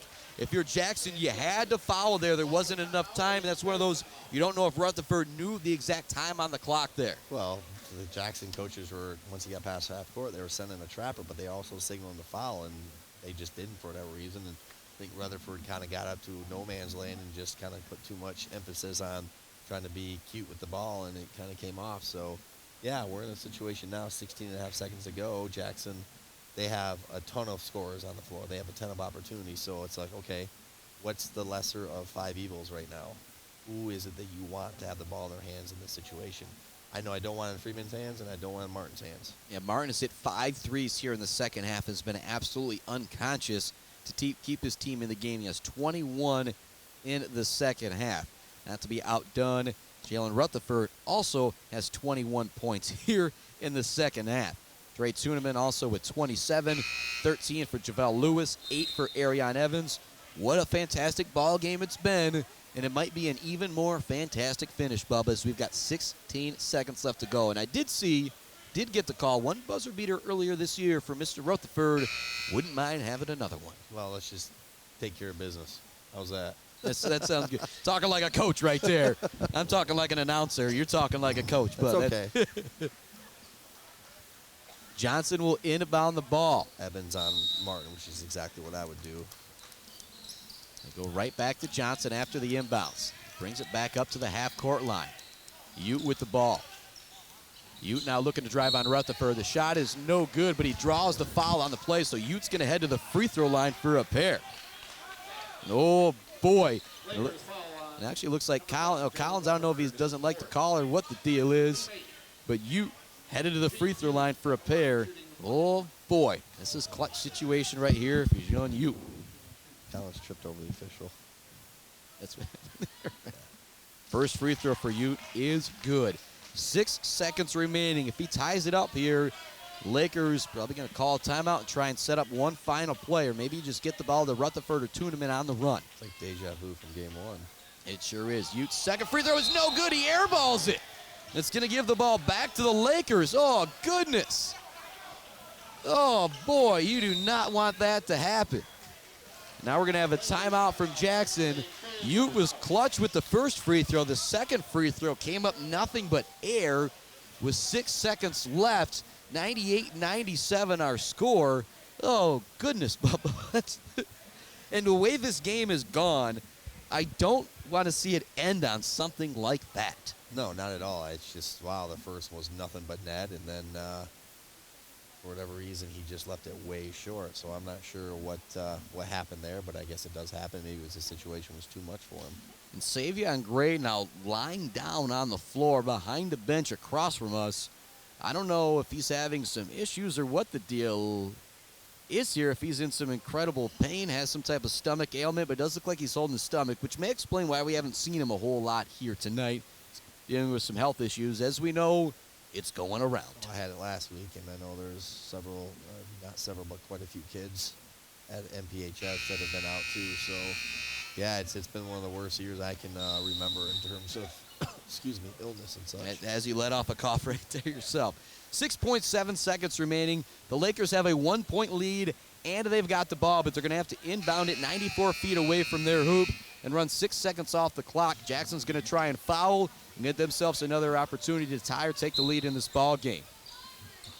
To get it in, they get it into Tuneman. Tuneman's going to put it on the deck. He is fouled right away. Dre Tuneman, not a bad guy to have sending to the line. He has only missed one free throw here tonight. 6 of 7 from the line.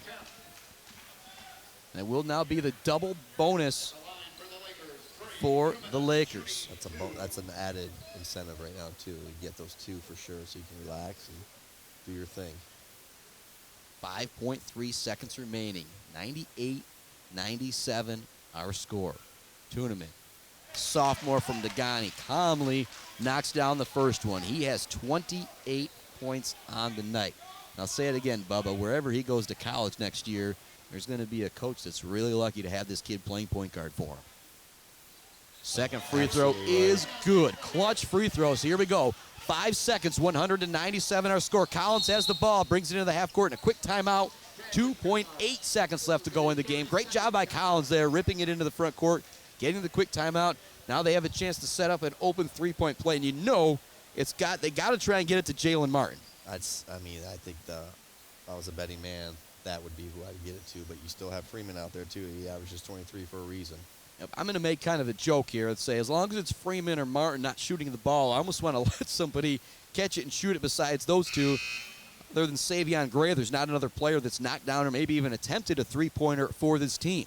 Ray Johnson, who we've talked about a lot tonight, has 14 points, but all of his work has been kind of inside the free throw line. Well, try to make whoever catches the ball going away from the basket. Don't let them get a direct path to the basket. So, and remember, you don't have any fouls to give, but you are in just a regular bonus. So keep in mind that if you wanted to foul, you could in that situation as well. And if somebody catches it on the run to the basket, do you almost maybe step back and let them go for the layup, because they're going to expect the contact?